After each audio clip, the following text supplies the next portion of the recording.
1988. I started as an independent producer. This video is purely for entertainment and does not infringe on copyrights or laws.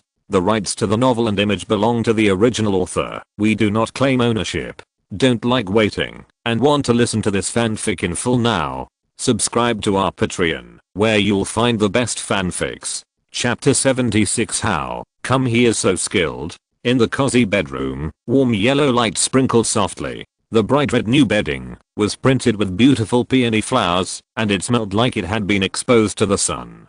Talhuman took out a set of pajamas from the newly built solid wood cabinet and handed it to Guanzilin. It may be a little small, Miss Guan, just make do with it. It's okay, I'm sorry to bother you.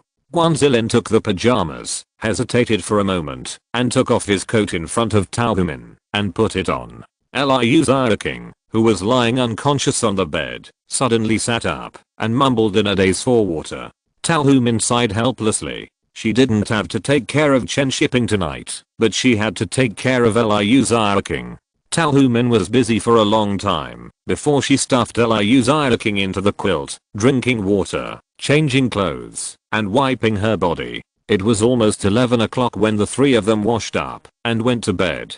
Talhuman was just about to go to bed when Guanzilin pulled her hand and wanted to chat. One was too tired to sleep, and the other was like a curious baby, asking questions non-stop. From Talhuman's work to her childhood, and finally to Chen Shiping. Are you going to get married? No plans yet. Shipping is busy in his rising period. Is he good to you? Very good. He respects me and treats me well. You are so lucky. I envy you so much. You will meet a good man. Talhuman covered herself with the quilt and showed her little head and said, maybe you will meet one tomorrow. Go to bed early. Guanzilin forced a smile and said, I hope so. After the lights in the bedroom were turned off, Guanzilin couldn't sleep. She also wanted to meet a good man, but where in the world are there good men? Maybe there are good men, but they are all other people's, and she may never find one in her life. Guanzilin thought of her love history in Hong Kong and her past willfulness, and pessimistically believed that, even if there were good men, they would not be interested in her. All the men who approached her just wanted to play around. They were gentlemanly and respectful on the surface, but their hearts were full of dirty and vulgar thoughts. Guanzilin suddenly regretted her previous choice, and hated her father even more. If her childhood was happier, maybe she would be a doctor or lawyer now, instead of the lustful woman described in gossip magazines. Guanzilin looked around. Talhuman on the left always had a smile on her face when she slept, and Liu King on the right also had a relaxed brow, as if he was dreaming of something happy. Surrounded by people living in happiness, Guanzilin only felt more sad. Looking at the dark ceiling, it was as if he couldn't see his future. Where is the good man? Guanzilin recalled the men he knew. In the end, he found that the good man was next door. What is a good man like? I really want to try it. With this thought, Guanzilin couldn't sleep anymore, and his heart became more and more impulsive. How about indulging again? Guanzilin bit his lip, struggling with his conscience in his mind. No, I'm ready to reform myself. I can't do it again. But what if I never meet such a man again in the future? Even if I only have him once, just for one night. Guanzilin felt his heart beating very fast, especially listening to Talhuman's breathing. He felt deeply guilty. Talhuman was very good to him. How could he let her down? Chen Shiping also respected himself very much and never looked at himself with prejudice. How could he? In the warm quilt, Guanzilin twisted her long legs and felt like she wanted to go to the bathroom. Well, then get up and go to the bathroom. Guanzilin quietly got up, fearing to disturb Talhuman. She couldn't understand why she was so afraid of waking Talhuman up by going to the bathroom. After quietly coming out of the bedroom, Guanzilin breathed a sigh of relief and walked towards the bathroom in the dark. In the bright bathroom, Guanzilin was tidying up her messy hair in front of the mirror. She didn't even look at the toilet next to her. She completely forgot what she was going to do in the middle of the night. Looking at the beautiful face in the mirror without makeup, Guanzilin's nervousness dissipated a lot. This face is her confidence. When Guanzilin came out of the bathroom, she subconsciously glanced at the master bedroom and subconsciously walked towards the second bedroom on tiptoe. I'll go see if he's asleep and discuss the release of the movie. In just a few steps, she felt like she was walking on a tightrope. No matter how brave she was before, she had never done this kind of thing in someone else's house. Guanzilin felt her palms sweating. Hachiko, who was lying in the corner of the living room, heard the noise, sniffed his nose, and smelled a familiar smell, then lay down again. Guanzilin pinched the corner of her pajamas and carefully pushed open the door. Hearing the heavy breathing of Chen Shiping in the room, she felt relieved. Chen Shiping also drank a lot of wine tonight, and he should be sleeping soundly now, so there is no need to worry. Guanzilin slipped in and closed the door carefully. In the darkness, she seemed to hear her own pounding heartbeat. So exciting. So nervous. Why do I like this feeling a little bit? Guanzilin felt like she was really Guanzilin exhaled slowly. Smelling the faint smell of alcohol in the air, she confirmed that Chen Shiping must have drunk too much, and then she walked to his bed. In the dark, Guanzilin looked at the sleeping Chen Shiping. Although she couldn't see his face clearly, her heartbeat was getting faster and faster. Guanzilin didn't know what to do next, but she felt that Talhuman's pajamas were a bit thin, and she felt very cold. Why don't you go to bed? You will be warm if you cover yourself with the quilt. Go to bed. You can't catch a cold. You still have to be interviewed tomorrow. Guanzilin found an excuse for himself again and carefully lifted the quilt and got in. It was warm indeed. Guanzilin carefully nudged Chen Shiping's arms and hugged himself with his hands. Smelling the smell of detergent and the faint smell of alcohol on Chen Shiping's clothes, Guanzilin's face was red, and he felt like he was drunk. Since he was drunk, let's go to sleep. Chen Shiping felt cold in his arms in his sleep and subconsciously wrapped the quilt tightly and hugged him. Guanzilin was so scared that he didn't dare to breathe. After a while, he was relieved after confirming that Chen Shiping was not awake. His arms were so warm, but his hands were not honest. He got in very skillfully from the gap between the buttons of his pajamas and pinched him several times. Guanzilin blushed and hummed slightly, but didn't dare to move. He could only let Chen Shiping do whatever he wanted. But it was impossible to sleep like this, and Guanzilin didn't want to sleep. He just wanted to remember the feeling of being hugged by Chen Shiping, and tomorrow he would belong to someone else again. Many thoughts flashed through Guanzilin's mind. Seduce him, go to bed with him, and then snatch him away. Chen Shiping is so talented, but he can only get such a small house in the mainland, snatch him away, and take him to Hong Kong. He can also support him like Liu King supports his men, and support him in making movies. But these thoughts disappeared after circling Guanzilin's mind. Chen Shiping is not that kind of person, and he is lucky to be able to secretly enjoy his embrace. If only his hands were a little more honest. I found that many masters do not subscribe to chapters with more than 2000 words, so I will subscribe to 2000 words per chapter in the future. Chapter 77. Come on, open your mouth. When it was dawn, Talhuman's biological clock started, and she opened her eyes drowsily. Talhuman turned her head to look at Liu King, who was still sleeping soundly, and then she remembered what happened yesterday. She scratched her hair subconsciously and was about to sit up when she found that Guanzilin was gone. She reached out and touched the middle of the quilt, but found it was a little cold. Talhuman's mind was like a movie, and she immediately lifted the quilt and ran to Chen Shiping's room. After pushing the door open and going in, she found that Chen Shiping was sleeping soundly with his pillow in his arms, and he was still wearing yesterday's clothes. Talhuman subconsciously breathed a sigh of relief, and then she disliked Chen Shiping for not changing clothes when he went to bed, and he would freeze to death when he got up later. But where did Guanzilin go? Talhuman came out of the second bedroom with a lot of doubts in her mind, and when she looked up, she saw Guanzilin, who was already dressed, coming out of the bathroom. Miss Guan, you got up so early, did you not sleep well? Talhuman felt a little guilty for some reason, and felt that she was mean-spirited, and she also suspected Chen Shiping and Guanzilin. No, I slept very well. I always get up very early.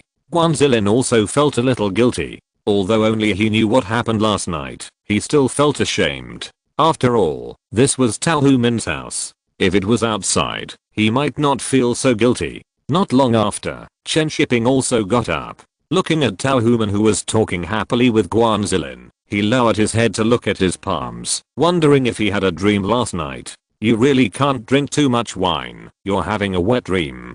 Guan Zilin noticed Chen Shiping's movements, recalled Chen Shiping's skillful movements last night, and his face flushed slightly. Awake. Are you cold? Tao Hu Min looked at Chen Shiping in a daze and said, you don't even know to take off your clothes when you sleep. You'll freeze to death. Hurry up and wash your face and brush your teeth to prepare for dinner. Chen Shiping smiled foolishly and went to wash his face and brush his teeth. Seeing that New Year's Day was approaching, Huang Fihang was about to be released, and the promotion of the Lunar New Year file had to continue. Chen Shiping and the others were also very busy. After eating in the morning, they went about their own business. Chen Shiping and Guan Zilin were rushing to popular movies. Guan Zilin was chosen as the cover character of the next issue of popular movies. Of course, Chen Shiping and Song Heng had helped behind the scenes. The magazine had already decided on the cover character for this issue, but they were forced to move to the next issue. Chen Shiping could only say sorry to the actress who was as unlucky as Su Tong. Popular Movies was not far from the Beijing film studio. On the way there, Chen Shiping and Guan Zilin introduced the situation of Popular Movies in detail. This is the best-selling movie magazine in the mainland. In the past few years, it sold more than 9 million copies per issue. It is still a world record now. After hearing this, Guan Zilin was shocked by the sales volume. Hong Kong only sold more than 5 million copies, and a magazine in the mainland sold 9 million copies. If he became the cover character of the magazine, wouldn't his popularity exceed the total of Hong Kong? Can I do it? Guan Zilin has been worried that the gossip about him in Hong Kong would spread to the mainland these days. Chen Shiping smiled and said, don't worry, you played the 13th aunt very well. You are independent, patriotic, and have thoughts and consciousness, why not? But that's the role, not me. Guan Zilin said unconfidently. Aren't you independent? Aren't you patriotic? Aren't you a progressive woman with thoughts and consciousness? Chen Shiping looked at her and continued to encourage, I said it on the first day we met, that you are the actor who best fits the 13th aunt in my heart. Guan Zilin looked at Chen Shiping and her eyes suddenly turned red. Is this the feeling of being trusted and respected? Looking at Guan Zilin with red eyes, Chen Shiping gently patted her shoulder. This girl still needs to receive more love education. How can you not have any confidence at all? You don't look like you are from Hong Kong at all. How can you be like a newcomer? Chen Shiping thought about it and felt that it would be safer to drink another bowl of chicken soup. Come on, open your mouth. Drink this bowl of chicken soup. Cheer up. As an independent woman in the new era, you should set an example for the majority of female audiences. You represent Huang Fihang's spirit of self-improvement and also represent my vision. How can you be on the cover with a tearful face? Guan Zilin wiped his eyes and looked at Chen Shiping, then nodded seriously and said that he will be a role model from today. That's right.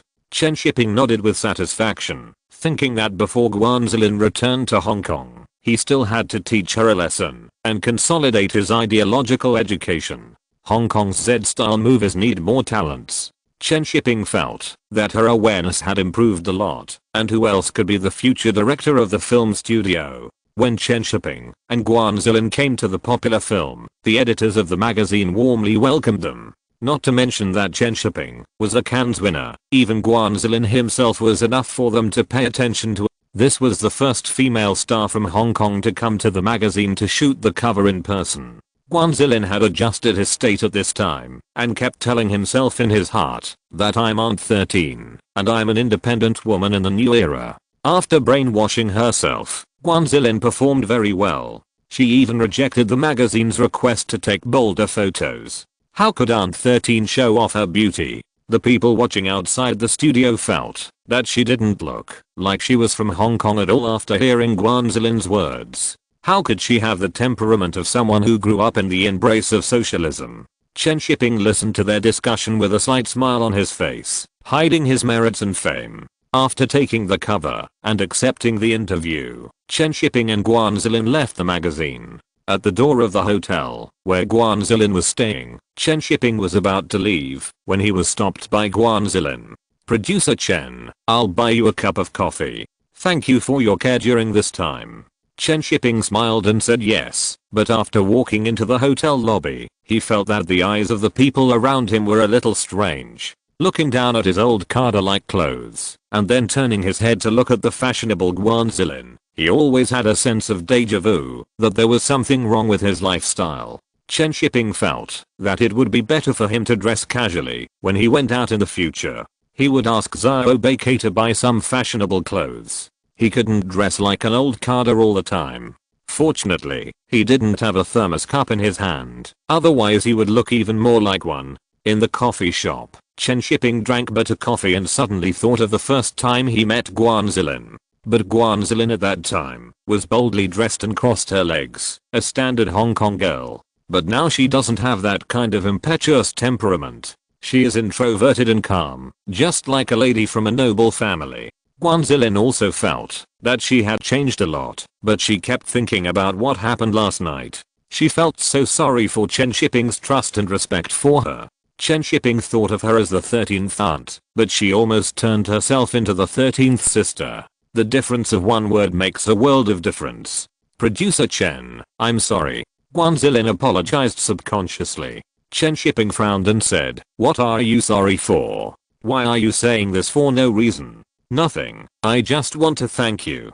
Guanzilin smiled, and the momentary charm made Chen Shiping stunned for a moment. I'm looking forward to going upstairs later. There are 2 more chapters to come later. I'm busy at home today. I will finish the remaining 2 chapters before 8 o'clock. Chapter 78 1 verses 3. On the cold and windy street, Chen Shiping, who came out of the hotel, couldn't help but light a cigarette. Guanzilin actually just invited him to drink coffee. After drinking, he sent him out. This is so contemptuous. Wait until I have money in the future. After the cigarette was lit, Chen Shiping took a puff and threw it away. What kind of cigarette is it to make money? If you don't make steamed buns, you will fight for your dignity. The publicity of the Lunar New Year file is in full swing, and the day of the movie release will soon come. There are only a few professional cinemas in Beijing, only 15, but there are many auditoriums, theaters, and clubs, which all take into account the screening function under the requirements of the upper level. In 1979, the number of moviegoers in Beijing reached more than 10 million throughout the year, and this number has been increasing in the past 10 years. It's just that many people are unwilling to go to professional cinemas. First, the ticket price is higher, and second, it is not professional at all. Many times, there will be more than a dozen black screens in a movie. Professional cinemas are difficult to operate, and they are not as rich as the unit auditorium. If they want to develop, they must break the existing system. But this is difficult. So many filmmakers have called for reform, but it has not been successful so far. Wait. The premiere theater chosen by Huang Fihang was Victory Cinema. Victory Cinema had just been upgraded a few years ago, and the conditions were very good. The seats were all sofas, which was much better than the Red Building and Geological Auditorium across the intersection. Huang Fihang had been promoting it for so long, and it was starring Jet Li and Guanzilin, so the audience couldn't wait to watch it. Mainland audiences had high expectations for Jet Li, who hasn't watched Shaolin Temple when they were young. On the movie poster, the words producer Chen Shiping were not ignored by the audience. In May and June, Chen Shiping won the Golden Palm. On the day of the premiere, Chen Shiping came to Victory Cinema early, but they didn't expect the audience to come even earlier, and they brought their families. The entire intersection of Zidane South Street was almost blocked, and everyone was there to watch the movie. If you can't get a ticket to Victory Cinema, go to Red Building and Geological Auditorium. Anyway, this movie must be seen. Didn't you see the promotion in the newspaper? It's a New Year's movie. Congratulations on the new year, and take the whole family to watch a movie together for New Year's Day. People in Beijing love to join in the fun. After all, it's a holiday at work, so going out to watch a movie is better than being nagged by your wife at home. There were young men in military coats at the entrance of the cinema, shouting that they wanted to buy tickets at high prices, and they wanted to come to the Victory Cinema to see Guanzilin. The 50-cent tickets were raised to 5 yuan. These hot-blooded young men were really willing to spend money. Guanzilin didn't expect that so many people would come to watch the movie. Such a wide intersection was blocked, and it was full of people at a glance. Especially those audiences carrying children on their shoulders, holding their wives in their hands, and the whole family went out, which surprised Guanzilin very much. Is the mainland's film watching foundation so good? Guanzilin asked Chen Shiping in surprise. Chen Shiping smiled and said, do you know how many movies were shown in Beijing in the 1960s? 30 years ago. How many could there be? Guanzilin said tentatively, 10,000? Haha, I don't look down on people like you do. Chen Shiping finished laughing and said very seriously, it's more than 156,700. Guanzilin was frightened by this number. Wouldn't the number of moviegoers be multiplied by 100 times? More than 100 times. At that time, a hall or an open air screening venue would have a few hundred people.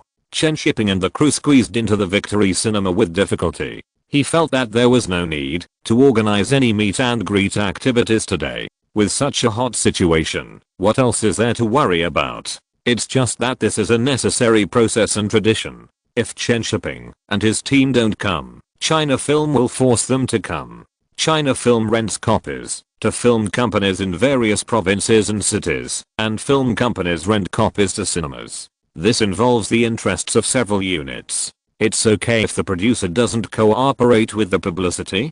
Do you really think that everything will be fine if you have unified purchase and sales? Without waiting for China Film to come forward, film companies at all levels will call and scold you to death. Only if the premiere is lively will there be news, and only if there is news will people go to the cinema. The premiere is indispensable. However, the Victory Cinema today does not need Chen Shiping's promotion. The huge screening room is full of people, and Chen Shiping's voice can't be covered by the loudspeaker. Helplessly, Chen Shiping turned his head to look at Li Lianji and said, you come and perform, and then go downstairs to watch the movie. Li Lianji also smiled bitterly, but his eyes were full of excitement, as if he had returned to the time when Shaolin Temple was released. The name Li Lianji will be popular all over the country again. Let the shadowless kick open the door of the 1990s. Good. Beautiful fight. Li Lianji. Li Lianji. When Li Lianji performed, the whole theater exploded, full of cheers and applause. But just after he finished his performance, there were older young men in the audience shouting that they wanted to see Guanzilin. Where's Guanzilin? We want to see Guanzilin. Guanzilin, come out. If you don't come out, we'll refund your tickets. Refund. Refund. There were too many people making trouble, and Chen Shiping's head was about to explode. He had to turn his head and look at Guanzilin and said, Aunt 13, say hello to the audience. Guanzilin smiled and went on stage to meet the audience, and wolf howls suddenly sounded from the audience. The movie, which was originally scheduled to start in 5 minutes, was delayed for 20 minutes. These people are too noisy. Fortunately, the movie was still screened smoothly, otherwise Chen Shiping would really go down and kill those who made trouble. Backstage at the theater, Chen Shiping looked at the extremely excited people and said anxiously, why are you still grinning? Hurry up and leave, otherwise no one will be able to leave today. Ah, right. Let's leave while everyone is watching the movie. Li Lianji also reacted and hurriedly followed Chen Shiping out of the cinema. At night, Chen Shiping and his friends appeared in Maxim's and found a booth in the corner to celebrate the success of the movie. The movie theaters in Beijing were extremely busy all day today. You could hear the names of Huang Fihang and 13th Auntie everywhere. The movie was really a hit. It was so popular that China Film Studio notified the photo finishing factory under Beijing Film Studio to continue to print copies. There are so many movie theaters in the country who would have enough copies of 700 copies. Film companies at all levels wanted to call China Film Studio, and their momentum was stronger than the other. They all wanted to add more copies, and they were embarrassed to ask for less than 10. Song Yu was so happy at this time. The leader called him today to praise him for his good work, which greatly stimulated the prosperity of the film market. The concept of the Lunar New Year period was very good and should be maintained. The director was saved. Song Yu was really happy. It was amazing that Xiang Studio had so many talents. Chen Shiping could beat a bunch of you. Song Yu thought of the suggestion Chen Shiping made last time and felt that it was time to implement it. His director was saved, and producer Chen should become director Chen. At this time, in Maxim's restaurant, Chen Shiping raised his glass to see Ui Jian singing and said, "The movie is a big hit, let's have a drink together. Then we'll head to Hong Kong. Cheers." Head to Hong Kong. Chapter 79. Are you better than Chen Shiping? At the Beijing airport, the snow was so strong that it was hard to open one's eyes. Chen Shiping's car stalled before he even parked it at the airport gate. What a broken car. Chen Shiping complained and jumped out of the driver's seat. The cars in the factory were all antiques that broke down all the time. He must ask Song Heng to arrange a good car for him. Chen Shiping took out several boxes from the trunk. These were Guanzilin's luggage. She was going back to Hong Kong today. New Year's Day was coming in 2 days, and ATV was going to hold a party. At the boarding gate, Chen Shiping looked at Guanzilin, who was a little reluctant, and said, "Come to the mainland often in the future. See you in Hong Kong after New Year's Day. Will Minimum come with you?" Guanzilin suddenly asked. Chen Shiping shook his head and said, "She's not going. I'm alone this time." Guanzilin's eyes lit up slightly, but he quickly covered it up and said with some regret, "I also want to invite her to my house. Haha, I can be her plenipotentiary representative." Chen Shiping joked and looked at the time and said, "It's almost time. Let's get on the plane." "Okay, see you in Hong Kong in a few days." Guanzilin waved and walked into the security check channel. In the office of Beijing Film Studio, Song Yu laughed so hard that his eyes disappeared when he read the report in the newspaper. It must be that there were only him and Chen Shiping in the office, otherwise the director would have lost his airs. This is the new way of kung fu movies. This is a report on Huang Fihang in the newspaper. From the title alone, it doesn't seem like much. But combined with the report on the filming of The Yellow River Warrior by Xiang Studio last year, it is very interesting. The title of the report on The Yellow River Warrior at that time was, "Kung Fu Movies Should Take a New Path." Now when the two reports are combined, it is simply a slap in the face of Xiang Studio. Well written. These reporters have good vision. Song Heng said with a laugh. Chen Shiping just smiled. He was only concerned about whether the co-production department could be established before he went to Hong Kong. Before going to Hong Kong, the co-production department must be established, otherwise I won't have the right identity to go to Hong Kong. It was decided at a small meeting the day before yesterday. Song Heng patted Chen Shiping's knee and said, "It will be officially announced at the meeting the day after tomorrow." "That's good." Chen Shiping was relieved, and then smiled and said, "Can you get me a car?" Song Heng said generously, "You can use the car of the small car team at will. I have asked for it. You are such a good leader.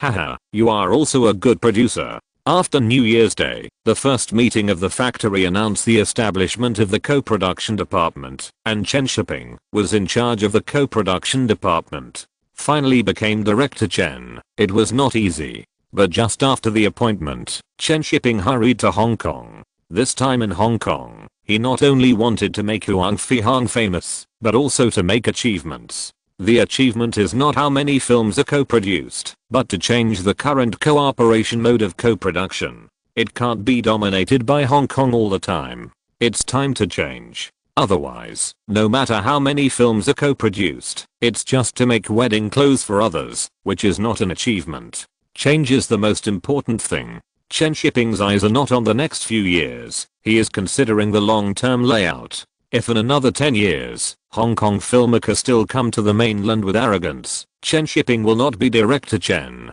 After coming to Hong Kong again, Chen Shiping no longer took a taxi to the hotel by himself, but was picked up by a special car. On the way to Yindu, Chen Shiping looked at the scenery outside the car window, and his mood at this time was completely different from the last time. "I was a little nervous when I came last time, but this time I was only excited." Soon the car arrived at Yindu, and Chen Shiping saw Mr. Lao as soon as he got off the car. The two laughed and hugged each other when they met. The old and the young walked into Yindu like friends of different ages, and many staff members beside them looked at them sideways. Mainly because I was looking at that young figure, I felt a little excited. Is the Z-Star movie finally going to rise? Huang Fihang is very popular in the mainland. Mr. Liao said excitedly. The newspapers in Hong Kong have reported it. Is the box office really 20 million? Chen Shiping nodded and said, yes, according to the current box office, it is estimated to be at least 40 million. Mr. Liao nodded with emotion. The mainland market is still big. Seeing Mr. Liao so happy, Chen Shiping did not spoil his fun and said something bad. The mainland movie market will soon shrink. The problem of the cinema chain is too big. Soon those unit auditoriums and theaters will not continue to serve as a subsidiary of the cinema. Professional cinemas do not reform and have no funds to upgrade, and the future prospects are very worrying. Huang Fihang is just like Shaolin Temple, which has caught up with the good times. Otherwise how could there be so many box office? I hope that the success of Huang Fihang this time can bring a glimmer of life to the cinema chain. If one movie doesn't work, then make more movies. The mainland market is so big, almost everyone has the habit of watching movies. I don't believe that the cinema chain can't be supported. We also have to crack down on piracy. This is also the main reason affecting the market. Chen Shiping felt that he was making only a few hundred yuan salary, but worrying about billions of dollars, and for a moment he found it a little funny. But if it was done, billions of dollars would be nothing. Chen Shiping had not been in Yindu for too long.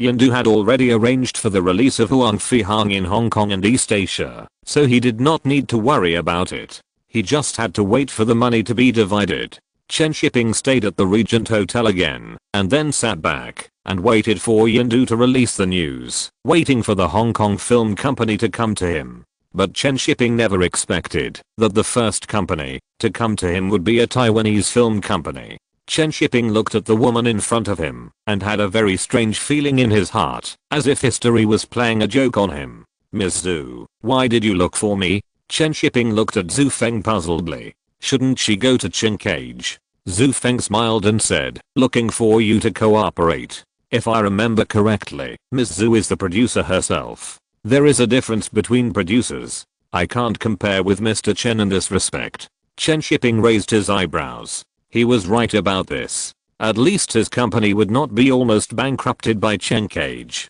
I remember Ms. Zhu asked Chen Cage to be the director at the beginning. Didn't it work? Zhu Feng nodded. She went to Chen Cage again this year, but still failed. The original novel was called Rubbish by Chen Cage. This guy was obsessed with making a classic. He was probably stimulated by Zhang Yimou and Chen Shiping. Zhu Feng was almost angry to death. She offered such a high price, but Chen Cage was not moved. She didn't dare to say this to Li Behua until now, for fear that Li Behua would not give her the copyright. So she came to Chen Shiping this time out of helplessness. Chen Shiping is now the director of the co-production department of Beijing Film Studio. The easiest way is to find him to cooperate and let him deal with Chen Cage, the troublemaker. No matter how great you, Chen Cage, can you be more great than Chen Shiping? However, Zhu Feng was also worried that Chen Shiping would not think highly of the novel Farewell My Concubine. She knew that Chen Shiping was still the most famous writer in the mainland.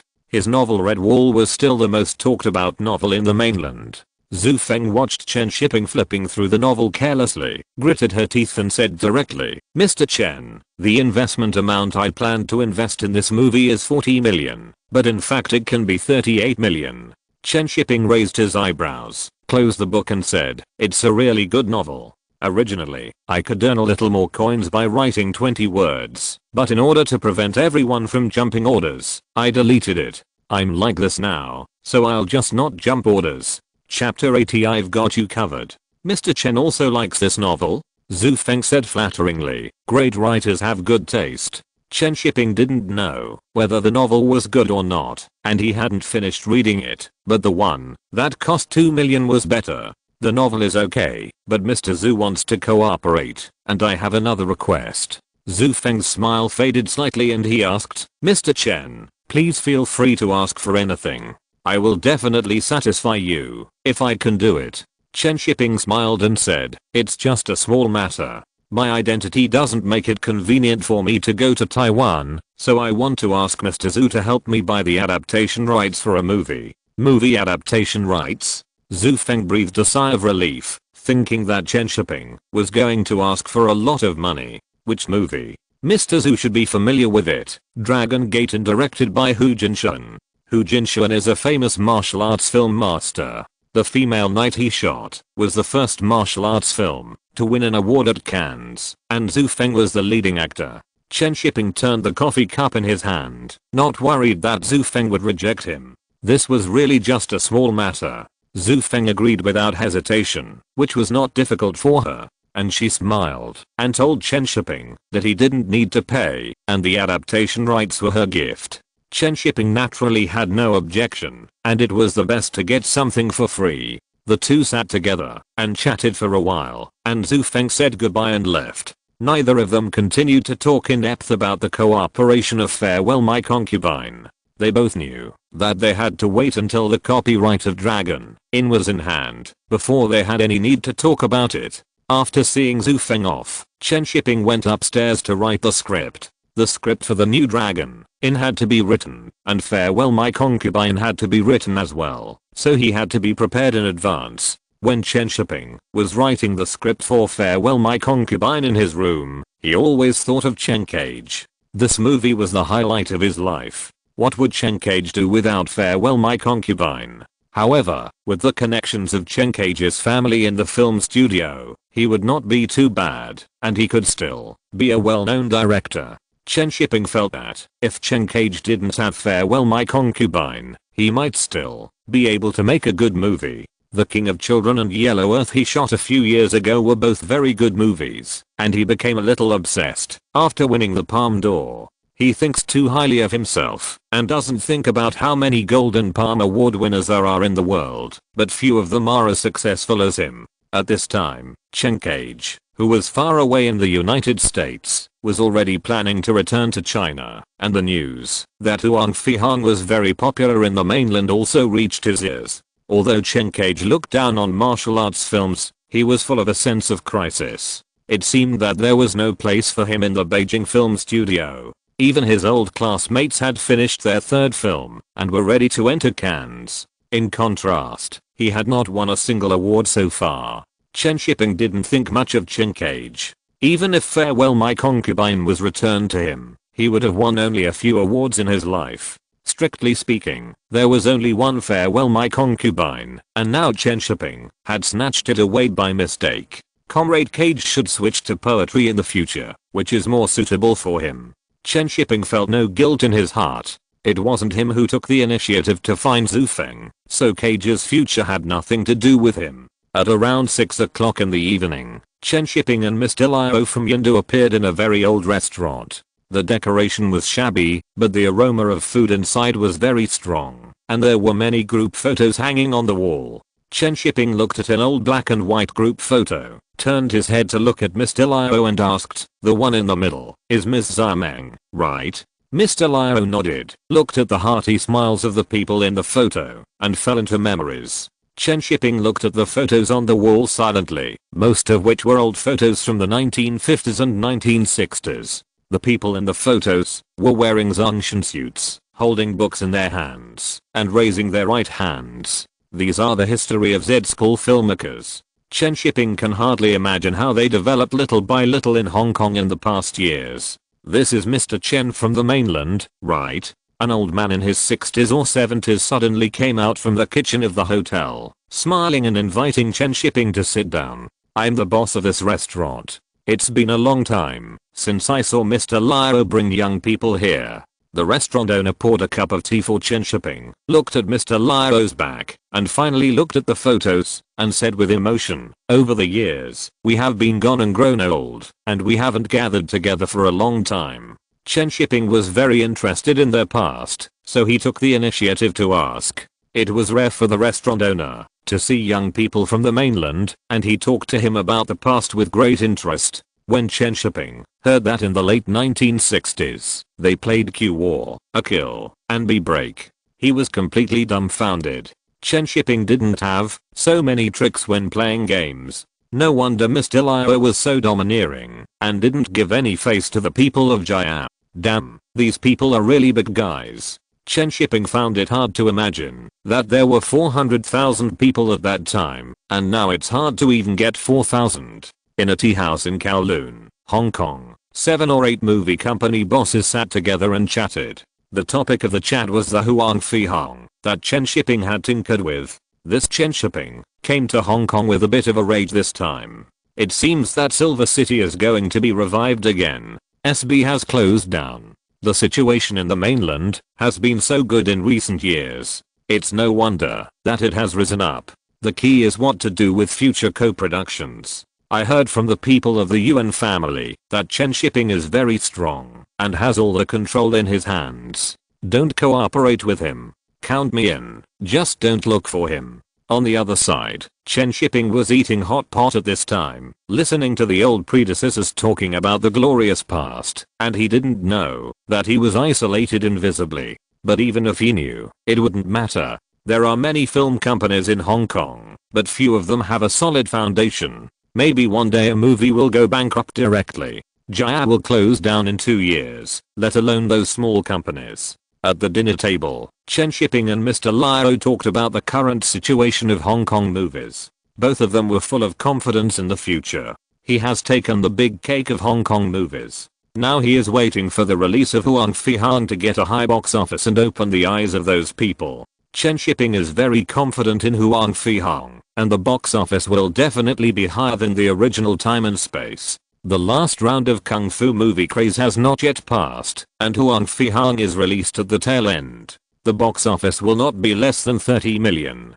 As long as there is tangible economic benefit, those people will jump on the pole. The revenue from the mainland copies will recover the cost, and the box office in Hong Kong and East Asia will be the profit, which is not less than the release in Taiwan. Chen Shiping still has overseas distribution channels that have not been used. The film producers he met in Cannes will also bring part of the income to the film. Capital is profit seeking, and this point will never be wrong. At around 9 o'clock in the evening, Chen Shiping walked out of the hotel, looking at the night view of Hong Kong, and felt that the future was bright. Chen Shiping got into Mr. Lio's car and returned to the hotel. As soon as he entered, he saw an old acquaintance sitting in the hotel lobby. Guan Zilin looked at Chen Shiping, who came in, stood up and walked towards him. This time in her territory, but she was even less confident. Chapter 81 Miss Guan, stop wiping it. In the carpeted hotel corridor, Rosamund Kwan followed Chen Shiping with his head down. Her popularity has greatly increased since she returned to Hong Kong this time, and the media in Hong Kong reprinted news from many newspapers in the mainland. With the popularity of Huang Fi Hang, Rosamund Kwan has become the topic of Hong Kong media during this period. There are only ridicule and prejudice. The mainland praised the 13th found played by Rosamund Kwan, and all kinds of praise words were used. However, the Hong Kong media ridiculed Rosamund Kwan for becoming a jade girl in the mainland, and ridiculed her acting skills as a queen. What's more, some people ridiculed Rosamund Kwan for not loving the rich, and wanting to be read. Not only did they ridicule Rosamund Kwan, but they also ridiculed the mainland media for not knowing the truth, and being deceived by Rosamund Kwan's beautiful appearance. Of course, there are positive comments, but there are very few of them. After returning to Hong Kong, Rosamund Kwan felt dirty. This place can't be compared with the mainland at all. It's just a quagmire. If you want to be clean, someone will drag you into the water. Rosamund Kwan missed the time when she was in the mainland, when everyone looked at her with normal eyes, without discrimination or ridicule. Even praised her as an independent woman with thoughts and education. The comments from the mainland and Hong Kong were completely different, which made Guan Zilin confused. What kind of person am I? Which one is the real me? Is it the 13th aunt who has a sense of family and country, or the Guan Zilin who wants to marry into a wealthy family? Guan Zilin felt that she needed Chen Shiping's help and counseling, so she had been waiting in the hotel until so late. I don't have coffee here, do you mind? In Chen Shiping's room, he made a cup of tea he brought from the mainland, and handed it to Guan Zilin. Guan Zilin shook her head. She now likes tea and not coffee. Chen Shiping sat opposite Guan Zilin, looking at the frowning Guan Zilin, and didn't know what happened. You don't look very happy. What happened? Have you watched the news? Guan Zilin asked nervously. Chen Shiping shook his head. He just arrived today, so where would he have time to watch the news? Guan Zilin breathed a sigh of relief inexplicably. She was afraid that Chen Shiping would see those embarrassing news. Chen Shiping guessed that Guan Zilin was troubled by something. After thinking for a while, he said, "Don't worry about the media's comments. Have you understood the general environment in recent years?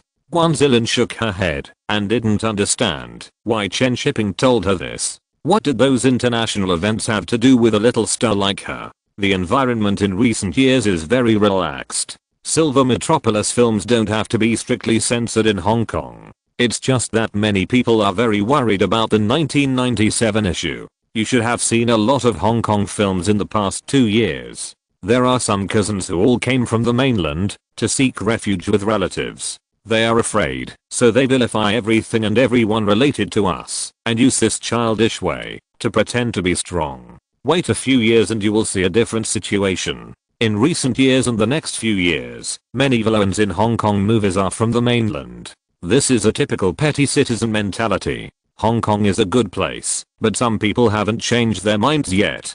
Guanzilin is a little dizzy now and doesn't quite understand what Chen Shiping means. Chen Shiping smiled and said, "So you are suffering from an unprovoked disaster. I know what kind of person you are. I told you that you are the 13th aunt in my heart." Guanzilin always felt that something was wrong. His reputation in Hong Kong was not good before he went to the mainland. But Chen Shiping's words seemed to make sense. Don't think too much. The key is who you want to be, not what others say you are. After Chen Shiping finished speaking, he drank the tea in the cup. It was almost 11 o'clock. Guanzilin also noticed Chen Shiping's actions, put down the cup and said, "Sorry to bother you so late. It doesn't matter, we are friends." Guanzilin pursed her lips and didn't know whether she should leave now. She had obviously thought that she would be bolder when Chen Shiping came to Hong Kong, but now she didn't dare to say something ambiguous. She was afraid that Chen Shiping would also regard her as a lustful woman. The two were silent, and Chen Shiping didn't know why Guanzilin was in a daze here. If you have something to say, just say it. If you don't have anything to say, go home and sleep. After more than 10 seconds of silence, the two raised their heads at the same time. Guanzilin, I have something to say. Chen Shiping, it's getting late. The atmosphere was awkward again, and Chen Shiping coughed lightly and said, "You go first." Guanzilin, who was originally planning to express his feelings, heard Chen Shiping's unfinished sentence that it was getting late and instantly dared not speak. "Nothing, I won't disturb you to rest so late." Guanzilin stood up in a panic, but accidentally knocked over the cup of tea he had not finished. The warm tea instantly flowed along the small round table onto Chen Shiping's pants. Guanzilin was so scared that he quickly bent down to help Chen Shiping wipe the tea off his pants. Chen Shiping didn't even try to dodge and watched Guanzilin's little hand press on his thigh. The thin trousers were soaked and stuck tightly to his thighs. Guanzilin wiped them in a panic, and his soft little hands were gentle and unrestrained. Chen Shiping held his breath. "This is embarrassing. Calm down." Guanzilin didn't notice Chen Shiping's reaction at first, and her face turned red while she was wiping. Guanzilin lowered her head and looked at Chen Shiping's soaked trousers, which were so tight. Her little hand was still on Chen Shiping's leg, and she subconsciously squeezed it up. "Chen Shiping. It's over. It's over. I've been caught." Guanzilin blushed and looked up at Chen Shiping and whispered, "You bought a small pair of pants." Chen Shiping swallowed his saliva, held the armrest of the chair, and stood up with difficulty and said, "Well, it's a bit hot. I'll turn on the air conditioner." "Oh. Then let go. It's not clean yet." "Then you wipe it." Chen Shiping simply sat down again. What else can he do if he is caught? Just accept his fate. Guanzilin suddenly seemed to have made up her mind, looked up at Chen Shiping and said, "You have helped me so much, and I'm still causing trouble for you. Let me help you once. Just treat it as a beautiful misunderstanding." As Guanzilin wiped, Chen Shiping could no longer speak. Not sure if the tea stains are difficult to clean. Guanzilin wiped them up and down for a long time, but still couldn't get them clean. Guanzilin squatted on the ground, feeling that her wrists were so sore that she couldn't lift them up. She raised her head and blinked her big eyes at Chen Shiping and said, "What if I can't get it clean? This is what a minimum bought for you. Will you be scolded when you go back?" Chen Shiping frowned and sighed and said very seriously, "I heard that the enzymes and saliva can remove tea stains. You know a lot." Guanzilin licked herself subconsciously and said, "Then I'll try." 10 minutes later, Guan Zilin rubbed his cheeks and looked at Chen Shiping resentfully. It's useless. You liar. Guan Zilin stood up angrily. Her knees were red from kneeling on the ground to wash the teeth stains. Why don't you try another method? Let's try. There will be 2 more chapters later. If you're listening to this novel on a channel other than Fanfic World, it means they downloaded and uploaded it without effort. We cordially invite you to visit our channel, Mundo Fanfic Novelos. There you'll find the original version of this story and you can explore many other novels of various genres. We're waiting for you to immerse yourself in a world of incredible novels. Chapter 82, Pressure on Hong Kong. The sunshine in the early morning was very good, and the sun could always dispel all the haze. When Chen Shiping got up from the bed, he felt refreshed and had a good sleep last night. On the clothes hanger beside the bed, the clothes hanger that Chen Shiping had wet last night had dried up, and the tea stains on it had also been cleaned up.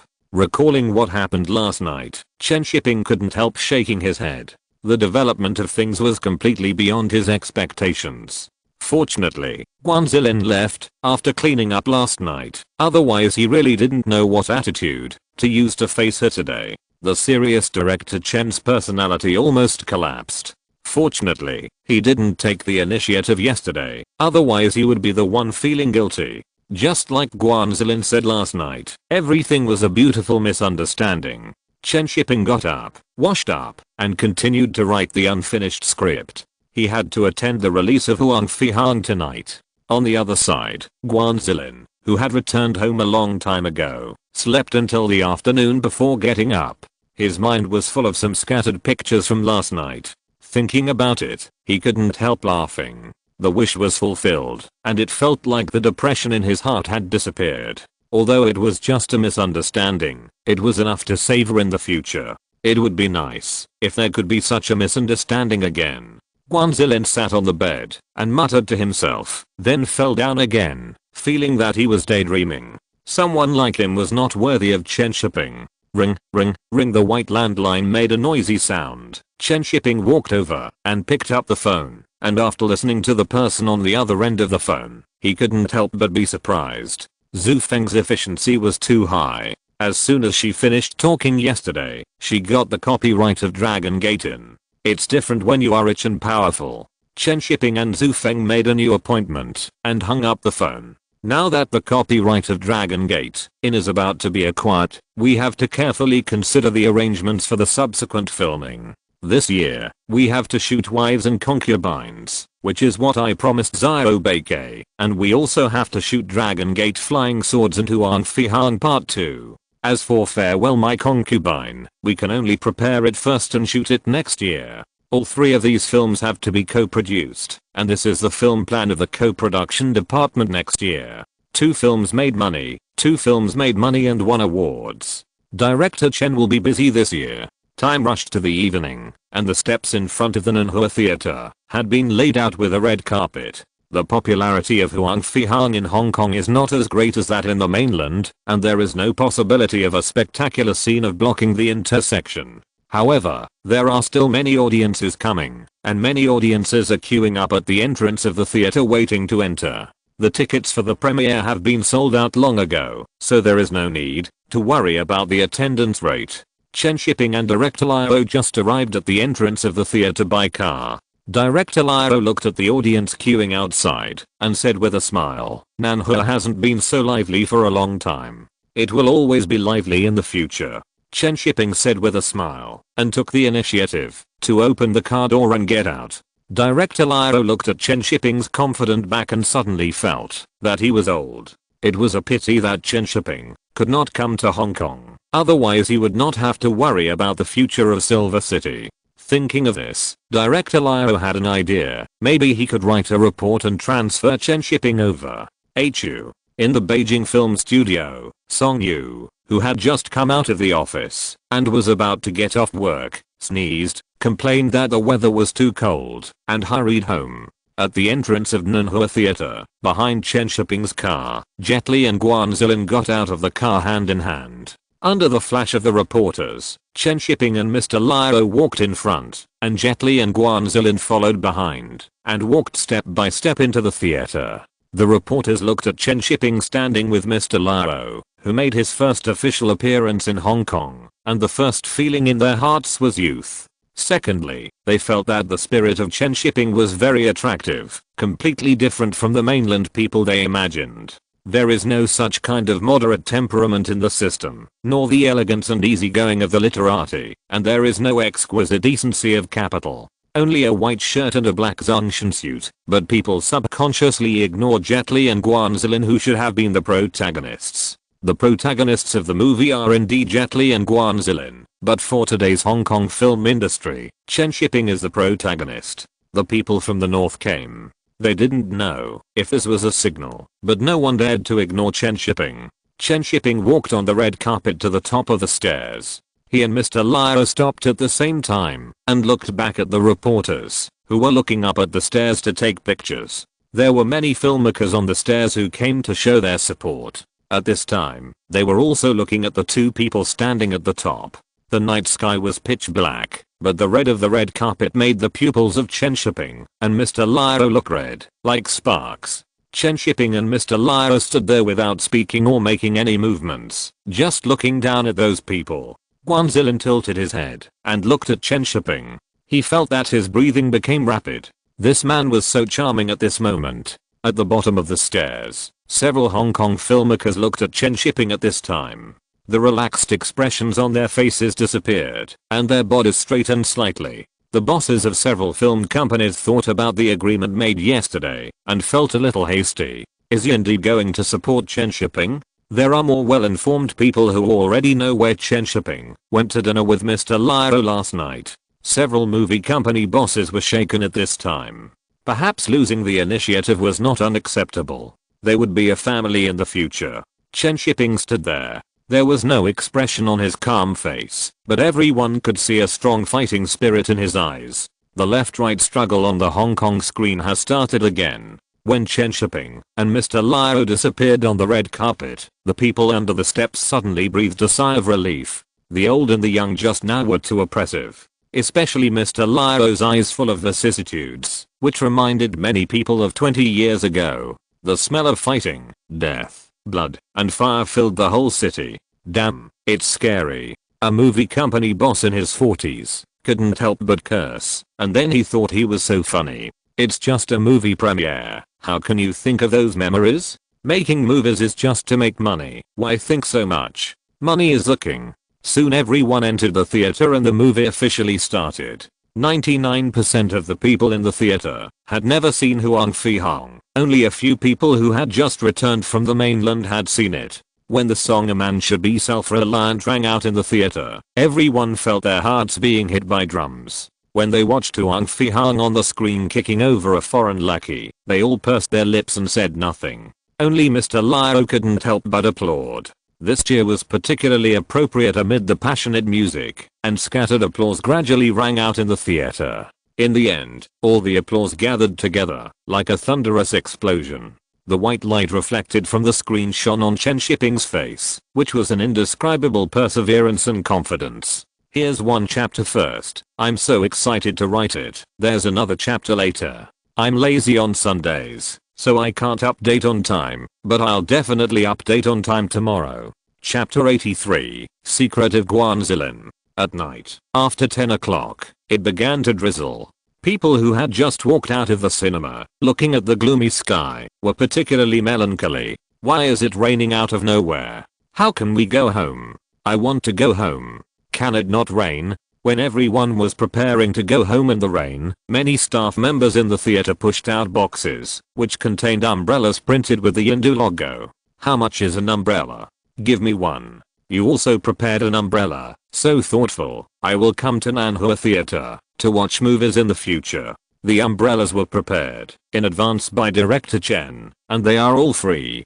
Director Chen said that going home is the most important thing. The audience, who was secretly happy when they heard that it was free, paused when they heard the latter sentence. After a moment of silence, they silently reached out to take the umbrella, opened it and looked at the two words home next to the Hindu logo on the umbrella, and walked into the rain with the umbrella in mixed feelings. After the audience had almost dispersed, Chen Shiping and Director Lyra came out of the theater. The rain had stopped. It was just a light rain, how could it stop everyone from going home? At the entrance of the theater, director Lio patted Chen Shiping on the shoulder, then laughed and got in the car and went home. Chen Shiping looked at the taillights of the departing car and smiled helplessly. I haven't gotten in the car yet. Guanzilin and Li Lianji came over to invite Chen Shiping to have supper together. Chen Shiping glanced at Guanzilin, who had been staring at him, wondering if she was a little addicted. Why was she staring at him so straight? They ate at a roadside stall, and they were not afraid of reporters following and secretly photographing. It was not illegal to eat at a roadside stall openly. Director Chen came to Hong Kong and only ate at a roadside stall. Isn't this thrifty? If someone thinks he is short of money, it's not impossible to send warmth.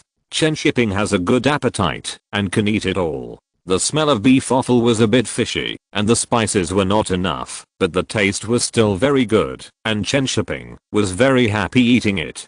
Director Chen, I have something I want to ask you for help, Li Lianji suddenly said. Chen Shiping looked up at him and said, what about Ejia? You can ask Mr. Lao, it's useless to ask me, I can't help you now. Guanzilin glanced at Chen Shiping. If he couldn't help now, it meant he could in the future. Such a confident man. I like him more and more. Li Lianji said with a headache. Mr. Lao is not easy to say, and if you want others to help you, you have to show your attitude. Chen Shiping wiped his mouth and said, there is no such thing as a good and coincidental thing. After speaking, Chen Shiping threw the tissue away, looked at Li Lianji, and said with a smile, I'm done. Thank you for the meal. Chen Shiping has not yet told Li Lianji about the second part of Huang Fi Hong, nor about the Dragon Gate Inn. It's not that Chen Shiping wants to change people, but he wants to see if Li Lianji can keep up with his pace. If you still want to run away in the future, then we can only work together for 2 more films of Huang Fi Hong at most, and then we can all be well and wave goodbye. The Hong Kong film industry is indeed exclusive, but there are also non-exclusive ones. If you want to make money, then talk about money, don't talk about other things. Guanzilin saw that the atmosphere was not right and put down his chopsticks and said, I'm done eating too. Director Chen, you don't have a car in Hong Kong, let me take you. Li Lianji, who was about to say something, looked between Chen Shiping and Guanzilin and stopped talking. Chen Shiping really wanted to hit Guanzilin on the head now. Could he say such a thing as sending him back in front of Li Lianji? No, I can take a taxi myself. Chen Shiping refused with a smile and stood up and waved to call a taxi waiting for passengers. Guanzilin's face flashed with a trace of surprise, as if he didn't expect Chen Shiping to refuse him. Could yesterday's misunderstanding only be a misunderstanding? Yes, Chen Shiping is such an excellent person, how could he keep making mistakes? Chen Shiping got in the car and saw through the rearview mirror that Guanzilin and Li Lianji said something and got up and left. He wondered if she would splash water on his pants again tonight. Just now, Guanzilin saw Li Lianji making a cautious gesture, and then he realized it belatedly. Chen Shiping is different from the men she has known before. It is impossible for him to be too close to her openly. Even as a friend, it will attract gossip magazines to write nonsense, and it may also be spread by people with ulterior motives. Thinking of this, Guanzilin glanced at Li Lianji and felt that he should not talk nonsense, so he was relieved. Chase after him. No, we have to go around a few more times. We drank tea yesterday and coffee tonight. 20 minutes after Chen Shiping returned to the hotel, there was a knock on the door. Chen Shiping opened the door and saw Guanzilin standing outside. Do you want to drink coffee together? Guanzilin said with a smile, holding 2 cups of coffee. Chen Shiping, is the coffee hot? If it's hot, I won't drink it, I'm afraid. Guanzilin blushed and said, it's not hot. It won't burn you if it gets on you. That's great. I'm going to stay up all night to write a script. Chen Shiping opened the door and said with a smile, come in. Guanzilin shrank his neck and smiled, holding a cup of coffee. As soon as the door closed, Guanzilin's apologetic voice came. Sorry, I got coffee on you again. Let me help you wipe it off. Hiss, isn't it a bit fast? Well, hurry up. Time passed quickly, and Huang Fi Hong had been released in Hong Kong for 3 days. It took nearly 4 million box office in 3 days, but there was no explosive growth on the 4th day. The manager of Shuangnan Cinema Line speculated that Huang Fihong's final box office should be more than 30 million. This result is enough to make it into the top 10 of Hong Kong's annual box office list. As for the first place, Chen Shiping didn't think about it, because A Gambling Saint was about to appear. After 10 years of being a supporting role, Zhao Xingxing is finally going to make a big splash. Chen Shiping never considered movies like God of Gamblers. No one could replace Zhao Xingxing. Even if Chen Shiping wrote the same script, it would be a disaster to replace an actor. Such a movie with too strong personal color is difficult to copy. To be precise, the success of the movie comes from the actors, rather than the script and the director. Chen Shiping has no time to worry about when Zhao Xingxing will become a blockbuster. Instead, he is worried about how to choose from so many film companies that suddenly want to cooperate. Some want to follow the trend to shoot martial arts films, and some want to ask Chen Shiping to write scripts and produce them alone. There are all kinds of them, and the prices offered are very high. It is difficult for Chen Shiping to choose. He certainly can't cooperate with so many film companies by himself. Chen Shiping can only put them aside first. The factory does not have the ability to produce 10 or 8 films a year. It is impossible to make all co-productions. First, expand the momentum of Silver Capital, and then unite these film companies. Don't let them be jealous. They will not stick to the pole. These film companies want to make money, and some don't want to make money, but just want to make movies, such as Zhu Feng. She is now eager to collaborate with Chen Shiping, and wants to film Farewell My Concubine. Chapter 84. Hold director Chen's thighs tightly. The warm sunlight shines into the room through the windowsill, and falls obliquely on the mahogany table, forming a small glowing trapezoid. A gust of wind blows, and the white paper sways and covers the light spot, and then is pressed on the table by the light spot. A slender finger presses a corner of the white paper to solve it, and then the blue ink smears a line of beautiful words on the white paper. Cheng Dai and Du and Zia Lao are sitting in the dressing room. Cheng Dai sits with his back to Du and Zia Lao. Cheng Dai, grabbing the back of the chair and shouting, "No, it's a lifetime. A year, a month, a day, an hour less. It doesn't count as a lifetime." Chen Shiping used to write scripts simply, but now after shooting 2 movies, he has gradually taken on the perspective of a director. The sitting postures of Cheng Dai and Du and Zia Lao are very interesting. The hard solid wood chair back is a barrier, and Du and Zia Lao can move forward or backward while sitting upright. Cheng Dai sits with his back to the chair, and if he wants to get close to Du and Zia Lao, he has to lift the chair forward. This is how many simple relationships between characters are expressed, showing the emotional attitude and relationship between 2 people. After Chen Shiping finished writing the script line by line, he leaned back in his chair and breathed a sigh of relief. Being a director is really not an easy job. Most people can't shoot it, even if they are given a script. Even if they are given a picture, they can't see what's good about it. This is also the reason why Chen Shiping was reluctant to be a director at first. If you don't have the diamond drill, don't take on porcelain work. Whether it is the storyboard script of Zhu Sanguan or Huang Fihong, Chen Shiping asked someone to help. Otherwise, with his level, he could only simply describe the picture. But now he feels that he can almost try to be a director himself. At about 2 o'clock in the afternoon, Chen Shiping took the finished script of Farewell My Concubine and came to the hotel downstairs to meet Zhu Feng. Li Behe also came with Zhu Feng. It is estimated that they want to settle it today and then talk about the script and shooting together. After Chen Shiping sat down, he exchanged a few words with them and pushed the script in front of them. Zhu Feng and Li Behe were stunned. They didn't expect that Chen Shiping had already finished writing the script. Wasn't he busy with Yindu? Chen Shiping looked at Zhu Feng and gestured that they could read the script first. Zhu Feng reacted quickly and immediately took out an authorization document from his bag. The signature of the authorized person was not yet written. Zhu Feng and Li Behe couldn't help but pick up the script and started to read it.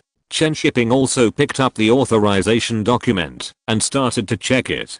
Chen Shiping read it very quickly. The format of the authorization document was very formal, and there was no ambiguous contract. He directly took out a pen and signed his name. But he waited for half an hour, and Zhu Feng and Li Behe hadn't finished reading the script. This speed was really slow. Zhu Feng's expression was very excited, and Li Behe was surprised and sighed. After a while, Chen Shiping was about to refill his coffee when he saw that her ladies opposite put down the script in their hands. "Mr. Chen," Li Behe spoke first and said in a more excited tone, "you wrote it too well. It's many times better than my novel. Is this the strength of a great writer? It's amazing." Zhu Feng thought so too. She suddenly understood Chen Cage's feelings when he said Farewell My Concubine was a third-rate novel. The literary quality of what Li Behe wrote was indeed too different from that of the great writers. If she were Chen Cage, she would probably go to the mainland to find a great writer's work to make into a movie instead of choosing a third-rate novel. Li Behe's novels are good for their fantastic ideas, but they lack depth, and the text is thin and the literary quality is poor. You say her novels are vulgar, that's not necessarily true. You say they are elegant, but not up to paragraph. In the end, you can say moderate, which can be appreciated by both the refined and the vulgar. Chen Shiping looked at Li Behe, who was a few years older than him, and said modestly, "The foundation of the novel is very good, otherwise I wouldn't be able to write such a script. No, I'm at most a child, and you are the one who raised her. I'm at most a gardener." What a weird metaphor. Chen Shiping had a headache. She was indeed very imaginative. Zhu Feng couldn't help laughing at the side, feeling that Li Behe's active thinking was a bit restraining Chen Shiping. After a few more compliments, the others talked about the film project. Zhu Feng still hoped to find Chen Cage to shoot it. She didn't trust Chen Shiping's directing skills, so Chen Shiping didn't force her. He just said that he would contact Chen Cage after returning to the mainland. Try to persuade him to take over the directorship of this play. In fact, this is impossible. Chen Cage's personality will definitely not be willing to be a tool. Chen Shiping will not work hard to make wedding clothes for Chen Cage, so just ask casually when he turns around. As for how to make Zhu Feng believe in himself, Chen Shiping is not worried. After he finishes filming Wives and Concubines, everything will naturally come to fruition. Zhu Feng's plan is still to invest 40 million, but he also hopes to save a little more money. The 2 million promised to Chen Shiping will naturally not be broken. After discussing the details, Chen Shiping officially reached a cooperation with Tang Chen Film Company on behalf of the film studio. On the same day, Zhu Feng spread the news at Chen Shiping's request, and the news spread quickly. The filmmakers in Hong Kong never thought that the first company to reach a cooperation with Chen Shiping would be Tang Chen Film. After knowing the news, director Liu of Yindu smiled and thought Chen Shiping's choice was very smart. Bypassing the film companies in Hong Kong and cooperating with the companies in Taiwan first, is this a signal to the bosses of the film companies in Hong Kong? While you are still weighing the pros and cons, the Taiwan side has already taken the initiative. And it is a huge investment of 40 million. The film companies in Hong Kong who want to cooperate with only 1 or 2 million are dumbfounded at this time. The film companies in Hong Kong cooperate with the mainland just to get cheaper labor, and there are various assistants from the film studios. It takes 5 million to shoot a movie in Hong Kong, but only 2 million or even 1 million is enough in the mainland. In a luxuriously decorated office, a script was suddenly thrown on the table, with the words Huang Fi Hong, the laughing forest boy written on it. "I won't shoot it, you can find someone else." The speaker was Zuke, who had thought about shooting Huang Fi Hong a few years ago, but never put it into action. Unexpectedly, Chen Shiping got ahead of him. Now the company asked him to shoot a follow-up production, which is absolutely impossible. Wouldn't that be admitting that he is not as good as Chen Shiping? The person sitting opposite Zuke said with a smile, "Don't rush to refuse. Huang Fi Hong is so popular that you can make a lot of money if you make a movie about him. I have my own ideas. If you have good ideas, that's the best. Tell me about them." "I'm thinking about it. I think Dragon Gate Inn is a good subject." "Dragon Gate Inn? It's really good. Then you can try it." In the office of Yindu, after reading the new script handed by Chen Shiping, Mr. Liu pondered for a while and said, "Dragon Gate Inn is a good subject, chivalrous and righteous. But is there a better one that has the same patriotic feelings as Huang Fi Hong?" "Yes." Chen Shiping also understood Mr. Liu's mood, and then said, "Give me some time, I will rewrite a script, but this is the script of Dragon Gate Inn. Mr. Liao smiled and said, take it to unite other film companies and win more people.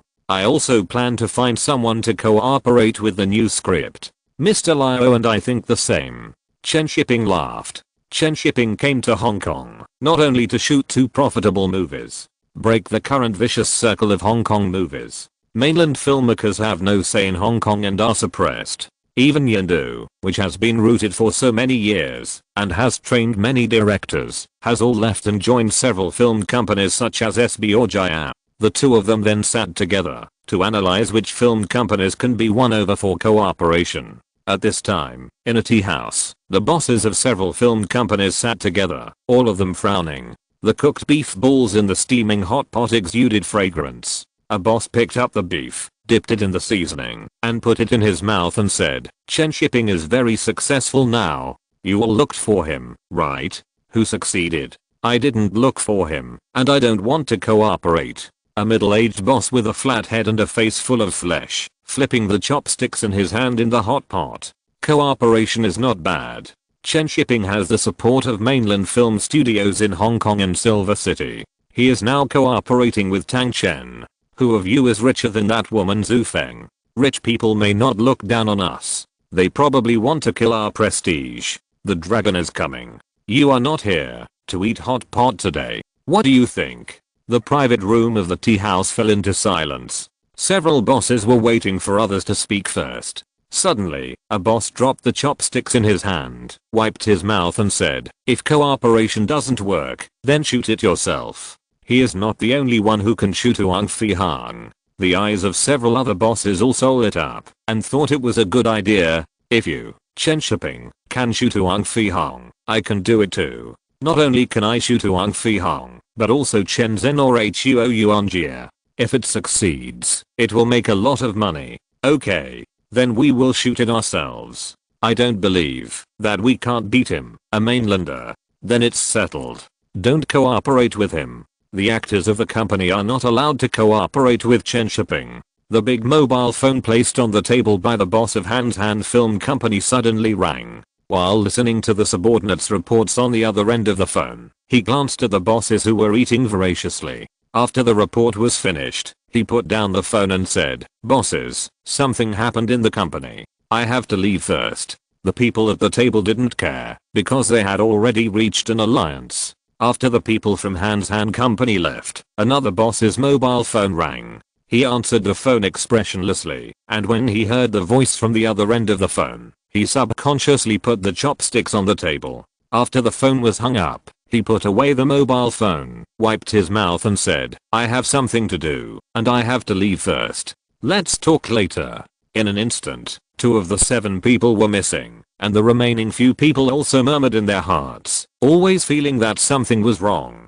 In less than a minute, another boss's mobile phone rang. Everyone at the table instantly turned their eyes to that boss. The boss turned his eyes and picked up the phone and said, I remembered that my wife asked me to pick up the children.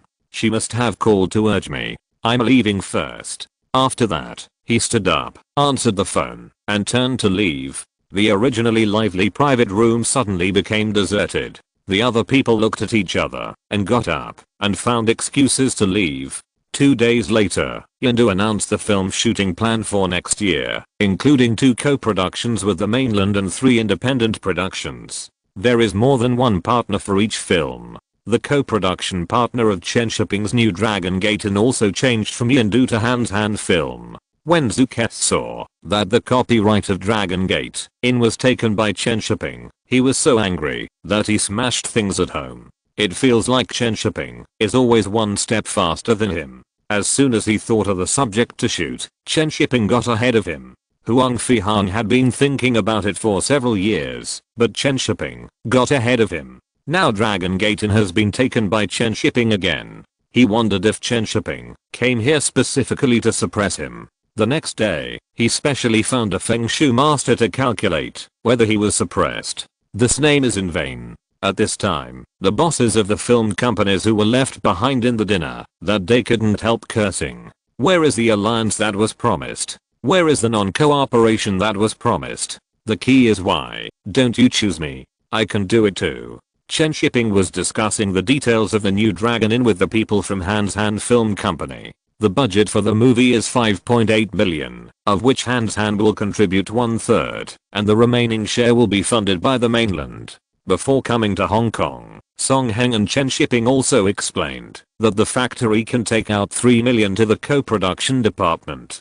How to plan the 3 million of the co-production department is determined by Chen Shiping, but there is one thing, that is, the factory must not suffer losses. Otherwise, Chen Shiping, the director of the co-production department, will not be qualified. Chen Shiping did not think about investing on his own like before. After all, his current identity is not suitable, and he will be criticized and attacked if he is not careful. However, it would be better to set up a film company in Hong Kong and then invest in the name of co-production. Although it is a bit troublesome, there will be no problems with the procedure. Who let the factory have less funds? It would be a waste to give so many investment shares to others. In the manager's office of Hands Hand Film Company, Chen Shiping and the boss of Hands Hand were discussing the issue of actor selection. Director Chen won't choose Li Lianji. Hands Hand's boss was surprised that Chen Shiping would choose Liang Jiahu. Chen Shiping smiled and said, he is busy filming Huang Fi Hong and has no time. In fact, the most important thing is that Chen Shiping wants to make a gesture of unity. After uniting the film companies, the next step is to unite the actors. Besides, Li Lianji's attitude is not very clear now. He still wants to get close to those Y-style film companies and make money. His goals and positions are different from Chen Shiping. It is not cost effective to spend so much time on Li Lianji. Cooperating with a Huang Fi Hong series is already the limit for Chen Shiping. The rest depends on how he chooses. The boss of Hands Hand Film didn't know what Chen Shiping was thinking, but he didn't worry about the actor issue. Liang Jiahu is not bad. So he smiled and said, since director Chen has a candidate in mind, I will invite Liang Jiahu and Lin Qingsha. Do you want to invite them to have dinner with director Chen in the evening? Okay, just think of it as getting to know a few more friends. No more chapters, 2000 a chapter or jump order, 4000 in the future. Chapter 85 Lin Qingsha was fooled. The afterglow of the setting sun filled the entire Hong Kong River, and the glass on the tall buildings reflected the golden light. Lin Qingsha, who was resting at home, received a call from her agent. She sat on the sofa and pondered for a long time, not knowing whether to agree. She was worried about going to the mainland to film, but thinking that her boss went to the mainland to film last year, it should not be a big problem for her to take Chen Shiping's play. However, considering the recent comments on Chen Shiping in the Hong Kong film industry, she was still a little worried. After thinking for a while, Lin Qingsha decided to call Guan Zilin to find out what kind of person Chen Shiping was. The call was connected soon. Guan Zilin on the other end of the phone felt strange when he heard Lin Qingsha asking about Chen Shiping's situation. Lin Qingsha held the phone and asked curiously, is he a very serious and old-fashioned person? Many people in the circle say that he is domineering. That's slander. Guan Zilin said indignantly. Lin Qingsha was stunned for a moment. She didn't expect Guan Zilin to be so excited. She had never been so excited when the media wrote nonsense about her.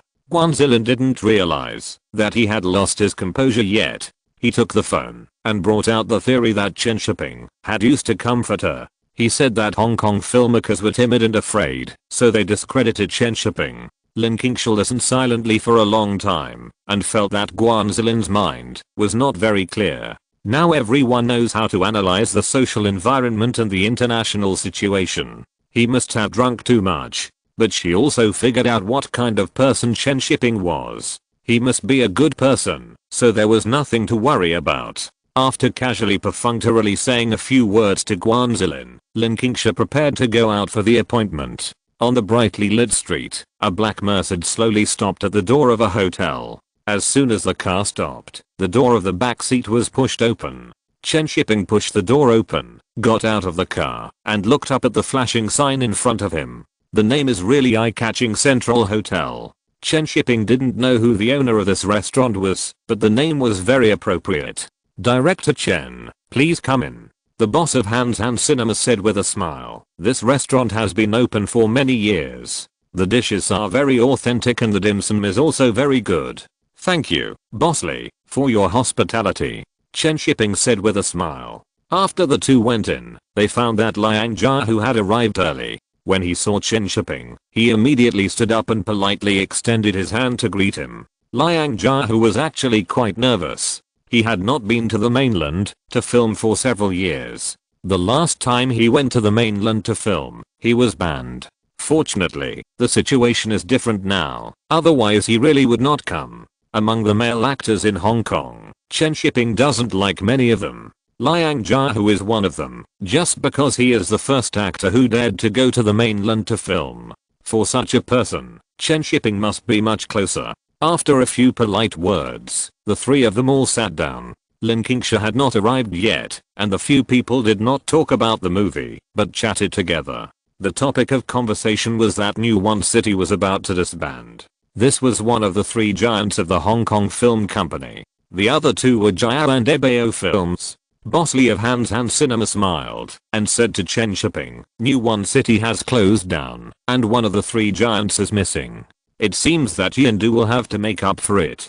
Chen Shiping smiled and said, Mr. Liu and others will not care about this kind of ranking. Movies are to serve the public. Boss Lee couldn't help but twitch his lips, but still smiled and said, Director Chen is right.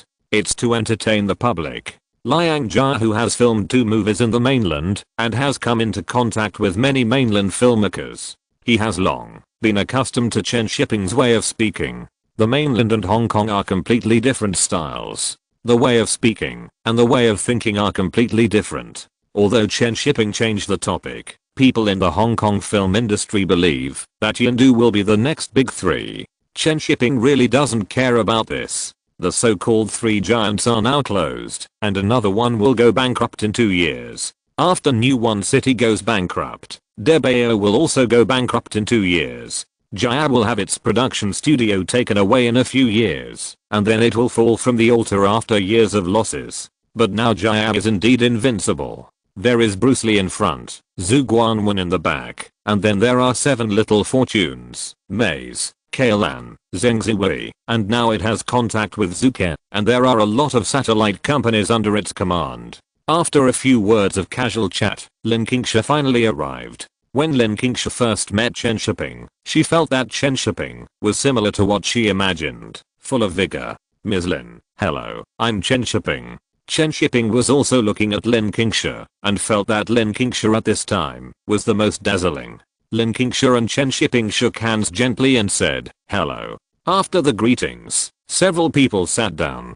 Boss Lee also called the waiter to serve the dishes, but when he wanted to open the wine, he was stopped by Chen Shiping. Chen Shiping was not used to drinking when talking about business. Boss Lee thought Chen Shiping was very strange. Shouldn't he talk while drinking? The happier he was drinking, the easier it would be. Chen Shiping didn't have much interest in drinking. He would never be happy, no matter how much he drank at work. As they ate and chatted, they soon got down to business. The script was handed to Liang Jia and Lin Qingsha. After they finished reading it, Chen Shiping took the initiative to ask them if they were willing to take on the role of new dragon in. Liang Jia did not hesitate. Coming here today was an answer. Lin Qingsha was willing to take on the role. Even if the script written by Chen Shiping was not very good, the fact that Chen Shiping had won the Palme d'Or was enough for her to take on the role. But she still had some questions she wanted to clarify. The movie is being filmed in the mainland. Will it be shot in the desert? Yes. How long will it take? Including the training time. It will start in February next year and will end in May. Lin Qingsha nodded, agreed after a little thought, and then she was curious about who Chen Shiping would choose to play the innkeeper Jin Xiangyu. Are you interested? This role is very outstanding, and you are also suitable. Chen Shiping said with a smile, although this role is not so positive. In terms of outstandingness, the chivalrous woman Qiu Moyan can't compare. Lin Qingsha asked curiously, you think I'm suitable, why don't you ask me to play Jin Xiangyu instead of Qiu Moyan? I think you will like Qiu Moyan more. Even if I ask you to play Jin Xiangyu, you will ask for a change. Lin Qingsha looked at Chen Shiping's eyes seriously and didn't see any flaws, but she felt that Chen Shiping was terrible in her heart, because she really thought so. But now that she heard Chen Shiping say that the role of Jin Zhangyu is more outstanding, she hesitated again. The most important thing is that she didn't want to follow Chen Shiping's wishes. Do you think you guessed it right? Arrogant man. I don't want to do what you want. Lin Qingsha suddenly laughed, looked at Chen Shiping, and said word by word, I want to change to Jin Zhangyu now. No problem, Chen Shiping agreed without hesitation. This made Lin Qingsha slightly stunned, and then she felt a little proud. You are not very good at guessing.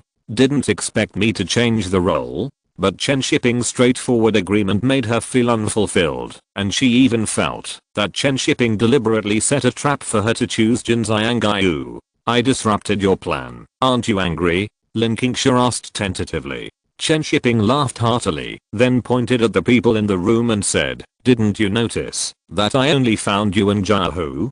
Jin Zhangyu and Qiyu Moyan are both prepared for you. I will look for an actor for another role after you have made your choice. Wait until I have made my choice? Lin Qingsha was a little stunned. She didn't expect such an answer at all. Isn't it said that Chen Shiping is very strong and domineering? Why did he let me choose alone? Did he guess my personality or value me? Lin Qingsha felt that she couldn't see through Chen Shiping. He seemed to have anticipated her reaction and choice. What if I change back? I want to play Qiyu Moyan. Chen Shiping said with a smile on his face. No problem, I said. These two roles are prepared for you. You can play whichever role you want. Lin Qingsha didn't know what to say. She just felt that her cleverness had confused herself. Liang Jia, who had been silent the whole time, seeing the surprised and complacent reaction on Lin Qingsha's face, he felt that Chen Shiping was trying to pick up girls instead of discussing cooperation. The most important thing was that it seemed to be successful. Liang Jia, who dared to bet that Lin Qingsha would go home tonight and think about it all night and still couldn't figure it out. Master. However, seeing Chen Shiping's serious look, Liang Jia, who was not sure what he was thinking. He couldn't figure it out. What exactly did he mean to Lin Qingsha? Until the end of the dinner, Liang Jia, who still didn't figure it out. Chen Shiping didn't look like a playboy. He was really a strange person. Lin Qingsha was even more depressed. She was still struggling with which role she should play. Outside the Central Hotel, Chen Shiping looked at Lin Qingsha and said with a smile, don't worry, you can think about it slowly. I will go to another actor after you make your choice. Lin Qingsha looked up at Chen Shiping and said with some frustration, you made me not know how to choose. It doesn't matter, go home and think about it slowly. You have a whole night. After Chen Shiping finished speaking, he left first. The taillights of the departing car emitted a red light and reflected on Lin Qingsha's face, which looked like a dangerous signal. Liang Jia, who wanted to remind Lin Qingsha, but he felt that speaking out would be like saying bad things about Chen Shiping, so he held back his words. Chen Shiping was sent back to the hotel by Boss Lee. As soon as he walked to the door of his room, he heard someone calling him from behind. Looking back, he found that it was Guan Zilin in the room opposite. Guan Zilin stuck his head out and looked back and forth in the corridor, then ran quickly to Chen Shiping, took the key from him, opened the door and squeezed in. Chen Shiping stood at the door and looked at Guan Zilin speechlessly. Whose room is this? Question mark. Come in. Guan Zilin waved at Chen Shiping in the room. Chen Shiping smiled helplessly and walked in, wondering what Guan Zilin was doing here tonight. The air conditioner that had just been turned on in the room was emitting warm air. Although the winter in Hong Kong was not cold, the temperature was very low. Guan Zilin sat on a chair with his chin propped up and looked at Chen Shiping, feeling a little annoyed that he forgot to bring a drink. The spilled drink was like a signal, and it was also an excuse for himself, so that the guilt in his heart would be much less. Guan Zilin didn't know what Chen Shiping was thinking. Anyway, she regarded this method as an accident. Since it was an accident, she naturally didn't have to bear the guilt.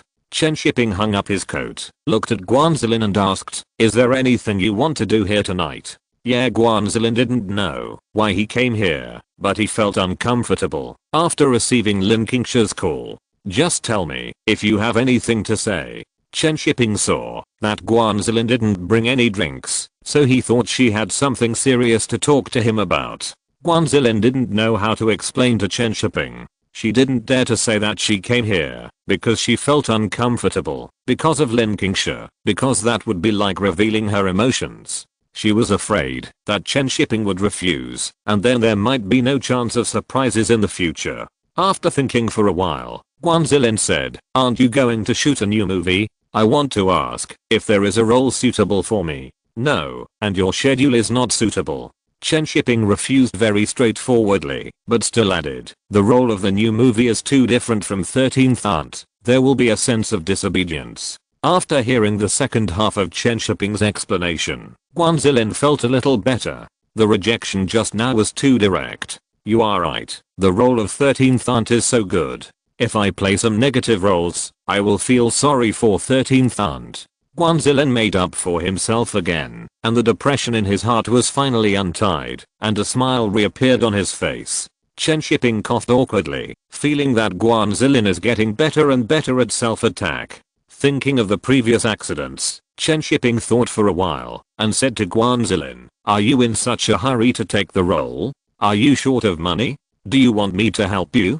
Guan Zilin was a little surprised, then shook his head and said, "I'm not short of money, but I really like money. Do you think I'm vulgar? I like money too. There is nothing shameful about it." Chen Shiping said with a smile, "Liking money is also a reflection of pursuing a better life. I have a way to make money here. Are you interested?"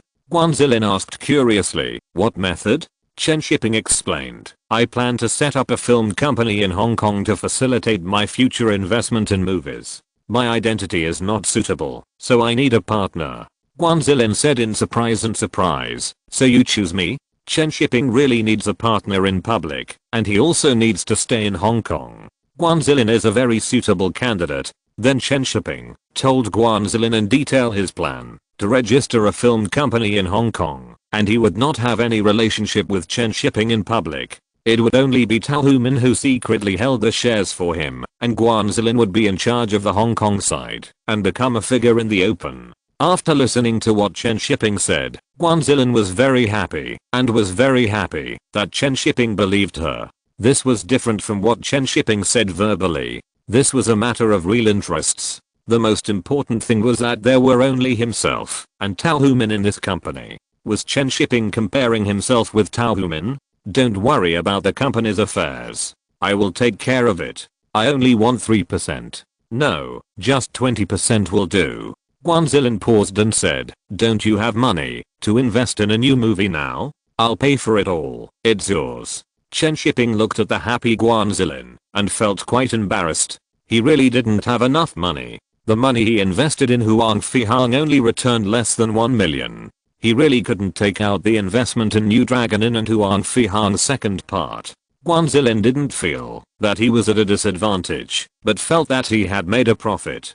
Chen Shiping will definitely be a big man in the future. Even if he is just a white glove, he will become a rich man. Maybe they will rely on Chen Shiping to become a wealthy family. Chapter 86, Crazy Lin Qingsha. Late at night, the steamy bathroom door was pushed open, and Lin Qingsha came out wiping her hair. At this time, she was still thinking about which role she should choose. Lin Qingsha, wrapped only in a bath towel, sat cross-legged on the sofa, and couldn't help muttering, "Why did he let me choose? What a strange person." After wrapping her hair with a towel, Lin Qingsha picked up the script of New Dragon Inn again, but put it down. After reading it for a while, she liked Qiu Moyan more than Jin Xiangyu, but she always remembered Chen Shiping's words that Jin Xiangyu was more outstanding. Lin Qingsha was really a little entangled. Should she choose the one she likes, or listen to Chen Shiping? How can you produce like this and let the actors choose for themselves? Lin Qingsha leaned on the sofa in annoyance and simply stopped thinking about this problem. If she thought about it anymore, she would not be able to sleep tonight. At this time, Chen Shiping was still awake. Guan Zilin, who didn't bring any drinks, chatted here for a while and then left. The night was long and Chen Shiping couldn't sleep, so he simply made a storyboard script for New Dragon Inn. After the spring, he had to prepare for the production of A Group of Wives and Concubines. This time he planned to be the director himself, so he planned to use New Dragon Inn to practice. In Chen Shiping's future plan, he only made award-winning movies, and he would find a tool director for the movies that made money. so New Dragon Inn still needed a nominal director to be his tool talent. If the movie was well made, it would be the credit of producer Chen Shiping. If it was bad, it would be the tool director who would take the blame. The tool director would be directly when the old senior would work hard, and no one would scold him anyway. Chen Shiping happily calculated his plan, and the storyboard script on the manuscript paper gradually took shape. When Chen Shiping put down the pen in his hand, it was already bright outside. When he was about to catch up on his sleep, his mobile phone rang. This was given to him by Mr. Lao. There was no mobile phone in Hong Kong, so it was very inconvenient to communicate. But it can only be used in Hong Kong. The current communication network in China is not as convenient as using a pager. Chen Shiping resisted the drowsiness and answered the phone. He didn't know who called so early in the morning. As soon as the call was connected, Chen Shiping heard Lin Qingsha's voice from the other end of the phone. I have decided which role to choose. I hope it won't delay you from finding an actor. Lin Qingsha felt that Chen Shiping must be anxiously waiting for her to choose. Otherwise he wouldn't know how to invite the actor for another role. Oh, which role? Chen Shiping was very sleepy now, so his voice was a little sleepy, but it sounded different to Lin Qingsha. She felt that Chen Shiping seemed to be indifferent and didn't care at all about what role she chose. It was like perfunctory to a child who was struggling with what flavor of candy to eat. Chen Shiping waited for a few seconds without waiting for Lin Qingsha's answer, yawning and asking, what role? Qiu Moin or Jinzai? Why is he so hesitant? He has been up all night, and he is still waiting to go to bed. I'll think about it again. Huh? Haven't you thought about it? Chen Shiping's voice finally fluctuated, and Lin Qingsha felt a little happy in her heart. She thought you really didn't care. I regret it again. Okay. Lin Qingsha snorted, while holding the phone. Okay, then you think about it, and come back to me. I'll talk later. I'll hang up first. Chen Shiping finished speaking quickly, and hung up the phone directly. I don't have time to pamper you. I'm so sleepy. Lin Qingsha on the other side listened to the busy tone coming from the phone. After a moment of stunned, she called several times, and threw the phone on the bed angrily. She made the decision, after struggling for a long time. In order not to delay Chen Shiping's work, she called to inform him early in the morning. I didn't expect him to react like this. Yesterday, I thought he valued me very much, and chose between two roles at will. Why is he so perfunctory today? It's so disrespectful. I will take my time to choose. I don't believe you are not anxious. Lin Qingsha was angry for a while, before she calmed down. How could she really become a child? It was just work. Why did it act like love? Sleep. A good sleep can relieve all worries. Lin Qingsha covered herself with the quilt to relieve her mood, but she was quiet for less than 10 seconds before she opened the quilt again and frantically fluttered a few times. The more she thought about it, the angrier she got. This man changes his face so quickly. Since she became famous, she has never been despised like this. I will never work with Chen Shiping again. Just when she was angry, the phone thrown in the corner of the bed suddenly rang. Lin Qingsha's eyes lit up, and she immediately crawled over to pick up the phone and answered it. Hello. Lin Qingsha's slightly excited voice reached San Mao's ears. San Mao smiled and greeted her, and then asked her what she was doing, and why she was so happy. Lin Qingsha lay down on the big bed, holding the phone, and saying that she met a man who was very good at changing his face, and complained to her bestie. San Mao had been listening quietly and finally couldn't help laughing and said, I thought you were going to get married. No way. I'll definitely let you know first, if I get married. Lin Qingsha then remembered that it was San Mao who called her, so she asked her why she called. I'm writing a script, and I always think of you when I write it. San Mao said gently. Lin Qingsha immediately sat up, holding the phone and asked, don't you want me to act in it? Yes, I will definitely ask you to act in it when I finish writing it. San Mao said happily. Then write it quickly. I'm going to the mainland to film soon, and I'll play your role after I come back. Are you going to the mainland? I want to go too, but I just don't have any inspiration recently. Then you. Lin Qingsha thought that she was going to the desert to film a movie, and she didn't say what she wanted to invite San Mao. San Mao said to herself that she was going to the northeast to take a look, which made Lin Qingsha feel relieved. After chatting with San Mayo for a long time, Lin Qingsha hung up the phone.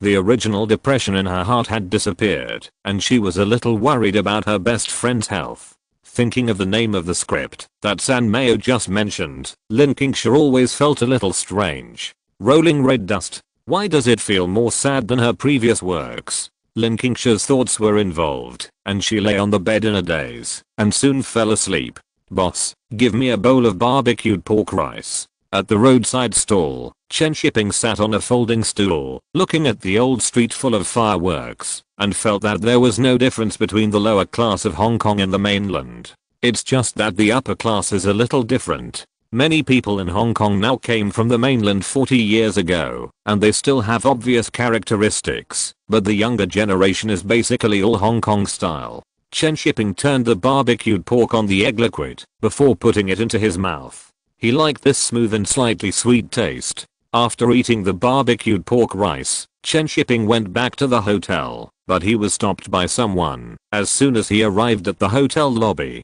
Why are you here? Chen Shiping asked with some surprise. Li Lianji smiled and said that he wanted to treat Chen Shiping to dinner, but unfortunately, Chen Shiping had just finished eating. Then the two went to the coffee shop in the hotel. After sitting down, Li Lianji told him his purpose this time. He heard that Chen Shiping's new movie Dragon and wanted Liang Jiahu to star in it, and he wanted to come here to fight for it.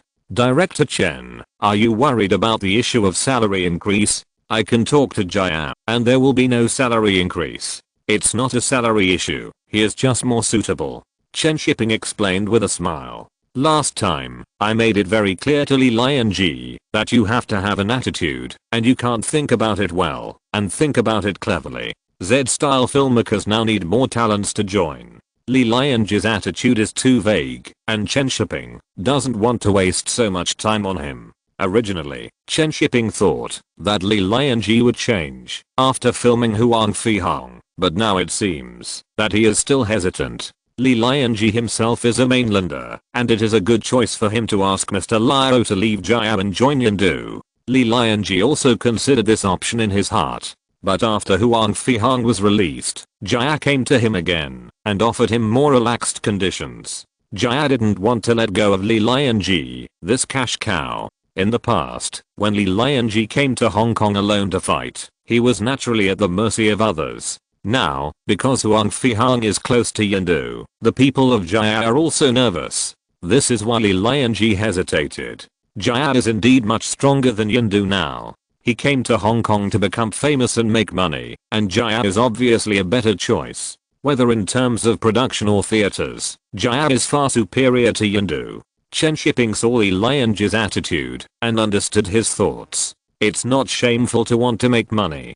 Finish filming Huang Fi Hong first, and consider other things slowly. Chen Shiping smiled and stood up and said, my new project for Yandu is called Fist of Fury. It suits you very well. You can go back and talk to Mr. Liao. The pay is not low. After that, Chen Shiping nodded to him and went upstairs to sleep.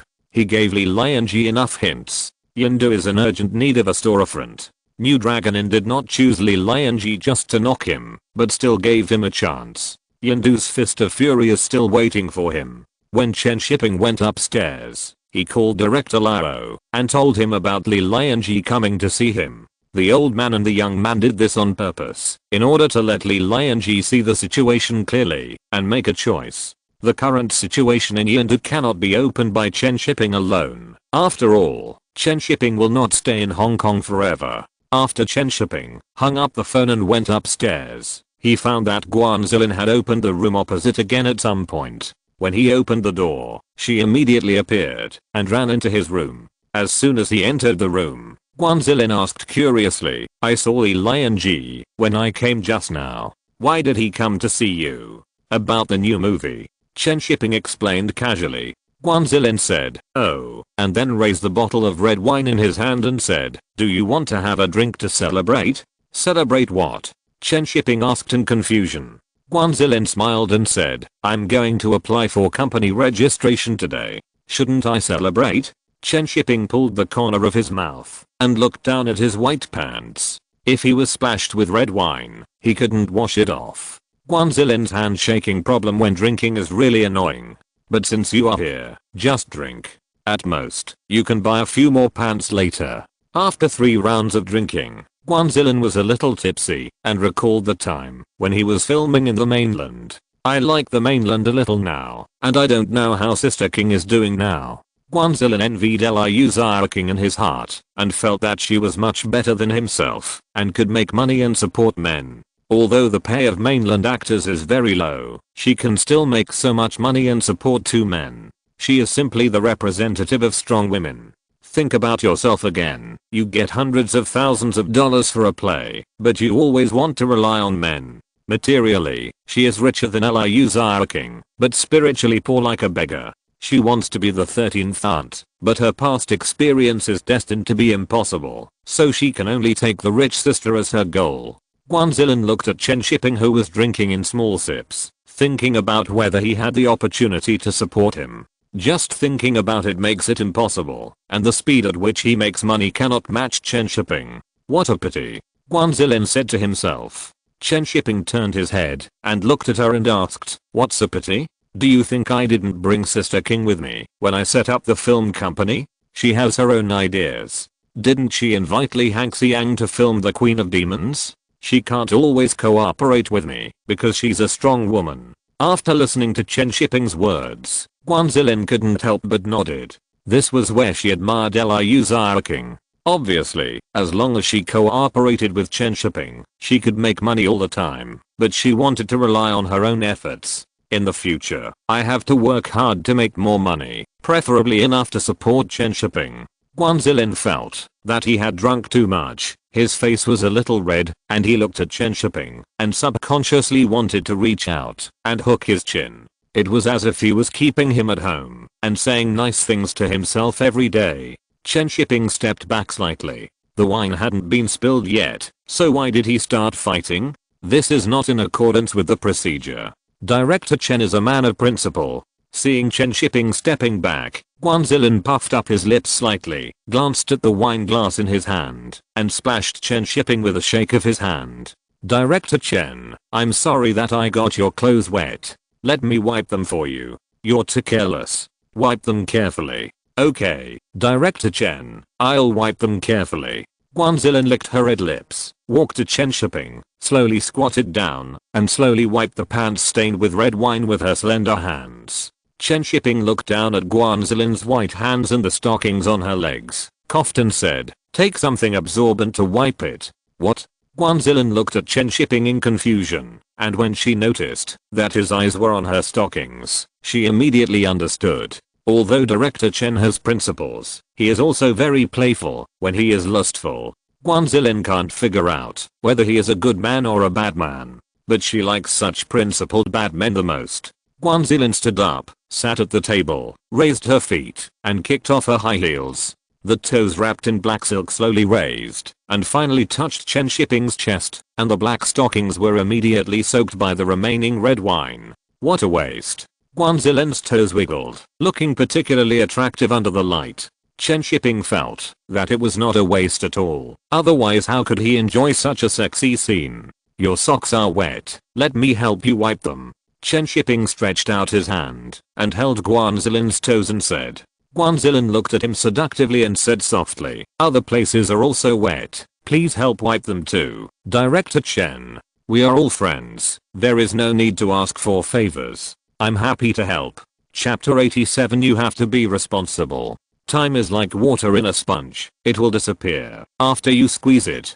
The Chinese New Year is coming soon, and Chen Shiping is also anxious to return to the mainland. Things in Hong Kong have been dealt with almost completely. Not only Chen Shiping wants to celebrate the Chinese New Year, but also the filmmakers in Hong Kong want to celebrate the Chinese New Year. Director Chen continues to stay here and doesn't know how many people will be in a bad mood. Now there is only one thing left to deal with, that is the casting of the new Dragon Inn. Lin Qingsha has not replied to him yet. This little girl has been hesitating for several days. Work is not love, why is she hesitating? Dong Fangbubei is so domineering in his performance, why is the reality so entangled?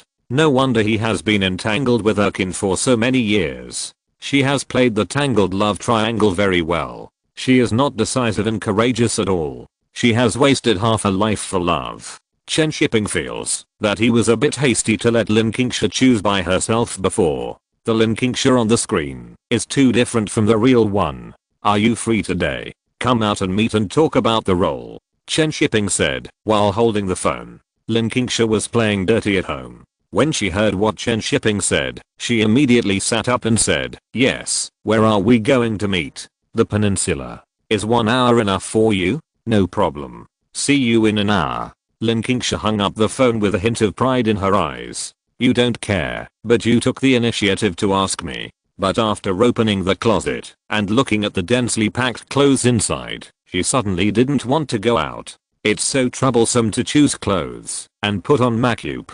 Lin Qingsha was a little entangled. Should she call Chen Shiping to tell him that she couldn't go out, but she was worried about being scolded by him? In her eyes, Chen Shiping was a man who changed his face faster than turning a page. So annoying. Why is there so many choices in life? Lin Qingsha hesitated for a while before she randomly chose a set of clothes to go out, and she didn't even put on lipstick. Anyway, it's not a love relationship. Why should she put on makeup? At the entrance of the Peninsula Hotel's coffee shop, Chen Shiping attracted a lot of people's attention as soon as he came in. He was wearing a black Chinese jacket and a white shirt with a short flat head, which was completely different from the customers in the coffee shop who were dressed in fashionable clothes. The Peninsula coffee shop is a choice of many celebrities. Chen Shiping was recognized by many people as soon as he appeared, but no one came up to greet him. They just sat there and looked at him, trying to see who he was looking for today. Chen Shiping's steps were very steady, and he didn't care about those eyes at all. It would be better for everyone to remember his face carefully. When he comes to Hong Kong next time, everyone present must stand up.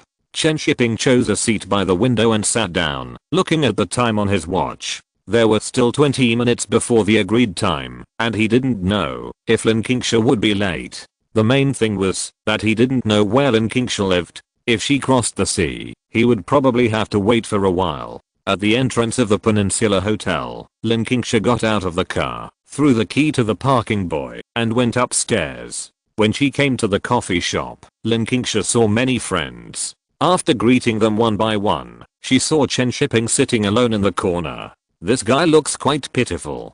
Doesn't he have any friends? Lin Qingsha walked over and sat opposite Chen Shiping, took off her sunglasses, and looked at him and said, "Don't you want a drink? I don't know what you want to drink. I'll wait for you to order." Chen Shiping waved his hand to call the waiter. Lin Qingsha didn't look at the menu and ordered a cup of coffee directly. Chen Shiping looked through the menu and said, "It's pretty fast this time." Huh. Lin Qingsha was confused for a moment before she understood what Chen Shiping meant, and she couldn't help but get angry. Chen Shiping casually ordered a cup of coffee and returned the menu to the waiter. "Haven't you thought about it yet?" "No," Lin Qingsha said sullenly, not in a good mood. Chen Shiping frowned and said, "What are your concerns?" "I don't know," Lin Qingsha said in a bad mood. Lin Qingsha's attitude made Chen Shiping want to hit someone. "What do you mean by not knowing? Then don't choose. Play Qiu Moyan," Chen Shiping said directly. Lin Qingsha was immediately unhappy and looked at Chen Shiping and said, "Didn't you let me choose between the two roles? Now you won't let me choose? You can't choose well. It's been a few days. I thought you were picking a boyfriend." Chen Shiping didn't have that much patience and said directly, "It's settled." Lin Qingsha looked at Chen Shiping unconvinced and said, "I'm not going to play Qiu Moyan. I'm going to play Jinzaiangaiu. I suddenly feel that you are not suitable." Chen Shiping leaned back in his chair and said lightly, "You can't play a graceful, charming, bold, and sharp-edged woman like Jinzaiangaiu. Acting is different from being a person. Same. You are still more suitable for Qiu Moyan, trapped by love, but hurt by ruthlessness. You." Lin Qingsha suddenly lost her temper. This is why she likes Qiu Moyan, just like seeing herself. Seeing Lin Qingsha's frustrated look, Chen Shiping felt that he had messed up. Originally, I wanted to stimulate Lin Qingsha and let her find the bold and tearing love and hate feeling of Jinzaiangaiu, but why did you say she was depressed? Why is she not as easy to fool as Guan Zilin? She has no fighting spirit at all. Seeing that Lin Qingsha didn't say anything, Chen Shiping wanted to make up for it. Actually, Lin Qingsha interrupted Chen Shiping and said, "You are right, I'm such a person. Then play Qiu Moyen." Chen Shiping thought that Lin Qingsha would be good in playing Qiu Moyen. She also played Qiu Moyen in the original version. Although she was not as outstanding as Jin Xiangyu, she was not bad. Lin Qingsha stirred the coffee in the cup and looked up at Chen Shiping and said, "I want to play Jin Xiangyu, is it okay? I want to try." Chen Shiping, I can't understand her more and more. You are right, but I want to change. Can you give me a chance? Lin Qingsha looked at Chen Shiping seriously. Her face without makeup looked beautiful at a close distance, and there was a hint of determination in her big eyes. Chen Shiping restrained his expression and said, "Are you serious?" Lin Qingsha nodded, and suddenly leaned back, as if she understood something, and said to herself, "In fact, I envy those decisive people in my heart. When it comes to feelings, I always hesitate, and can only wait passively." Chen Shiping pinched his fingers, not understanding why she was still sad. But it was also a firm decision, so let her play Jin Xiangyu. After a long time, Lin Qingsha came back to her senses, and looked at him and said, "Let me play Jin Xiangyu. I will let you see a different Lin Qingsha." Chen Shiping nodded and said, "Okay, I believe in your determination. I hope to see your change. Thank you." After Lin Qingsha finished speaking, she felt relieved, and felt that she should indeed put an end to the past. If she continued to struggle, she didn't know how many years she would waste. "Then who are you going to find to play Qiu Moyen?" Lin Qingsha was very curious about Chen Shiping's choice. According to the reason he just said, that he was not suitable, it felt that he should choose the most suitable person according to the actor's personality. "I thought you would choose Qiu Moyen, so I wanted to find Zhang Manyu to play Jin Xiangyu." Chen Shiping rubbed his temple and said, "But now, I can't find him. Anita Mui is actually quite suitable, but her position is not right. Chen Shiping will not choose her. Then find an actor from the mainland." After Chen Shiping and Lin Qingsha chatted for a few more words, they said goodbye and left. Lin Qingsha looked at Chen Shiping's back as he left, and she understood why Guan Zilin said that Chen Shiping was very good at helping actors find their state. It's just that he is so serious about a martial arts film. If he can shoot his art film, the harvest will be greater. Suddenly I want to work with him on an art film. 2 days later, Chen Shiping landed at the Beijing airport. This time he didn't save money to take the train. Chen Shiping didn't tell Zhao Beike about his return flight. He didn't want her to come to pick him up. The airport is quite far away, and it's very cold to run here in winter. Half an hour later, Chen Shiping returned to the factory, and the first thing he did was to report to the main building. This trip to Hong Kong was very rewarding, and there were some unplanned things. Chen Shiping must report them to the studio. After listening to Chen Shiping's report, Song Heng calculated and said, "Do you mean that the co-production department has co-produced 4 films this year? New Dragon Inn, Huang Fi Han Part 2, New Fist of Fury, and Farewell My Concubine. These are the achievements that Chen Shiping has brought to the co-production department this year, and this does not include the wives and concubines that he is going to shoot. Well, there may be more." Chen Shiping coughed and said, "If we shoot quickly, there may be more in the second half of the year." Song Heng, should I be happy or sad? The output of the co-production department is almost catching up with the total production of the studio last year. If this continues, other directors in the studio will have opinions. The co-production department generates income for the studio, and other directors do art.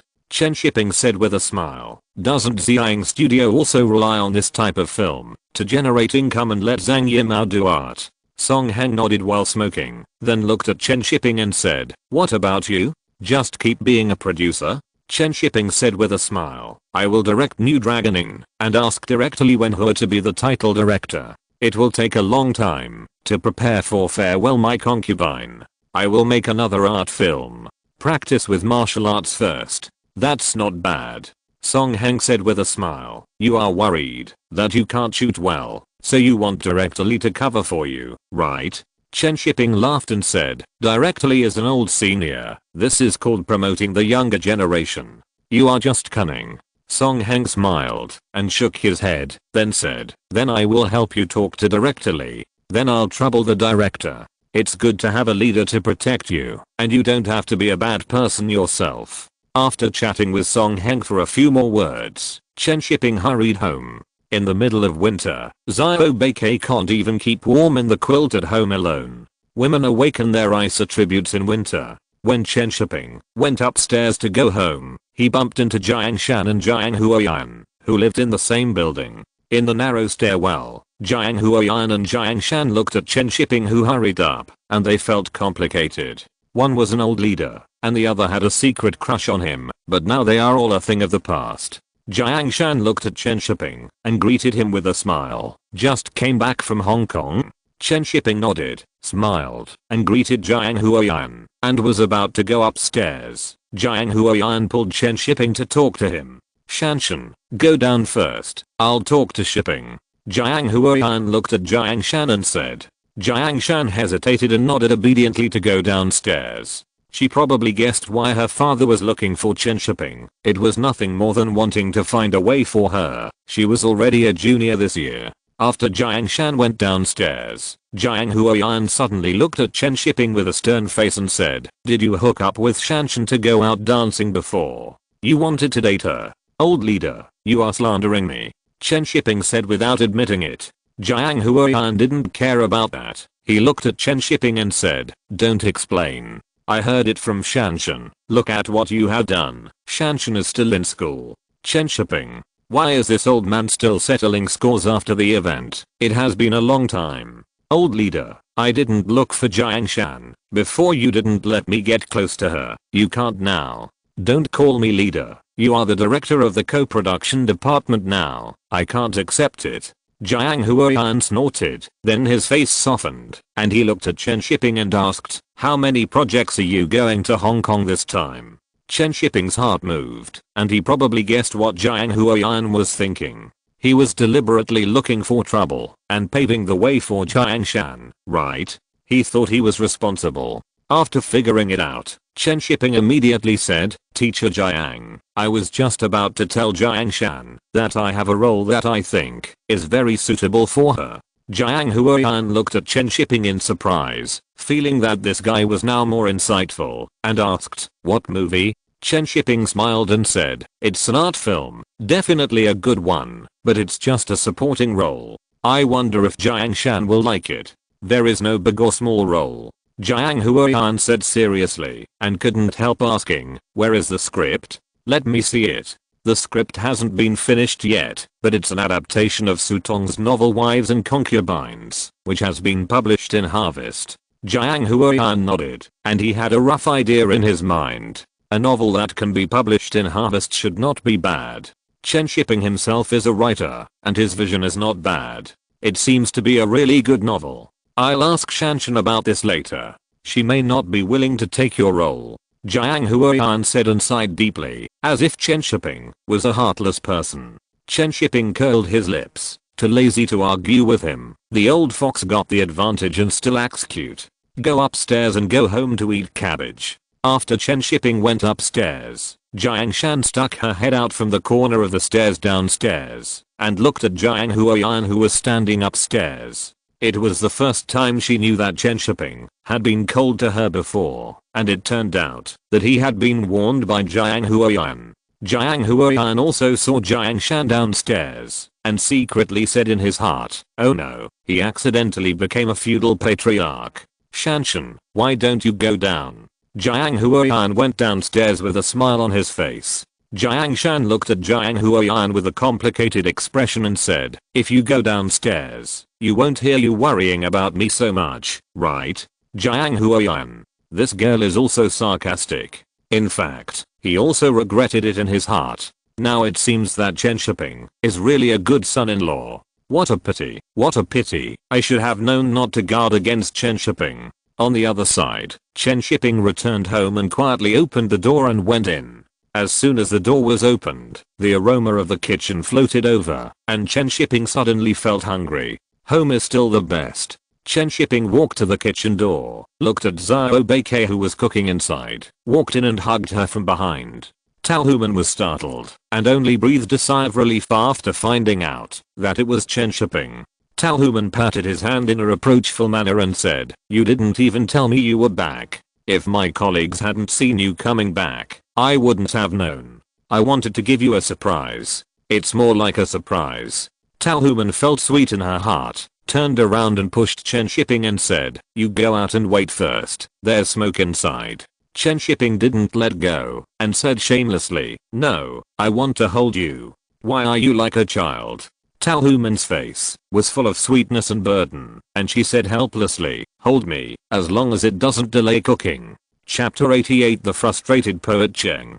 As the spring festival approaches, Chen Shiping becomes even busier. There are endless meetings in the factory every day, including the factory's big meetings, departmental meetings, and next year's production plan meetings. Occasionally, he has to go to Zhang Production Company for meetings.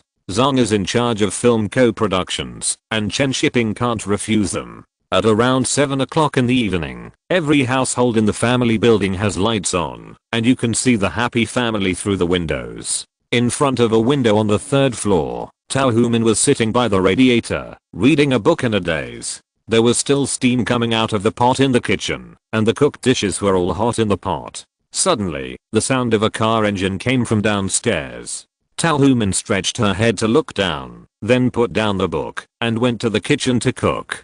Jiang Shan, who lived in the same building, was also standing by the window looking downstairs. She saw Chen Shiping coming out with large and small bags in his hands. Looking at the figure downstairs, Jiang Shan felt mixed emotions. In the past, Chen Shiping would ride a bicycle, hide behind a tree downstairs, and shine a flashlight through his window to secretly take her out to play. Now Chen Shiping drives a car and can walk into the building openly, but his purpose is no longer her.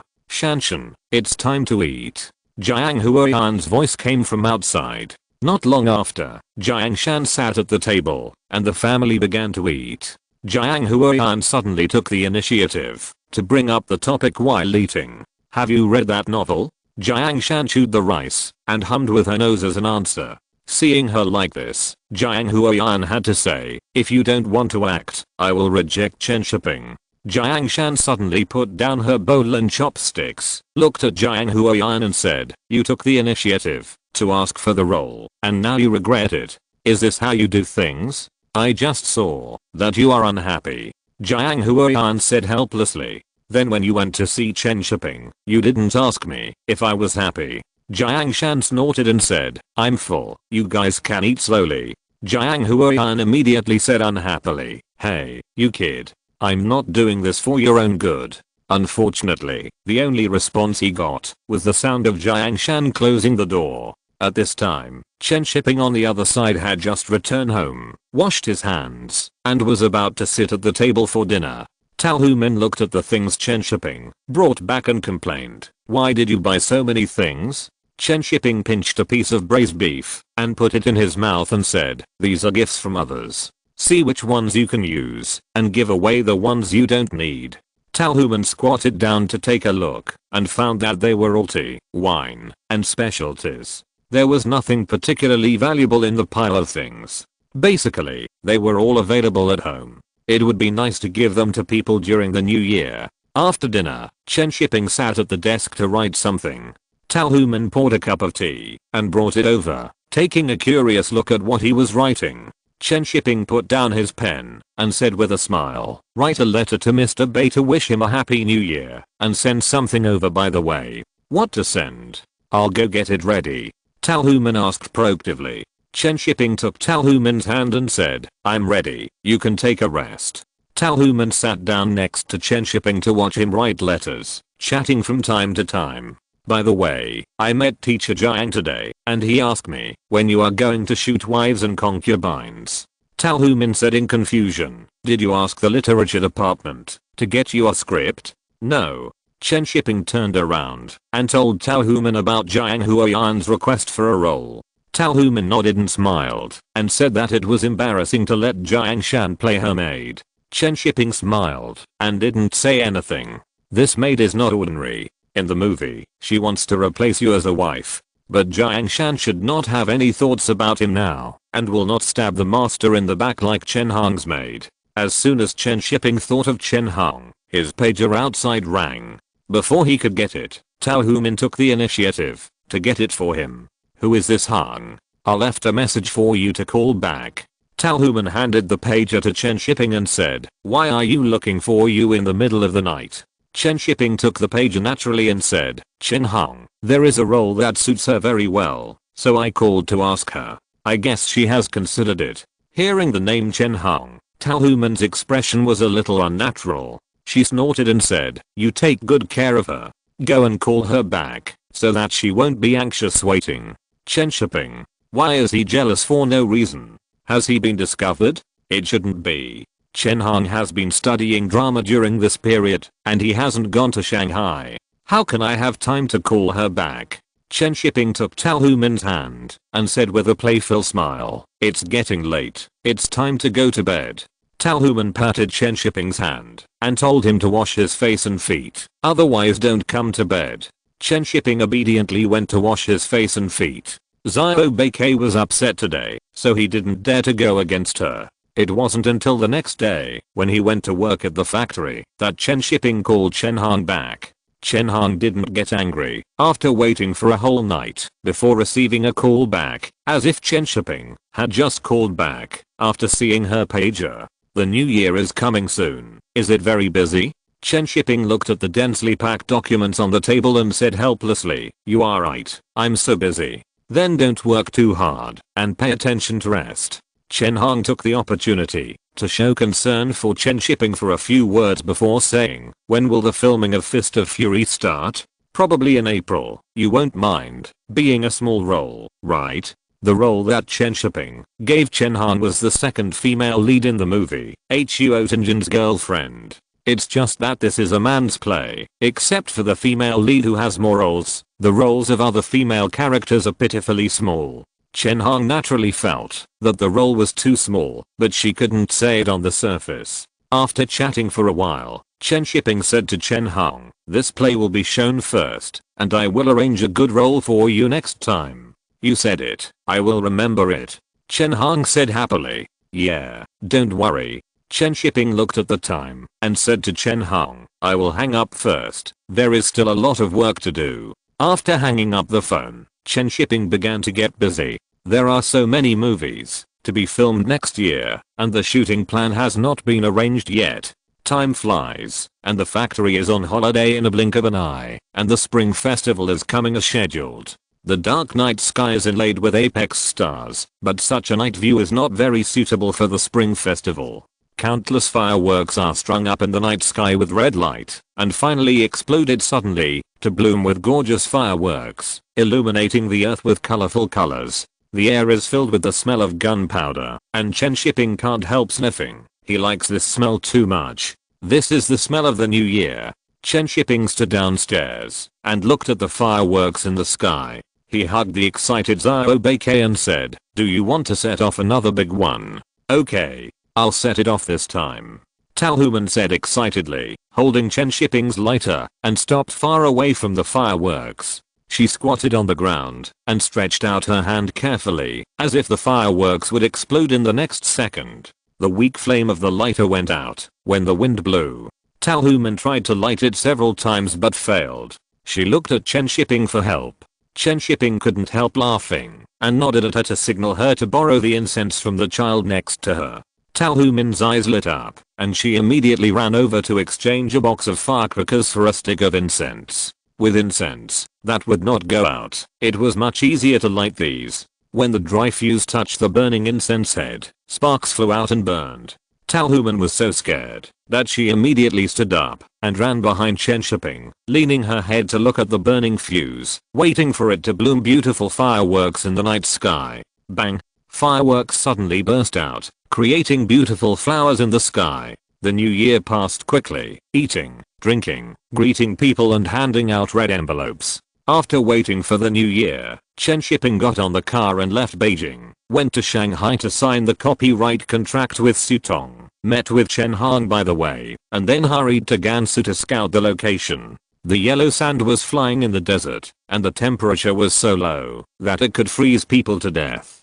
Chen Shiping jumped out of the jeep and wrapped himself tightly in his military coat. The people in the factory set workshop who followed Chen Shiping were sniffing and looking at the surrounding scenery. The inn will be built at this location. Chen Shiping pointed to a severely weathered rock, turned his head, and said to the set design team, "It must have the style of the western regions, desolate and lonely. Have you seen American westerns?" "I have, but the American West is not as beautiful as ours."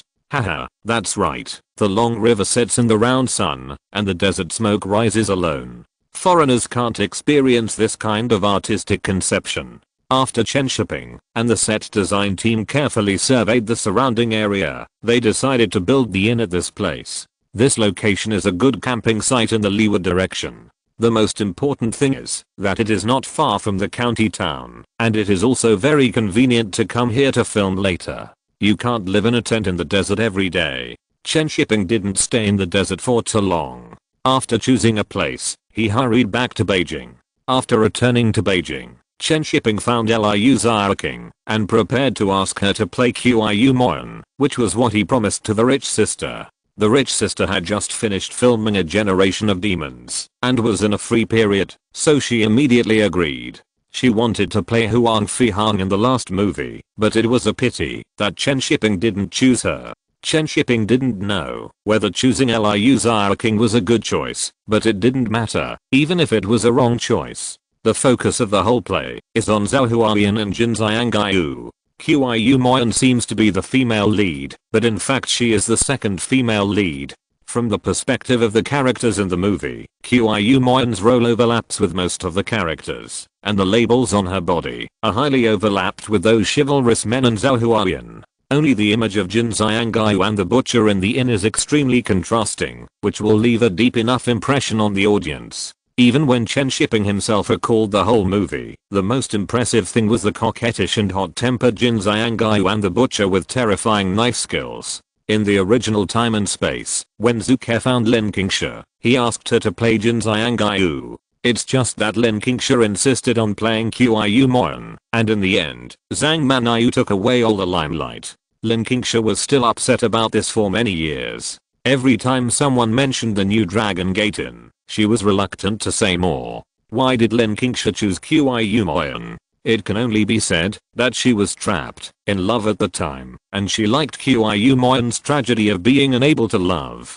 Stars are also human beings. They have 7 emotions and 6 desires, and they will also be emo late at night. Chen Shi only hopes that Lin Qingsha can change this time and not waste such a good role as Jin Xiangyu. At this time, all the workshops in the Beijing film studio have been running. In previous years, all the workshops were very idle, and there were only 7 or 8 movies a year. This year, there are so many movies in the co-production department, and all the workshops are very busy. In particular, Chen Shiping has extremely high requirements. From the set to the costumes, every link is personally inspected. No one dares to fool Chen Shiping. New Dragon Inn is essentially a martial arts western movie. If there is no such feeling in the costumes and set, the movie will be useless. Chen Shiping is busy preparing, and the actors are not idle either. Liang Jiahu and Lin Qingsha have already started training in the Yuan family class in Hong Kong.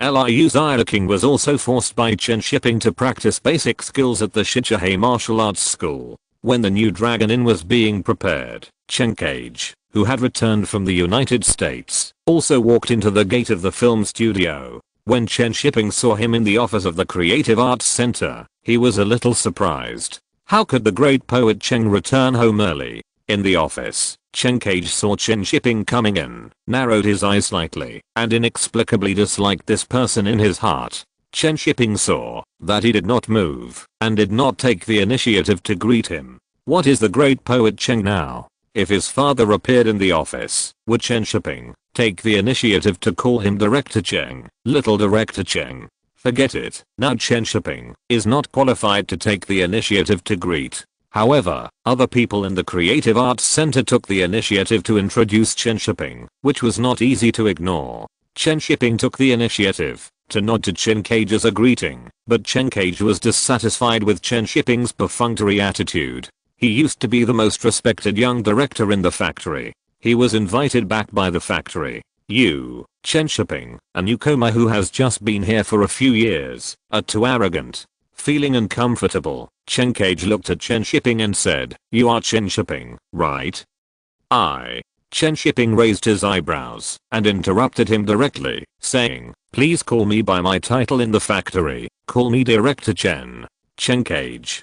Damn, so angry. The atmosphere in the office was extremely quiet at this time. Many old people watch the show silently. There is no room for two tigers in one mountain. It is normal for young people to fight each other. But now it seems that Chen Shiping is more powerful. Chen Shiping smiled at Chen Cage, unscrewed his thermos cup, and took a sip of tea, and said in a very casual manner, "It's just in time for Director Chen to come back. The co-production department wants to find you to be the director of a film. Report back later. Director Chen."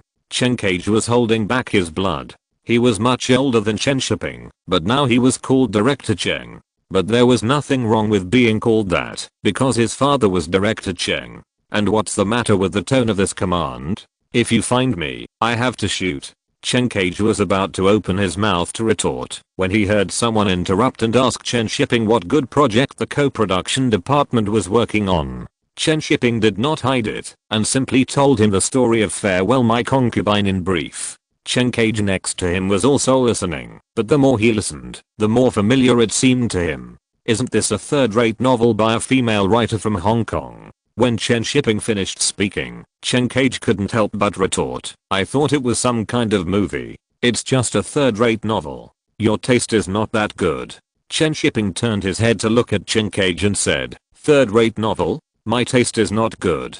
Do you know who I am? I don't know what I'm talking about. Something happened at home today, so the update is late. Sorry everyone, there will be another chapter later. If you're listening to this novel on a channel other than Fanfic World, it means they downloaded and uploaded it without effort. We cordially invite you to visit our channel, Mundo Fanfic Novelos. There you'll find the original version of this story and you can explore many other novels of various genres. We're waiting for you to immerse yourself in a world of incredible novels. Chapter 89. I'm really not a pervert. The office of the Creative Arts Center was heated, making people feel warm. However, everyone in the office felt that the atmosphere was frozen to the freezing point, and everyone's eyes were focused on Chen Shiping and Chen Cage. The two young men were now in a complete confrontation. Chen Shiping's meaningless words were still echoing in Chen Cage's ears. He didn't know how long it had been since he had been said that.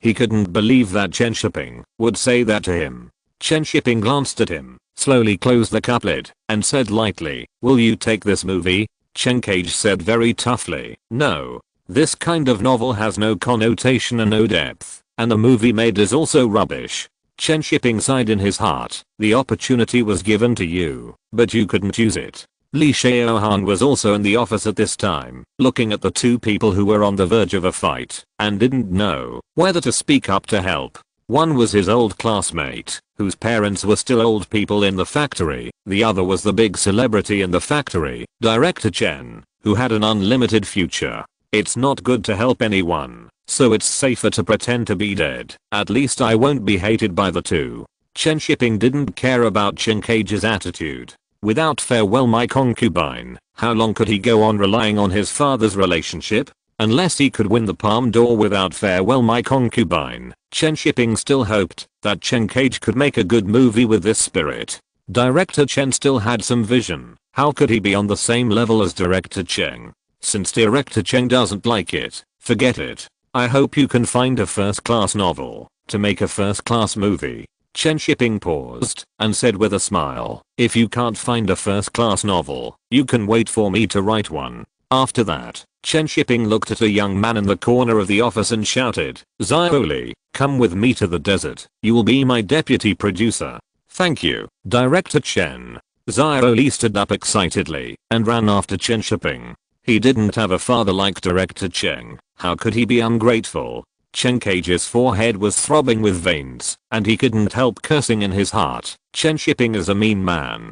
That Xiaoli is also a lackey. Li Xiaohang sat in the corner and watched Chen Cage's angry expression, silently lowering her head to fiddle with her script. It seems that this old classmate can't beat Chen Shiping. This boss used to be arrogant in the factory. The factory was strictly controlled, and work permits were required for entry and exit. This boss refused to bring it, and even got into a fight with the security department. It's good to be suppressed now, but it will be difficult to get up after being suppressed. It's probably not possible to find his father. How many people in the factory now rely on the co-production department for their livelihood? Chen Shiping's reputation and relationship in Hong Kong, and the protection of the factory director above. Chen Shiping is not someone that ordinary people can move. Even if you really spend a lot of effort to get Chen Shiping away, there are a lot of units outside vying for him, including Zhang Production Company China Film and Hong Kong's Yendu. Maybe Xiang Studio is also waiting. As long as it is not force majeure, Chen Shiping can really walk sideways in the factory. At this time, outside the office, Xiaoli, who was following Chen Shiping, said with a smile, "Director Chen, you were so domineering just now." Chen Shiping smiled and said to Xiaoli, "Don't flatter me, work hard for me later. If you do well this time, I will let you be the producer next time. I promise to perform well. I will never embarrass you." Chen Shiping likes this kind of young people who can talk and are motivated. There are too many nepotisms in the factory, and it is too difficult for young people to stand out. Didn't Chen Shiping also study everywhere, build relationships with big men, and go to Cannes for public relations in person? After returning to China, he still wrote novels despite controversy, just to gain fame and voice. When a person becomes famous, the probability of being shot at will decrease. When a person becomes a benefit provider, the possibility of being worshipped is 100%.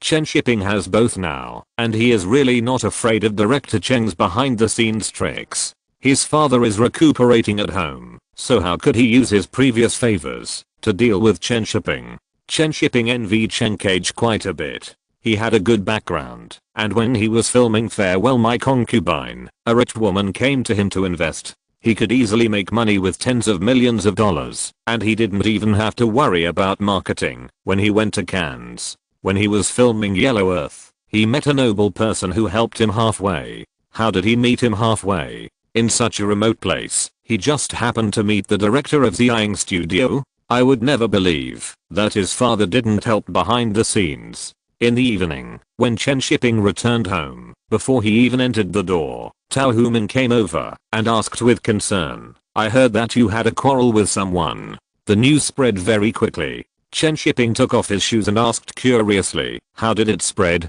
Tao Human took off the scarf from Chen Shiping's neck and said with a smile, "How else can it be spread? Say that director Chen bullied people. What a joke. How did it spread?" Chen Shiping didn't believe that someone would spread it like this. They were risking their lives to make up stories about director Chen. Tao Human couldn't help laughing, and after hanging up her scarf, she said, "You said director Chen didn't know what was good for him. He scolded you for having no vision when you asked him to film." "That's what I said."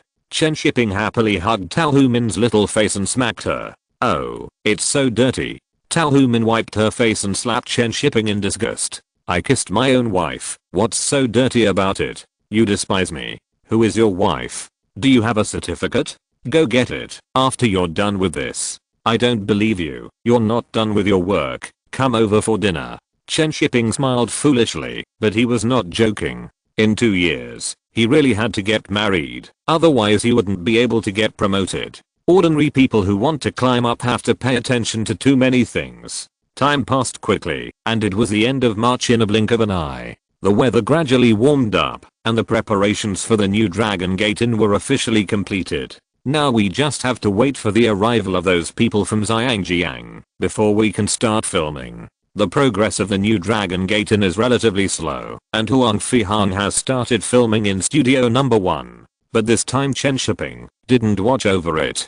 During the first filming, the crew had almost gotten used to each other, so it didn't matter whether Chen Shiping went or not. When Li Lianji returned to Beijing, he even went to see Chen Shiping and told him that he was negotiating a contract termination with Jia. This made Chen Shiping happy. It was good that he could figure it out. But he was afraid that this guy was using Mr. Lyo's relationship to help him get things done and get Fist of Fury. If he really dared to do that in the future, Chen Shiping would have to knock out his teeth. Not a single one left. It was estimated that, if that was the case, Mr. Lyo would have someone knock out all his teeth without Chen Shiping doing anything. In early April, Chen Shiping picked up Liang Jiahu and Lin Qingsha at the Beijing airport. This time, Chen Shiping didn't ask the factory to send a car to pick them up.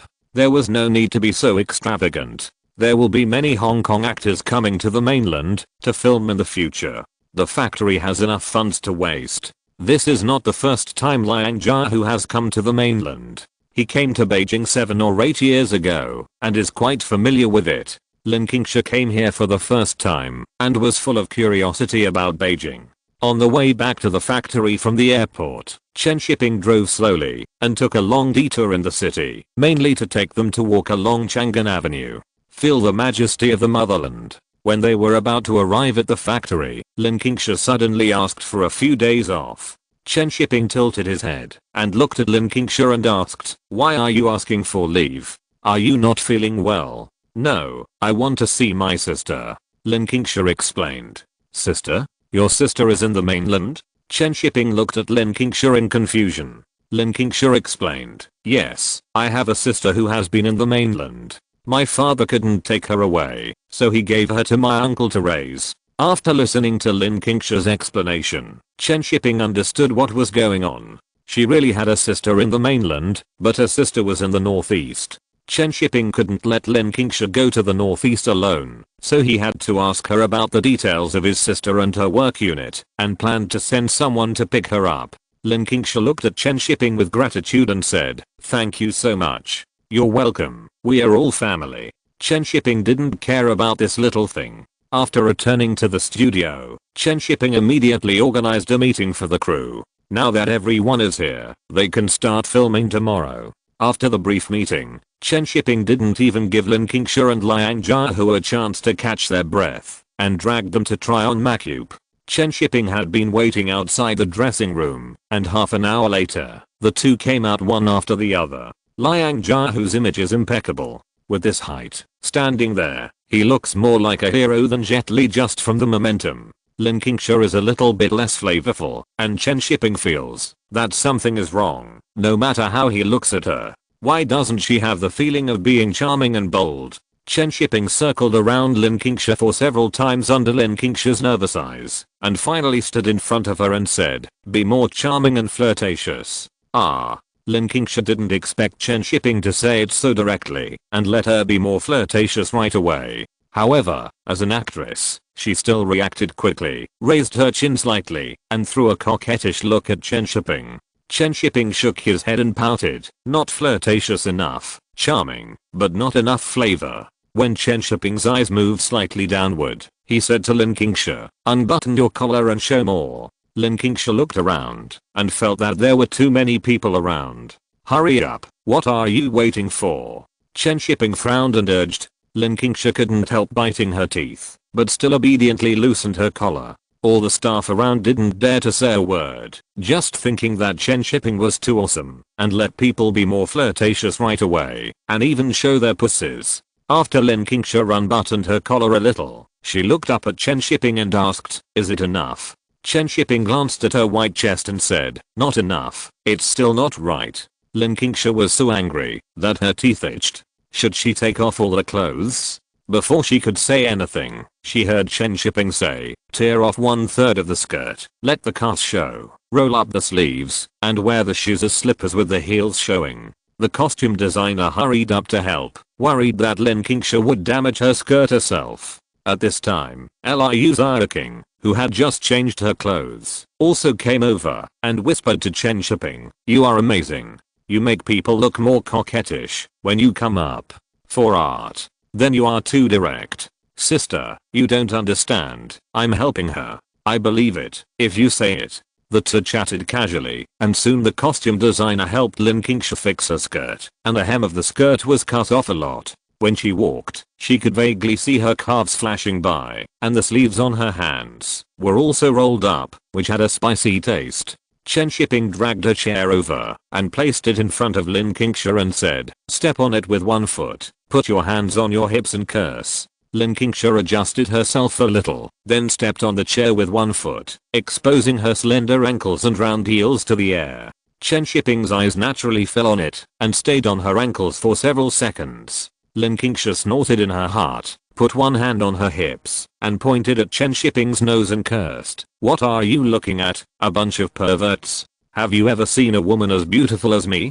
Be careful or I'll dig out your eyeballs." Chen Shiping touched his nose. "I asked you to curse, not to point at my nose and curse. It's just a few glances, it won't cost you a piece of meat." "Not bad, it feels a bit sassy, but it's not enough." Chen Shiping turned to look at Liu Xiaoqing and said, "Sister, you play Wang Zifan for her." Liu Xiaoqing couldn't help laughing, hit Chen Shiping and said, "Why should I play her role? You might as well let me play Jin Xiangyu." Everyone laughed immediately, and Chen Shiping's embarrassment passed. The overall feeling of the Makeup trial was okay, and Chen Shiping was still very satisfied. Although Lin Qingsha was still a little short of the feeling, this was not the official start of filming after all, and she could slowly adjust it later. When the actors went to remove their makeup, Chen Shiping began to arrange the startup work for tomorrow. After finishing all the things, Chen Shiping sent Liang Jiahu and Lin Qingsha to the hotel.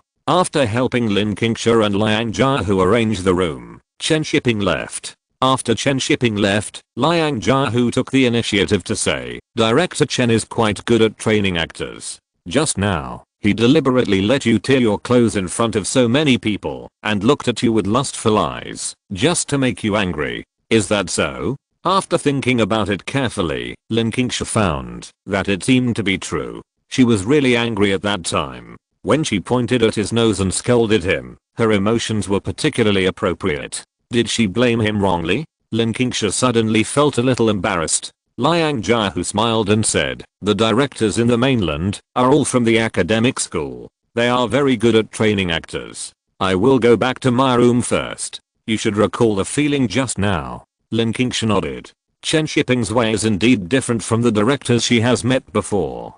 Before she could react, her emotions were already stimulated. After returning to her room, Lin Qingsha carefully recalled the feeling at that time, and after combining it with the script, she realized that her emotions at that time were not enough. At that time, she was fierce, but not coquettish enough. No wonder Chen Shiping said it was not enough. The more Lin Qingsha thought about it, the more she felt that Chen Shiping was amazing, and she felt more guilty. Just now, she felt that she had sacrificed a lot, but now it seems that Chen Shiping sacrificed even more. He was misunderstood without explaining a word, and she almost thought he was a pervert. "I'm really not a pervert. I was just trying to help her feel good."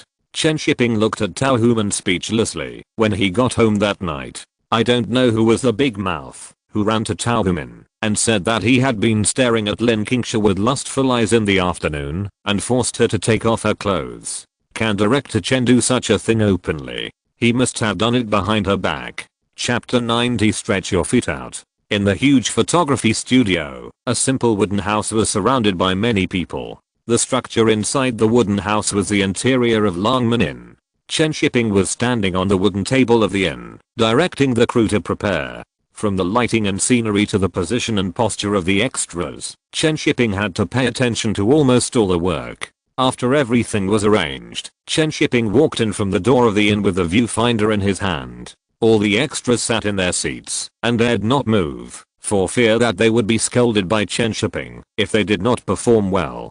From the viewfinder's perspective, the whole inn was shabby and dirty, and the color of yellow sand was everywhere. The inn was full of ferocious guests, and the tables were full of swords and knives. A murderous atmosphere was pervasive. Chen Shiping held the viewfinder and walked through the messy tables and chairs, looking around everyone in the inn.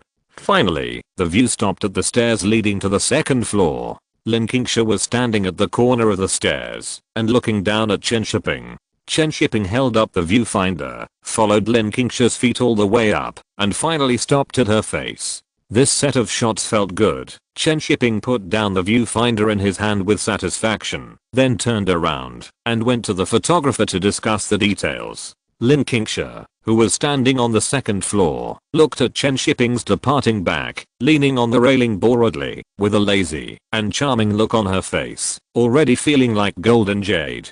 Chen Shiping and the photographer stood in front of the camera, pointed to the laid track and said, "The lens must be stable. I want the subjective perspective long lens to push all the way to the end, to show the cautiousness and tense atmosphere of entering the inn for the first time." "Okay, no problem." The photographer agreed immediately. After saying that, Chen Shiping turned around and shouted to the lights, "Lower the brightness. Except for the ceiling lights and the candles on the table, remove all other light sources." The candle light source should be shaken when it is pushed in front of the camera, and the character should add reflections when Jin Zhangyu appears. After explaining the photography and lighting, Chen Shiping ran to the sound effects and told them to have the sound of chopping meat coming from the back kitchen. The sound should be deep and dull, and the rhythm should be the same as the heartbeat. After explaining everything, Chen Shiping stood at the door of the inn with the viewfinder and looked at it for a long time before he breathed a sigh of relief.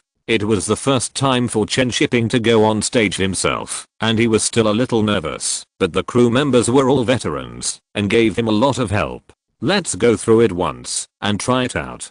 Chen Shiping called everyone to walk through the play. Soon all the actors were ready and walked through it according to the script. Chen Shiping was very satisfied with the whole play, but he felt that Jin Zhangyu's appearance was not amazing enough. He stood downstairs and stared at Lin Qingsha for a long time. Lin Qingsha felt a little awkward when Chen Shiping looked at her. She leaned on the railing and asked, "Is there something wrong?" Chen Shiping shook his head and suddenly asked the costume designer to bring a red rope.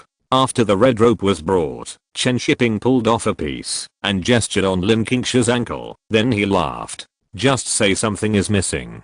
The whole picture just now was yellow, which was dark and depressing. Even if the golden jade were supplemented with light, it was still not stunning enough. The color was too monotonous. The character has both boldness and charm, but lacks a trace of feminine tenderness. Chen Shiping said to Lin Qingsha, "Stretch out your feet. I'll tie it myself." "I didn't say I'd tie it for you. I'll measure the size." Lin Qingsha stood on the stairs and reached out to take the red rope across the railing. When she leaned down, the scenery on her chest was all displayed in Chen Shiping's sight. Chen Shiping looked away after taking a look. He didn't want to be pointed at by Lin Qingsha and scolded as a pervert. Lin Qingsha was not prepared for Chen Shiping. She took the red string and tied it lightly around her ankle. The white ankle was embellished with a red string, which immediately gave it a sense of softness.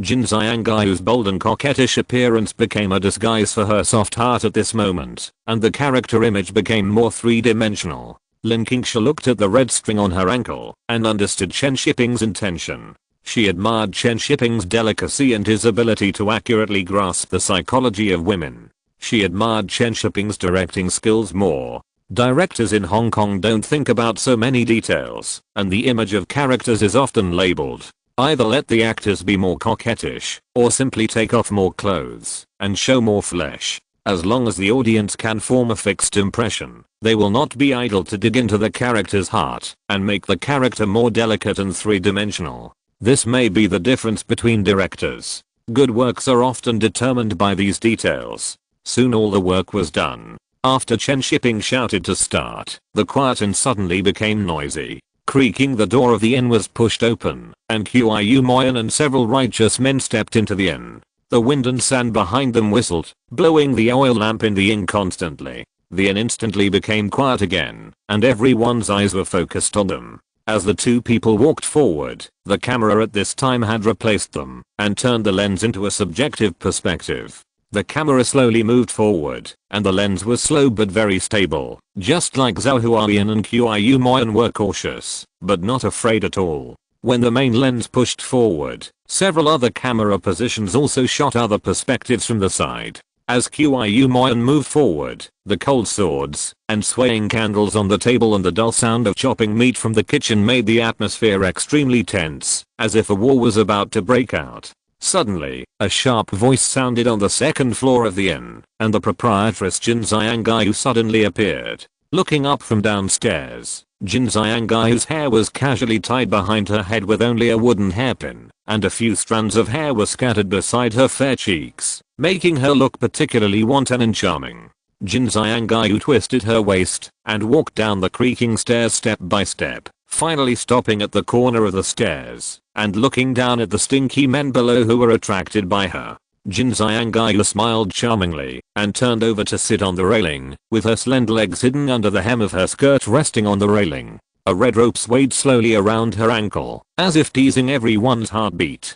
Jin Xianggaiu raised her hand and grabbed a strand of hair, like a kitten playing with its tail. She smiled and looked at Qiu Moyan and asked in a hoarse but charming voice, "Sir, do you want to stop by or stay at the hotel?" The swaying oil lamp reflected on Jin Xianggaiu's face dimly, and it was impossible to see what she was really thinking at the moment, but the bright light in her eyes when she looked at Qiu Moyan could not be hidden. Chen Shiping's sudden shout brought everyone's thoughts back to reality, and the staff on the set finally got rid of Lin Qingsha's charming aura. Lin Qingsha also jumped down from the railing and looked at Chen Shiping eagerly, as if waiting for his evaluation. Liang Jiahu joked, "When you just appeared, I felt my heartbeat quicken." "I don't believe you." Lin Qingsha couldn't help but roll her eyes at him. Chen Shiping also smiled and gave her a thumbs up and said, "Very good, this will definitely be a classic shot." Hearing Chen Shiping's affirmation, Lin Qingsha was relieved and smiled. She had always been worried that she would not be able to play Jin Xianggaiu well, and now she can finally rest assured. "You believe what Director Chen said, but you don't believe what I said?" Liang Jiahu pretended to be hurt and said that if he didn't know that Chen Shiping had a girlfriend, he would have made some ambiguous jokes. Lin Qingsha smiled and said, "You are not the director. Your affirmation is useless." Liang Jiahu, "It makes sense and cannot be refuted." After a short break, the filming continued. Chen Shiping didn't dare to shoot too fast now. Each set of shots had to be prepared for a long time before it could start. In the whole day, only a few sets of shots were shot, which fully demonstrated the slowness of mainland directors. After finishing work in the evening, Lin Qingsha changed her clothes and came out of the dressing room. She was about to find Chen Shiping to talk about the characters, but she couldn't find him. So she pulled the deputy producer to ask where Chen Shiping was. "The director went to the printing workshop, and he has to watch the film tonight," Xiaoli said, and was busy finishing. Lin Qingsha stood there helplessly and sighed. How can this director be a director? Doesn't he talk to the actors about the play? He doesn't even ask the actors to watch the film together. Go find him. The workers in the printing workshop were just about to get off work at this time, but they were blocked by Chen Shiping by chance. They could only work overtime to print out the shots taken today for Chen Shiping. The current shooting conditions are poor. Chen Shiping can only shoot and then print out the finished film, or he can only watch it with his eyes on the spot. But after the filming, whether the film is good or not, it still needs to be developed and checked. This is only in the factory. If it is outside, it will be difficult for Chen Shiping to watch the film on the same day. While Chen Shiping was waiting, Lin Qingsha and Liang Jiahu came over and wanted to watch the film together. "You are more active than me as a director. You are worried about my skills." Chen Shiping joked. Liu King laughed and said, "I want to go to your house for a free meal, and they want to watch the film. Sister King still believes in me. I will treat you to dinner tonight." Chen Shiping replied with a smile. Lin Qingsha immediately followed up and said, "Count me in. I'm also a free meal." "Me too." Liang Jiahu also raised his hand silently. Chen Shiping. "They come to eat with food subsidies one by one, which is too much." Chen Shiping asked them to wait for the printing here and ran home first. Going out to eat in the evening, you can't always treat guests at home. Xiaobake is so juicy, you need to take good care of it. After dinner in the evening, Chen Shiping took them to watch the film. There were not many shots taken during the day, so it only took about 10 minutes to review them. However, Chen Shiping checked them over and over again 7 or 8 times before he felt relieved. It was his first time as a director, so it was okay to be rigorous. "How do you feel?" Lin Qingsha asked with concern. She was very satisfied with her performance today, but she was not sure. Chen Shiping collected the tape and said, "Very good. Keep up the form later. For an actor like Lin Kingsha who has been in the industry for many years, it is not difficult to keep up the form later. It is not like a newcomer who has to think about everything for a long time. The most important thing is that new dragon is simply a commercial film. The characters are not that complicated, so it is not difficult to act. Chen Shiping and the crew got along very quickly, and they almost shot whatever they were told to do. After a few days, his confidence increased greatly, and the speed of shooting became much faster. The interior scenes were all shot in less than half a month, and the scenes shot in Beijing did not take much time to complete. There is only one last scene left today, the sheep dividing scene, which is also the scene where the butcher shows off his skills. In the close-up shot, the butcher's chest was exposed, and a butcher's knife was rapidly rolling up and down, and left and right in his hand. Under the firelight, no knife light could be seen. Chen Shiping deliberately suppressed the suspense of bloodshed here. If the butcher was shown to be very powerful now, the subsequent flip would not surprise the audience. Soon the butcher finished a set of fancy moves, and this shot was completed. But movies are movies, and reality is reality. The fancy knife skills in the close-up shot did not cut the sheep into pieces. The props still had to be cut slowly with a knife. Moreover, the sheep was not a real sheep. How could a real sheep allow the butcher to separate the flesh and bones with one knife? However, looking at the tempting prop roasted sheep, Chen Shiping was a little greedy, and he was thinking that he must eat roasted whole sheep several times. After going to Gansu, the boy who played the butcher ran to Chen Shiping and said with a smile, "Director, the action just now was okay. I practiced for a long time. Very good. Are you interested in being a professional actor in the future?" Chen Shiping asked with a smile. He really thought that this boy was a talent, and he found him from the martial arts school. The original butcher brother was an outsider, and he completely disappeared from the circle after filming the new Dragon Inn. Chen Shiping didn't know his information and couldn't find the brother, so he could only find a similar one from the martial arts school. The martial arts school brother scratched his head and said, "I haven't thought about it. I'll discuss it with my family later." Chen Shiping smiled and said, "Okay, if you have this plan, come to the factory to find me. Maybe you can be like your senior brother in the future." After chatting with the brother for a few words, the props were ready, and after shooting the remaining shots, the scenes in Beijing were completely filmed. The crew packed up and prepared to go to Gansu. There were hundreds of people in the crew, and they had to pick up the equestrian team. There was a lot of preparation work. After Chen Shiping finished work, he went to Huang Fihang's set. As a producer, he would come to check the work from time to time, mainly because Guan Zilin came from Hong Kong these days. Huang Fihang's previous scenes were all filmed with Jet Li, and Guan Zilin was busy with the film company in Hong Kong, and didn't come at the first time. In the rest area of the studio, Chen Shiping and Guan Zilin were talking quietly about the film company, and they agreed to go to Chen Shiping's house to have dinner together in the evening and to complete the follow-up procedures. There are many documents that need to be signed for the shell company, and Tal Human has to come out to sign the contract. When she returned home in the evening, Tal Human was still puzzled when she saw Chen Shiping bringing Guan Zilin back. She didn't know why she remembered Guan Zilin's last stay at home. However, seeing that Guan Zilin deliberately kept a distance from Chen Shiping, she didn't think much about it. The main reason was that Tal Human later took the initiative to learn about Guan Zilin and knew that her previous boyfriends were all wealthy people. In addition to the reputation of Guan Zilin in Hong Kong, Tal Human felt that Guan Zilin would definitely look down on Chen Shiping, a small director.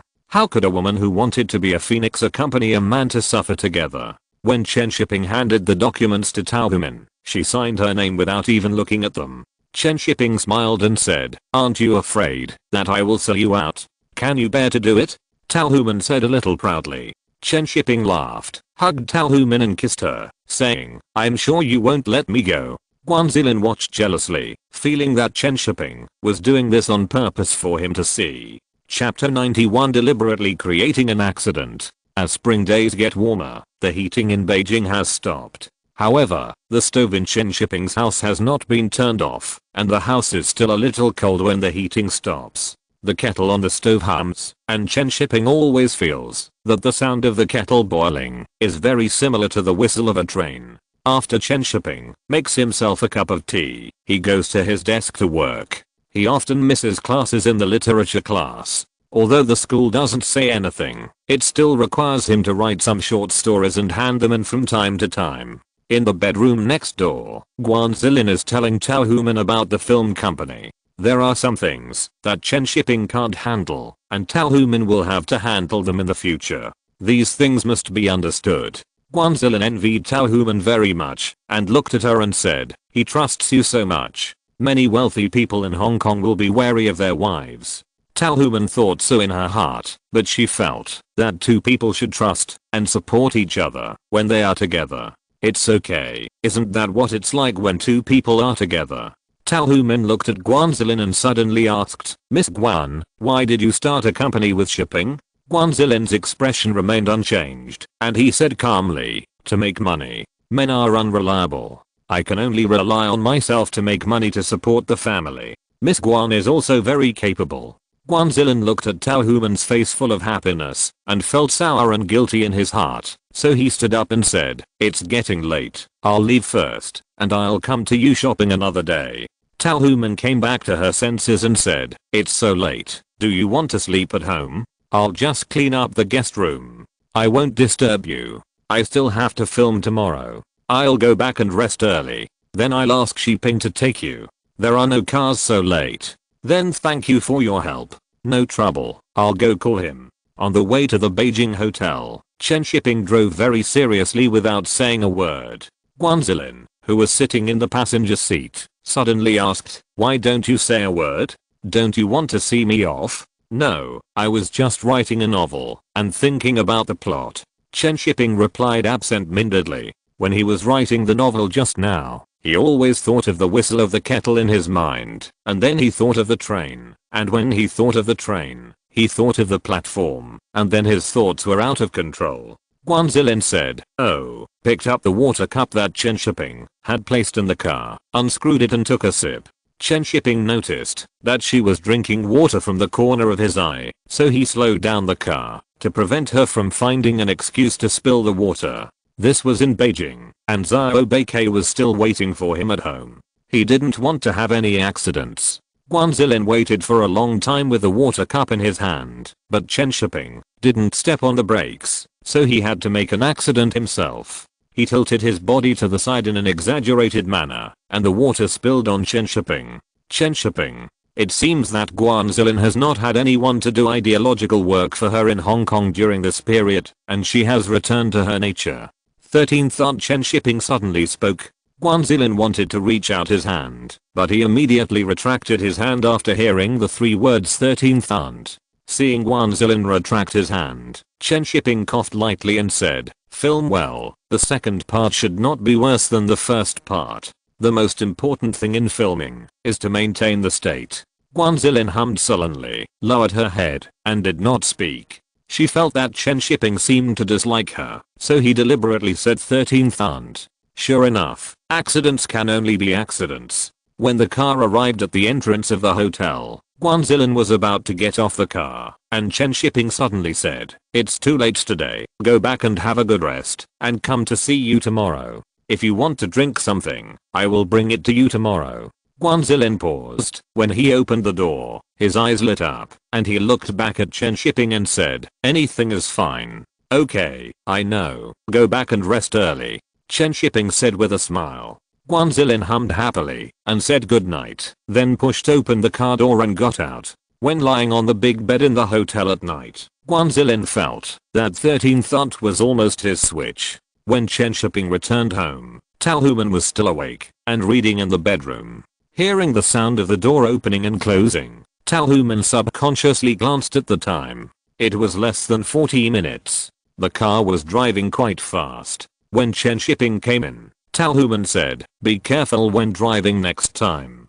Don't drive so fast. Chen Shiping, which car are you talking about? The next morning, Chen Shiping went to the factory to arrange for the crew to take the equipment to Gansu first, and then went to see Guan Zilin in the afternoon. He also brought 2 bottles of mineral water. Mineral water does not leave marks and dries quickly. It can also replenish water and keep you hydrated at all times. but it is easy to spray if you drink too much. In the quiet hotel room, Chen Shiping was washing his hands in front of the mirror. After washing his hands, he said hello to Guanzilin and took his coat and left. When he came out of the room, he turned the sign at the door to the side that needed to be cleaned. The sheets and bedding in Guanzilin's room were wet and needed to be changed. The crew had already set off for Gansu, and Chen Shiping also set off for Gansu with several leading actors the next day. The pay of those stars in Hong Kong is not low, and they have to pay extra for exceeding the stipulated time.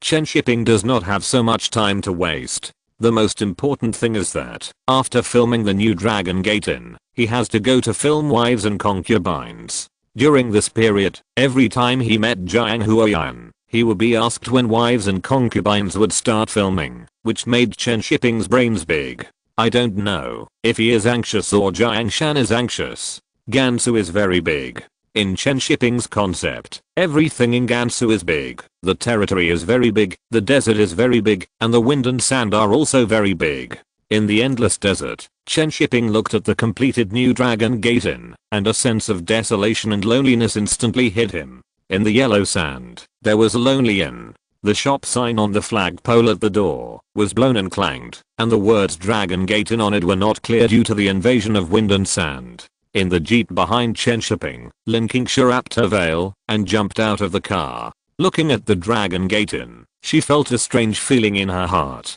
Chen Shiping turned his head and looked at Lin Qingsha, who was wrapped tightly, and said, "Madam, it's time to open the door." Lin Qingsha smiled and walked towards the inn. Her pace would change with every step she took until she reached the door of the inn and had become a golden-laid jade. The environment has a great impact on people. In such an environment, Chen Shiping felt an inexplicable sense of heroism and loneliness, not to mention Lin Qingsha as an actor. The layout of the inn is very different from that of the capital, but it is generally the same. The crew sat inside and listened to the whistling wind outside. It really felt like they had traveled through time and space to the Longman Inn. The wind outside stopped after a while, and the crew hiding in the inn also came out and started working. The equestrian team led out the horses and began to lead the actors to choose horses, and then took them out for a ride to get familiar with the horses.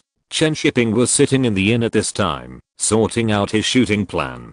He had shot interior scenes in the capital before, so the shooting plan was easy to formulate. But the outdoor scenes are much more troublesome, and it depends on the weather here. In addition, there are a lot of outdoor fighting scenes, which are very troublesome to shoot. After Chen Shiping reorganized the shooting plan according to the situation in the desert, he began to arrange the shooting. Chasing, escaping, riding, and shooting arrows, breaking through the siege, sunset. None of these scenes are simple. So many elements combined. It is more like a Western film. In fact, New Dragon Inn is a Western film in the guise of martial arts. It's just that it's not a lone hero saving a beauty, but a group of heroes' loyalty and courage. Chen Shiping squinted at the setting sun and called Liang Jiahu and Liu Xiaoqing to get ready to ride. The two climbed on the horse, grabbed the reins to control the horse, and waited for Chen Shiping to start. Chen Shiping took the viewfinder and looked carefully for a while to make sure that there was no problem with the scene before shouting to start. This is not in the factory. It is impossible to print it out on the same day for a view, so you can only break it open and check it carefully before shooting. When the camera started to move, Liang Jiahu and Liu Xiaoqing looked at each other and galloped at the same time. The camera moved quickly to capture. Chen Shiping stood in the bed of the jeep, holding the viewfinder with one hand to observe. Suddenly, with a wave of his other hand, the actors dressed in the costumes of the East Factory immediately rode their horses to chase the two people in front. Chen Shiping slammed the roof of the jeep, and the driver immediately started the car to catch up. Chen Shiping held the car with one hand and kept observing the camera through the viewfinder. Drive faster, overtake the group of people from the East Factory. The photographer is ready to capture the front. Okay, the camera cuts to Zhao Huayan. Zhao Huayan looks back. Look back. Quick, capture his close-up. Shoot the prop arrow. Pay attention to the close-up. Okay, everyone slow down. Stop the sand dune in front. Take advantage of the sunset to capture the silhouette, and prepare the props blower for me to blow hard. After a few scenes, Chen Shiping felt that his voice was not good, and he was also filled with sand. He felt that he could spit out half a pound of sand when he opened his mouth. The people who came back from the inn after filming could shake out half a pound of sand when they took off their clothes. Chen Shiping sat on a stool and took off his shoes and poured out a lot of sand. His soles were rubbed red. Liang Jiahu and Liu Xiaoqing both had assistants to bring hot water to wash their faces, but Chen Shiping didn't have an assistant for himself. Just as he was about to ask someone to fetch water for him, Lin Qingsha came over with a basin. After Chen Shiping thanked him, he washed himself with hot water and felt a little better. Filming in the desert is really torture. Drink some water to moisten your throat. Your voice is hoarse. Lin Qingsha handed Chen Shiping a bottle of water with the lid unscrewed. Chen Shiping took a sip of water before saying, "There's nothing I can do. Horses make too much noise when they run, and the actors can't hear me unless I shout. You, as a director, work harder than the actors." Lin Qingsha said with a smile, "I have to thank you, otherwise if I played Qiu Moyan, I would have to eat sand now. You chose it yourself, why are you thanking me?" Chen Shiping cleared his throat and said, "If you were still as sticky as before, I wouldn't have chosen it for you." Lin Qingsha's face fell. What kind of adjectives are these? Who is sticky? You said it, as if you had tried it. But Lin Qingsha didn't refute Chen Shiping. She was indeed entangled and hesitant in her feelings. It would be great if she could be like Jin Xiangyu. In order to get Zhao Huayan, Jin Xiangyu would force him to marry her. As the owner of a black shop, her principles are simple and direct. If you like him, grab him. Who cares if he likes me or not? I will grab him, even if he doesn't like me. Seeing that she didn't say anything, Chen Shiping covered her face with a hot towel and said in a muffled voice, "If you envy me, then go and learn. Sometimes you have to make a decision. If you can't make up your mind, find someone who can help you make a decision." Lin Qingsha looked at Chen Shiping for a long time without saying anything. Who can help her make a decision? She wanted to find a domineering person, but where can she find one? The two people she liked for so many years were more entangled than her. They were not manly at all. If there was a strong person, she would have been married now. Lin Qingsha looked at Chen Shiping, a new friend who was still familiar to her, and pulled off the towel on his face and asked, "What do you think I should do?" "How should I know? I'm not your father." Chen Shiping pulled the towel back to cover his face. His throat hurt, and he didn't want to continue talking. Lin Qingsha. "Damn it, I asked you, because I treat you as a friend." In the evening, the crew ate roasted whole lamb. Chen Shiping stared at the fragrant and greasy lamb, but he didn't dare to eat a bite. The spiciness of cumin was beyond the endurance of his broken throat. It was difficult for him to swallow water, not to mention eating meat. What a hate. Such good mutton cannot be eaten. Chen Shiping silently got up and went back to his room. If he continued to watch, he would kill someone. Just when Chen Shiping finished taking the medicine and was about to rest early, there was a knock on the door. When he opened the door, he saw Lin Qingsha standing outside with a casserole in her hand. "Get out of the way, it's so hot, I can't hold it anymore." Lin Qingsha's voice changed because of the burn from holding the casserole. Chen Shiping immediately reached out to take the pot from her. Lin Qingsha immediately raised her hand to touch her ears, and her expression was almost distorted by the burn. "Just go and rinse with cold water." Chen Shiping held the pot and let Lin Qingsha in. He sniffed and smelled a special fragrance. Lin Qingsha ran to the bathroom and turned on the faucet to rinse her red fingers. Amid the sound of running water, she shouted, "I made this soup especially for you. It's good for your lungs and throat." Chen Shiping put the casserole on the table, opened the lid, and saw that it was a soup with rock sugar and white fungus. At this time, Lin Qingsha also came out of the bathroom and said with a smile, "Are you touched? Sister King stewed it, right?" Chen Shiping didn't believe that Lin Qingsha would make soup for him. At most, she was just a waiter.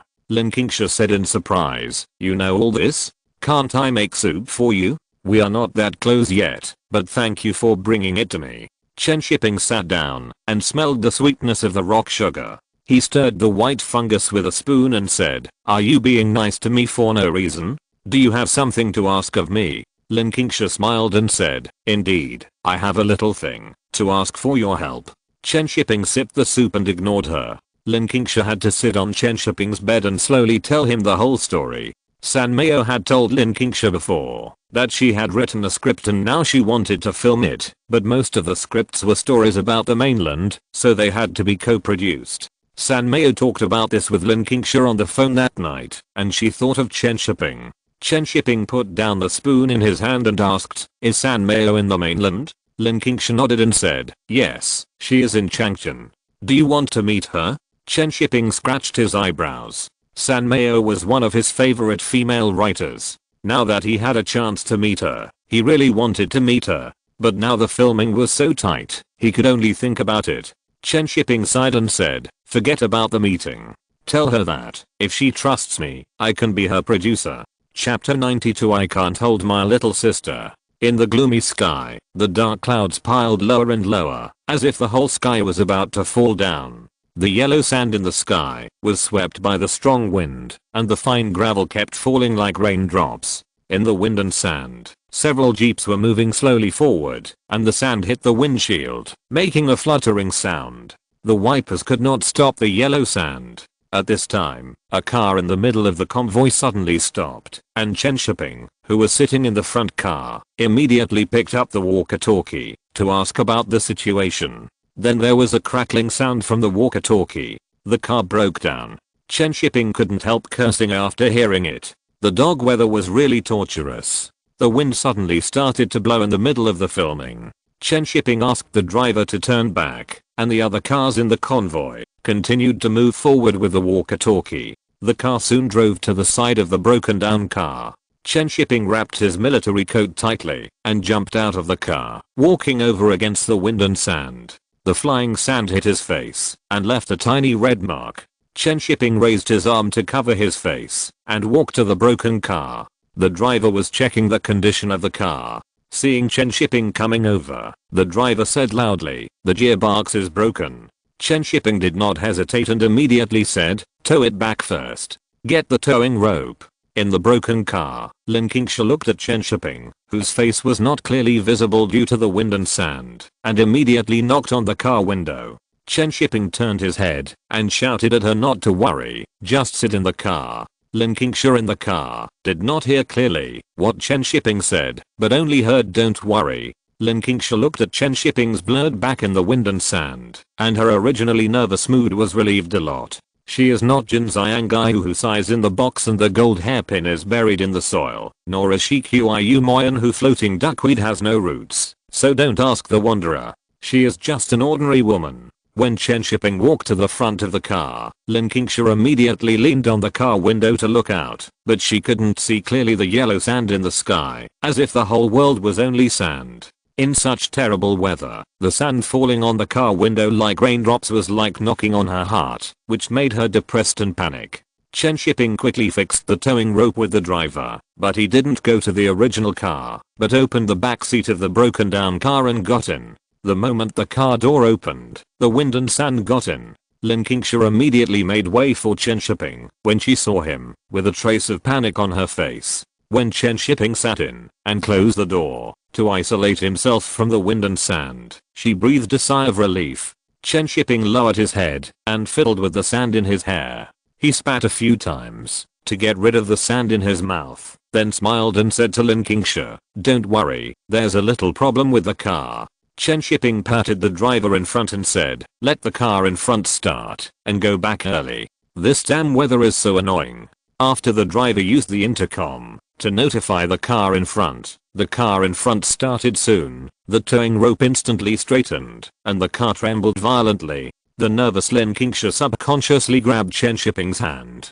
Her soft little hand was cold, and she subconsciously clenched it after feeling the temperature of Chen Shiping's palm. Chen Shiping didn't care, but just scolded the driver in front for starting too hard. If the rope broke, he would kick him to death. When the car was driving steadily, Chen Shiping noticed that Lin Qingsha was holding his hand. Seeing her nervous look, Chen Shiping didn't pull it out.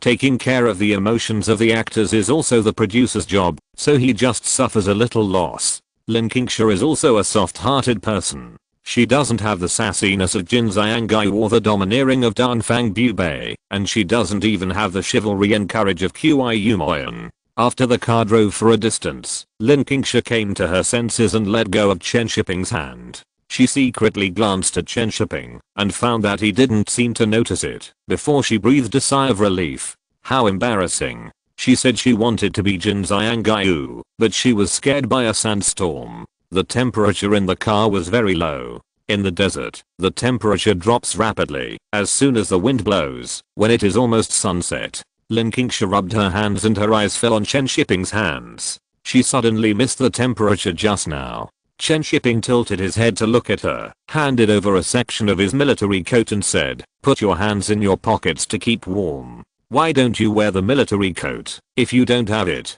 Lin Qingsha looked down at her beautiful windbreaker, silently grabbed Chen Shiping's coat pocket, and put her hand in, and then she felt better. Soon the car returned to the hotel. The conditions of the hotel here were also very poor. It was originally a guest house that was privately taken over and then converted into a hotel. The conditions were a little better than the guest house. After the car drove into the yard, Chen Shiping looked at Lin Qingsha, pulled back his military coat, and got out of the car to arrange for the driver to repair the car. Lin Qingsha sat in the car with a slight pout, thinking that Chen Shiping was sometimes very considerate, but sometimes too ignorant of romance. In the hotel yard, Liu Xiaoqing and Liang Jiahu, who had been waiting for a long time, ran over at this time. Seeing that Chen Shiping and Lin Qingsha were fine, they breathed a sigh of relief. Chen Shiping stood in the yard, looking at the drivers of several cars, and yelled loudly, "Check carefully before setting off every day. Don't have any more accidents. Do I need to tell you how dangerous the desert is? And the props team, what kind of arrows are they making? They are so sharp. What if they hurt someone? The people in the horse team should also stay away. Don't run out every day. If you get lost, I will definitely not look for you. And the logistics. Where is the windshield I asked you to prepare? You pulled a piece of gauze to fool the ghost." The people in the yard looked at each other in bewilderment after being scolded, and no one dared to say a word. Chen Shiping scolded for a long time before going into the house. If his throat was not sore, he would have scolded everyone one by one. You didn't scold people when the car broke down just now, but you are still scolding when you come back. Seeing Chen Shiping go in, Lin Qingsha couldn't help but mutter. Liang Jiahu and Liu Xiaoqing couldn't help but want to laugh. How could they rely on these drivers in the desert and scold people? The most important thing was that everyone was nervous at that time. How stupid was Chen Shiping to scold people at that time? Lin Qingsha looked at their half-smiled expressions and said, "Why are you looking like that?" Liang Jiahu shook his head and said, "Nothing. Go back and wash up, eat something and rest early." After Lin Qingsha went in, Liu Xiaoqing couldn't help but say, "She is too well protected, and she has been so smooth since her debut for so many years." Liang Jiahu nodded and said, "She is different from us." Both Liang Jiahu and Liu Xiaoqing worked hard bit by bit, which is different from Lin Qingsha, a rich lady. In the hotel room, Chen Shiping shook his military coat vigorously and hung it up. When he was about to fetch water with a basin, he ran into Lin Qingsha, who was going upstairs. Compared with the dusty Chen Shiping, Lin Qingsha in her beautiful windbreaker was like a fairy. Lin Qingsha silently made way, worried that Chen Shiping would scold her again. Looking at Lin Qingsha, who was only wearing a windbreaker, Chen Shiping could not help but remind her when he passed by her, "Go get a military coat for yourself later. You will be shooting night scenes in the next few days." "Oh, I'll go right away." Lin Qingsha responded obediently, mainly because Chen Shiping's tone was not very good, and she did not dare to disobey. After dinner in the evening, Chen Shiping used the hotel's front desk phone to call Xiao Beike in Beijing, and talked for a long time before hanging up. Looking back, he found Lin Qingsha standing in line behind him. Chen Shiping was startled. This person walked without making any noise. "Call your sister again?" Chen Shiping asked casually. Lin Qingsha nodded, picked up the phone and dialed the number skillfully. This phone can only be used to call the mainland, and she can only call her sister in the mainland. When Chen Shiping contacted her sister at that time, he wanted to invite her to come and see Lin Qingsha, but her sister was a teacher and did not agree because the school started. She planned to come to see Lin Qingsha during the May Day holiday. At 8 o'clock, Chen Shiping's room began to get busy. The crew's photographer and action director Yuan Heping all came, and Liang Jiahu and Liu Xiaoqing arrived soon after. This is a daily must-do project. They have to meet together to summarize the problems and make a shooting plan for the next day. However, everyone waited for a long time, but Lin Qingsha didn't come. Chen Shiping simply didn't wait for her and directly explained the roles of tomorrow to others. After the meeting was over, everyone dispersed and Lin Qingsha hurried over. She stood at the door of Chen Shiping's room and looked inside. Seeing Chen Shiping sitting on the bed reading a book, she knocked on the door and walked in. Chen Shiping glanced at her, put down the book in his hand and said, "Don't you know that there is a meeting at 8 o'clock every day? I chatted for a while and forgot to check the time." Lin Qingsha said a little embarrassedly. In Chen Shiping's crew, these Hong Kong stars don't get any special treatment, and they won't flatter them. They are hired with money, not shamelessly invited. Since they have taken the money, they should work hard.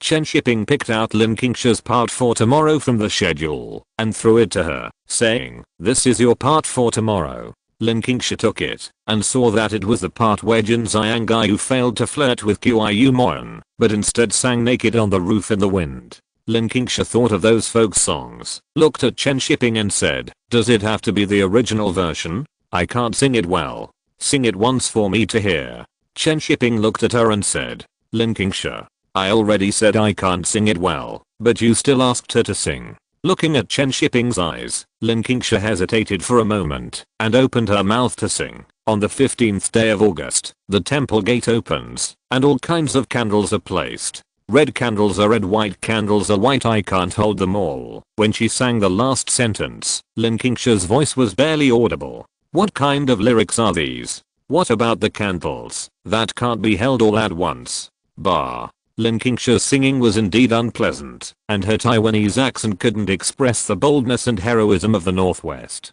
Chen Shiping almost laughed when he heard it. "But I can't hold the last part of Little Sister in my hand, and it's really interesting to sing it in Taiwanese accent." Chen Shiping suppressed the smile in his heart and said seriously, "It doesn't matter whether you sing well or not, your expression and feeling should be right. Don't be shy, be free and easy." Lin Qingsha hummed. She just finished a phone call with her sister and hasn't recovered from the concern of her family. How could she open her mouth and sing coquettish and erotic songs? Chen Shiping didn't continue to enlighten her, but just said, "You are a professional actor, so I won't say much. Go back and think about it yourself." Hearing what Chen Shiping said, Lin Qingsha also became serious. He was right.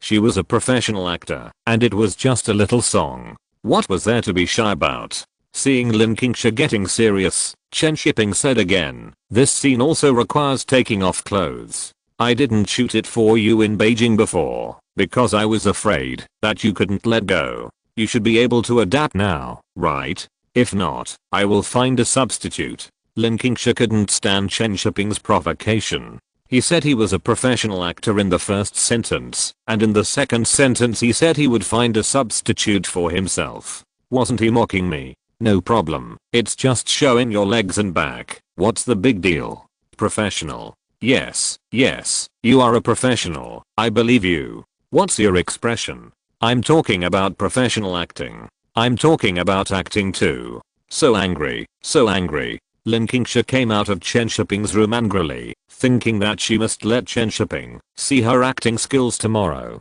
Who is she looking down on? It's just taking off a few clothes. After returning to her room, Lin Qingsha took the script and started thinking about how to act out that scene. It was just that the script said that Jin Xiangai's upper body clothes were pulled off by Qiu Moyan, and her lower body skirt was gone, and she was still a little worried that she would be exposed on the scene. It's so annoying. I should have known not to choose Jin Xiangai. Lin Qingsha felt that she was fooled by Chen Shiping, otherwise why would she choose Jin Xiangai? When the crew set out for the inn the next day, Lin Qingsha put on a military coat and wrapped herself tightly, as if everyone looked at her with a wrong look. After arriving at the inn, Chen Shiping found Liu Xiaoqing and said, "Sister, is the bathing scene okay?" "No, I just showed my shoulders. You should still care about Lin Qingsha." Liu Xiaoqing smiled and bumped Chen Shiping's shoulder and said, "Look how nervous she is. Chen Shiping was also a little speechless and said, she has been filming for many years, how can she still be like a newcomer? The two of them were talking loudly, and in the small room of the inn, Lin Qingsha vaguely heard what Chen Shiping said, and she felt a little angry. She has never shown her shoulders in filming for many years. What's wrong with being shy? Liu King smiled and said to Chen Shiping, you should clear the scene for these two scenes later, otherwise I'm afraid she won't be able to relax. Yes, I know. As soon as Chen Shiping finished speaking, Lin Qingsha ran over and said, are there any female photographers? Chen Shiping spread his hands and said, no. Who will take the photo? Chen Shiping pointed to his nose and said, me, or you can choose one from the photography team. Lin Qingsha, then you should do it. Then let's get ready and start. After Chen Shiping finished speaking, he asked the costume designer to change Lin Qingsha's clothes, and he went to clear the scene and hold the camera. In the room, Lin Qingsha hesitated and took off her military coat and changed into a costume that was easy to be pulled off. Liu King couldn't help but sighed a few times while watching her change clothes. He felt that Chen Shiping had a treat tonight. This scale was really big and her skin was as white as milk. Then Liu King also began to change clothes, taking off her clothes to show her shoulders. Her boldness also made Lin Qingsha slowly relax. But before she could breathe a sigh of relief, Chen Shiping's voice came from outside the door. Are you ready? I'll come in if you're ready. Lin Qingsha subconsciously covered her chest with her clothes and said, it's alright, come in. Chapter 93 I didn't peek. Come in. Chen Shiping, who was outside the room, heard Lin Qingsha's words and somehow thought of a line in the script. Zhao Huayan asked Jin Xiangyu, where is the tunnel? Jin Xiangyu entangled with him and smiled and replied, the tunnel is on me, come and find it. Lin Qingsha's words come in, coupled with the scene inside, made Chen Shiping's thoughts fly. Sin, how can it be so unprofessional? Chen Shiping muttered to himself and pushed the door open and walked in. Lin Qingsha in the room had already changed into Jin Xiangyu's clothes, but she was still wearing them very tightly, and it was not time to take them off. Liu King, on the other hand, was already soaking in the bathtub with his shoulders exposed, and his men's bun added a different flavor. The rich sister's figure is really amazing. Chen Shiping took a look and retracted his gaze so as to avoid the rich sister coming back to support him. The costume designer in the room saw Chen Shiping carrying a camera and immediately stepped aside and walked out, closing the door. When the door squeaked shut, Chen Shiping put down the camera, looked at Lin Qingsha and said, you go out first, I'll take pictures of Sister King first. Lin Qingsha glanced at Liu King who was soaking in the wooden barrel, as if asking if she needed to go out, as if she was worried that Chen Shiping was not a good person. What are you waiting for? The room is so small, where are you going to stand? Chen Shiping urged, while adjusting the camera. Lin Qingsha said, oh, and when Liu King didn't say anything, she pushed the door open and stood at the door listening to the movement inside. In the room, Chen Shiping set up the camera and said to Liu King, Sister King, you should act more like a girl. In front of outsiders, you are the knight Qiu Moyan. When you are alone, you should show your feminine and weak side. Liu King smiled and said, I know. No matter how powerful a woman is, she is still a woman after all. Chen Shiping smiled and adjusted the lens through the camera. Liu King closed her eyes and adjusted her state. After a few seconds, she said to Chen Shiping, okay, you can start anytime. Okay, then I'll shoot faster. There will be a few more actions of you rubbing your legs outside the wooden barrel. After Chen Shiping finished speaking, he waited for another 2 seconds before shouting to start. Lin Qingsha, who was outside the room, lay on the door to watch the movement inside. She didn't think anything would happen, but just wanted to see how Liu King would face Chen Shiping calmly. However, she couldn't see clearly while lying on the door. When she wanted to push a gap, the door was suddenly opened. Lin Qingsha stumbled and almost fell into Chen Shiping's arms. Chen Shiping, why are you still peeking? It's not an affair, what's there to peek at? Lin Qingsha blushed and felt a little embarrassed. Before she could explain, she heard Chen Shiping say, go up to the beam, the next shot will be you. It's finished so quickly? Lin Qingsha asked in surprise. Chen Shiping said unhappily. Sister King is very professional. It's done in one take. Lin Qingsha always felt that Chen Shiping was pointing a finger at her, as if she was not professional. Chen Shiping put Lin Qingsha into the room, closed the door again, and went to adjust the camera. However, after waiting for a long time, Lin Qingsha still didn't get up to the beam. When she turned around, she found that she was looking at the wooden shelf in the room and climbing up. It was really strenuous. Chen Shiping walked over speechlessly and said, "Do you want me to push you?" "Okay," Lin Qingsha said with a slight breath. Chen Shiping looked up at Lin Qingsha's back, not knowing where to put his hands. He couldn't push her butt, so he had to hold her legs and throw her up. After climbing up the not so high beam, Lin Qingsha looked at Chen Shiping with some resentment. He almost threw her out just now. "Adjust your breathing." After Chen Shiping said this, he turned his head and looked at Liu King and asked, "Sister King, when she jumps down later, you have to get out of the water. Are you dressed?" Liu King, who was soaking in the wooden barrel, pushed the water, looked at Chen Shiping with a smile and said, "How can you take a bath with clothes on?" Chen Shiping, "Then you have the ability to get out of the wooden barrel with your butt naked.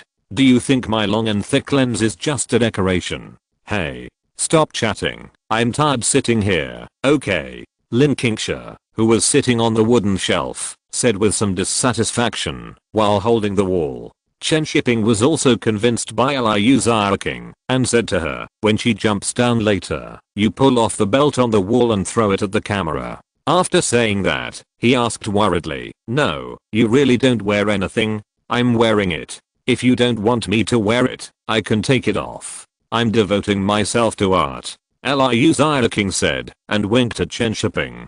"Sister, I'm not Jiang Wen. Don't make trouble." Chen Shiping rolled his eyes and came behind the camera to touch the camera lens. He looked up at Lin Qingsha's feet. The red rope on her feet was dangling, which was very eye-catching. "Be careful when you jump down later. Don't step on my camera lens," Chen Shiping said while looking at her feet. "I won't step on it, even if you ask me to," Lin Qingsha said while swinging her legs. After the three of them adjusted for a while, Chen Shiping carried the camera and shouted in a deep voice, "Ready, 3, 2, 1 start." After hearing this, Lin Qingsha jumped down from the beam, and Liu King and the wooden barrel also became alert. She raised her white and tender arms from the water and grabbed the belt on the wall and threw it towards the camera. When the belt was hung on the camera, Chen Shiping shouted cut. Lin Qingsha stood there without moving, and she would continue to shoot after changing the camera position. Liu King also climbed out of the water quickly. Chen Shiping subconsciously took a look and found that she was wearing clothes, so he breathed a sigh of relief. However, wearing clothes is more attractive, and the wet body is so tempting. Chen Shiping put down the camera and said, "Sister, you change your clothes first. I'll wait for you outside." A few minutes later, Liu King called Chen Shiping in. At this time, she had taken off her wet clothes and was wearing dry clothes. Chen Shiping carried the camera and was about to change the camera position, but suddenly realized that he seemed to have not turned off the lens just now. "Damn, it's not filmed, is it? If I get caught, I'll definitely be considered a pervert." Seeing Chen Shiping standing there motionless, Lin Qingsha couldn't help but say, "What are you waiting for? It's so cold." "Oh, here it comes." Chen Shiping changed his angle and immediately shouted to start. Liu King and Lin Qingsha also started to move immediately. Liu King stretched out his hand to grab Lin Qingsha, and her top was pulled off. He shook it and put it on himself. Chen Shiping hurriedly shouted cut. Lin Qingsha was now covering her chest with her back to Chen Shiping, not daring to move. She was only wearing one piece of clothing, and she was naked. After being pulled away, Chen Shiping glanced at Lin Qingsha's smooth white back, coughed subconsciously, and then said, "Stand still, I'll change the angle." Lin Qingsha and Liu King stood still. Chen Shiping carried the camera and changed the angle. He squatted on the ground to adjust the focus before shouting, "Start." Lin Qingsha covered her chest with one hand and rolled on the ground with her back to the camera. Her two long legs flashed under her skirt and finally turned around to look at the camera. Lin Qingsha was sitting diagonally in front of the camera, covering her chest with one hand. Fine beads of sweat appeared on her face, and her hair stuck to her cheeks. She was so beautiful that Chen Shiping didn't dare to look at her for too long. He was not a gentleman, but he was afraid that his overactive brain would automatically block. Don't move, I'll change the angle. Chen Shiping struggled to stand up from the ground. The room was too small, and it was really hard to shoot such a group of shots. It would have been better if he didn't stand up. Once he stood up and looked down at Lin Qingsha, he saw more scenes. Chen Shiping didn't dare to look at her for too long and quickly changed the angle. Lin Qingsha's face was completely red at this time. What was the difference between her current appearance and not wearing anything? One hand could not cover it at all. Liu Xiaoqing sat on the wooden stool without saying a word, just staring at Chen Shiping, wanting to see his reaction. Chen Shiping was carrying a camera to block his face at this time, and his expression could not be seen. Lin Qingsha also looked up at Chen Shiping, and when she found that she could not see Chen Shiping's face, her shyness in her heart retreated a little, but she seemed to have forgotten that Chen Shiping was looking at her through the camera. After Chen Shiping adjusted himself, he said slowly, "Okay, you jump onto the wooden frame at the back later." Hearing Chen Shiping's calm voice, Lin Qingsha was not so nervous. When Chen Shiping shouted to start, she immediately jumped up from the ground and turned over to sit on the wooden frame at the back. "Stay still, I'll change the angle." Chen Shiping's voice sounded again. Lin Qingsha hummed and sat on the wooden frame without moving. Chen Shiping came to her side with a camera. He found an angle through the camera and used the extra wood to block Lin Qingsha's neck. Then he said, "Put your hands down. I can't see from this angle." "Don't worry." Lin Qingsha subconsciously turned her head to look at Chen Shiping and was a little afraid to let go. Seeing this, Liu Xiaoqing took the initiative to walk behind Chen Shiping, took a look at her, and nodded to her gently. Only then did she carefully put down her hands. Chen Shiping clearly observed that Lin Qingsha was very nervous through the camera, so he said, "Adjust your state and try to pass it in one go." Lin Qingsha subconsciously took a deep breath to adjust her state, but she didn't notice that she was exposed after she inhaled and straightened her waist. Chen Shiping saw this scene through the camera and subconsciously held his breath. He didn't watch it on purpose. Liu Xiaoqing also noticed it, secretly pinched Chen Shiping, and then said to Lin Qingsha with a normal expression, "Don't be nervous, there are not many lines, just do it in one go." Lin Qingsha hummed, slowly adjusted her state, and after a long time she turned her head and said to Chen Shiping, "I'm ready." Chen Shiping hummed and said, "Okay, I've turned on the camera, you can start directly after adjusting it." Perhaps it was because it had been like this for a long time. Lin Qingsha looked at Chen Shiping's face behind the camera again, and after getting into the state, she didn't feel shy at all, and said a few lines very smoothly. Without psychological barriers, the subsequent filming went much more smoothly, and the next few shots were shot in less than 20 minutes. After the shooting, Chen Shiping carried the camera out, and after closing the door, Chen Shiping raised his hand to wipe the sweat on his forehead and let out a long sigh. The crew members were all below the end at this time. After seeing Chen Shiping come out, everyone spoke, but they were still whispering and laughing from time to time. Chen Shiping knew what these guys were thinking without asking. They all thought this was a benefit, but they didn't know how tormenting it was. "I want to drink tea tonight, but unfortunately my tea friends are not here." Not long after, Liu Xiaoqing and Lin Qingsha in the room came out dressed. Chen Shiping didn't delay. Looking at the sunset outside, which had not yet set, he said to Lin Qingsha, "Go to the roof. We can't shoot when it gets dark." Liu Xiaoqing also found a costume designer to put on Zhao Hualian's costume. She would be Liang Jiahu's stand-in later. Otherwise the scene where Jin Xiangyu stood with her upper body bare and her hands on her waist and confronted Zhao Hualian couldn't be filmed. On the roof, the sun was about to set, and only a wisp of orange clouds was left hanging in the sky. After Chen Shiping and Lin Qingsha climbed onto the roof, one adjusted the camera, and the other silently took off his shirt with his back to the camera.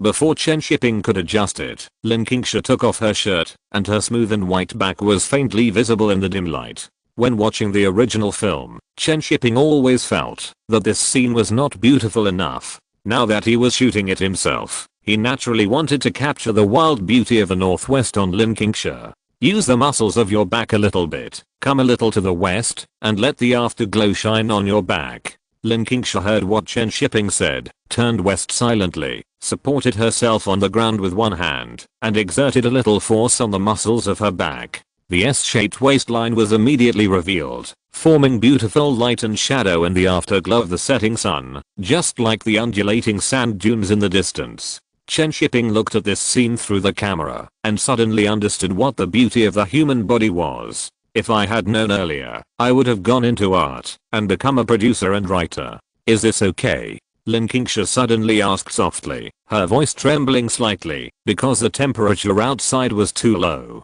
Chen Shiping saw her skin tighten slightly in the camera, so he immediately said, okay, very perfect, you can sing. Remember to be free and easy, but don't lose your charm. Hearing so many requests from Chen Shiping, Lin Qingsha didn't say anything. After adjusting silently for a while, she started to sing, and while singing, she turned back to look in the direction of the camera. The picture at this time was extremely beautiful. In the cold northwest desert, it was like a wild rose with thorns, which made people want to reach out and pick it, even if they were pricked by the thorns of the rose. Chen Shiping looked at the beautiful scene in the camera, and suddenly felt very lucky that he could record Lin Qingsha's beauty at this time. Lin Qingsha's singing voice was floating, although it was more charming than fierce, but it did not destroy this beautiful scene. After the last shot of this scene was shot, Chen Shiping immediately put the camera on the ground and handed the military coat to Lin Qingsha. Put on your clothes quickly, don't get cold. Lin Qingsha covered her chest and turned around to take the clothes from Chen Shiping. She didn't seem to worry that he would take the opportunity to peek. Chen Shiping turned his head and said, you are very professional. You performed very well today. Lin Qingsha said, while putting on her clothes, I know I performed very well. Chen Shiping was a little surprised. He didn't expect her to be modest. Just as he was about to praise her, he heard Lin Qingsha say faintly, you peeked at me several times in the room just now. Nonsense. I didn't. You peeked in your heart. Huh. Didn't I say cut? What lines are you talking about, Jinzaiangayu? You still don't admit it. Oops, your clothes fell off. Chen Shiping subconsciously turned his head to look at Lin Qingsha and found that she was wrapped in a military coat and smiling at him cunningly. Chapter 94 Luminous Script. The desert at night was desolate and lonely, and the bright moon hung high in the sky, emitting a cold light. The weather tonight was good, and there was no wind at night, which made filming easier. Although there was no wind, the weather was too cold, and people could not bear it without wearing more clothes outside. Chen Shiping stood outside the inn, holding a viewfinder in his hand, to observe the shots being filmed. The stunt actors of the stunt group were flying over the eaves and walls outside the inn at this time. The actors of the stunt group were very professional and the filming went very smoothly. After shooting a few sets of shots, Chen Shiping took the initiative to finish work. It was too cold at night, and the actors could not bear the long shooting. When the crew was packing up, Chen Shiping had already put all the materials for today into the car. These finished materials were lifeblood. Chen Shiping was not confident that anyone would keep them, so he kept all the materials and carried them back and forth in the car every day. Bang! Chen Shiping had just closed the trunk when Lin Qingsha, wearing a military coat, came over. Is there a way to watch the film? Lin Qingsha asked with a smile. Chen Shiping turned his head to look at her and said, you can't see it. We can't develop it here. Well, I still want to see how I acted. Lin Qingsha said a little disappointed. Chen Shiping smiled and said, let's see the finished film later. It's beautifully shot, and there's no exposure. Don't worry, Lin Qingsha. How can we know if there is any exposure if we don't see it? We must check these shots again later. After the crew packed up and returned to the hotel, they held a meeting in Chen Shiping's room as usual. The scenes in the desert were almost finished. During the meeting, everyone looked relaxed and were looking forward to the final film. Chen Shiping looked at the person in charge of the horse team and said, how was the training these days? There won't be any accidents tomorrow, will there? Absolutely not. We have practiced many times. The horses and the horses are definitely one and the same. The people in the horse team said confidently. Chen Shiping nodded and said, then I'll wait and see your performance. Although New Dragon Inn is just a martial arts film, Chen Shiping shot it as a blockbuster. The original movie was a bit shoddy, which is a common problem in Hong Kong movies. Chen Shiping naturally would not have such low requirements. He wanted to shoot a grand scene as spectacular and solemn as a hero. The next morning, the crew came to the desert. Chen Shiping looked at the canyons on both sides, and after a careful look, he began to arrange the scene of Qiu Moyan rescuing the two children. The charge of the East Factory Cavalry and the bravery of the knights are the highlights of this scene. This scene was shot too chaotically in the original version. The Hong Kong director always seemed to be unable to handle the scenes with too many people. Only when shooting the young and dangerous guys knocking on the steel pipes on the street would they feel a little bit. The dozens of horsemen and hundreds of extras had already changed their clothes and were waiting for the official start. The cavalry were all wearing black cavalry armor and carrying black bows and arrows on their backs. The extras were all wearing flying fish uniforms and holding embroidered spring swords in one hand. At first glance, the solemnity and pressure were overwhelming. Chen Shiping was very satisfied with this scene. The East Factory in the original version had no momentum at all. It relied on the banners erected one after another to increase the momentum, but in fact it looked cheap. Liang Jiahu and Lin Qingsha in the jeep watched this scene, and suddenly they didn't understand how Zhao Huaiyan and Qiu Moyan snatched the hostages from these people.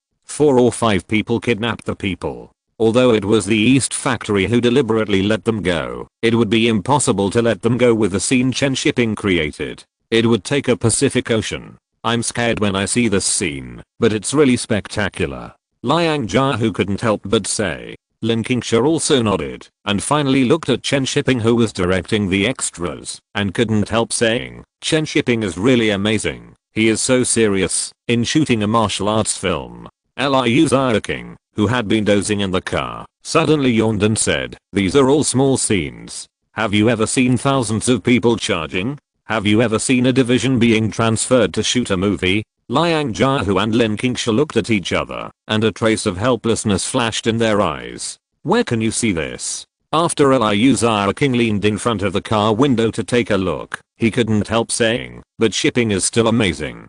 If he shoots a war movie, it will definitely be good. Somehow, Liu Xiaoqing thought of his old lover Chen Guozhen. He had funded him to shoot a war movie, but it was not shot well, and so much money was wasted in vain. On the sand dunes, Chen Shiping had arranged all the preparations at this time, and immediately began to clear the scene, and all irrelevant personnel left the camera. Chen Shiping was standing on the roof of the jeep at this time, holding a loudspeaker and shouting, everyone, show your strength. Remember that you are a cold-blooded killing machine. All your movements must be in unison, and you are not allowed to bow your head, even if the sand blinds you. Dozens of people in the horse team immediately shouted in unison, yes. Chen Shiping nodded with satisfaction, and then shouted loudly, everyone, get ready. Draw your swords. Clang clang. The precious swords were unsheathed, and the metal blades emitted blue light in the sun, forming a strong contrast with the black iron frame. All the cavalry sat on their horses with their backs straight and silent, and the invisible pressure came upon them. The photographer couldn't help swallowing his saliva through the lens, and the staff watching from a distance were also shocked by this scene, and dared not speak. Seeing this scene, the dragon and tiger martial artists from Hong Kong suddenly felt that the martial arts films they had shot before were simply garbage. Great directors are different. I used to think Zuken Zhang Xingyan were the best at filming martial arts films, but now they seem like children playing house. Yeah, these cavalrymen are really scary. Even though I know they are fake, I can't help but be scared. Stop talking nonsense, be quiet. Yuan Heping interrupted them with a low chuckle, but there was also a different light in his eyes, as if he saw the birth of a completely different martial arts film. After adjusting their breathing, Chen Shiping and other cavalrymen on the jeep shouted with a loudspeaker, raise your horses and charge. The cavalrymen in the front row immediately raised their horses' heads with superb riding skills. The black war horses raised their front hooves high and then dropped heavily, splashing a cloud of flying sand. At this time, there was only the sound of horses' hooves falling in the desert. None of the cavalrymen made a sound. They held their swords steadily and knocked their legs hard on the horses' bellies, and the war horses rushed forward suddenly. A black steel torrent rushed down the sand dunes from top to bottom. The dull thunderous sound of horse hooves, like a death spell in the midst of swords and sabers, rushed down with terrifying momentum. Chen Shiping stood on the jeep and watched this scene through the viewfinder. His hands were shaking with excitement. It was so spectacular. This was a scene with only dozens of cavalrymen. He couldn't imagine how scary it would be if thousands of cavalrymen charged together. Damn it. I must make a war movie in the future. The cavalrymen rushed away from the camera with awe, and their speed slowly dropped after running hundreds of meters. Chen Shiping immediately jumped off the car, ran to the camera, grabbed the photographer and asked, "Did you take the picture?" The photographer was startled by Chen Shiping and quickly replied, "I took the picture. It's so spectacular and beautiful." After hearing the photographer's words, Chen Shiping laughed happily. The photographer looked at Chen Shiping, who was laughing, and couldn't help thinking that, if he hadn't taken the picture just now, he would probably have been hacked to death by Chen Shiping. With the successful experience of the first time, the following shots were also particularly smooth. After all the cavalry sprint shots were taken, everyone in the crew couldn't help but have an idea in their minds. How can Qiu Moyan and his group of heroes win against such a powerful cavalry? Question mark? What can they use to win? A charge is probably all gone. Chen Shiping was not worried at all.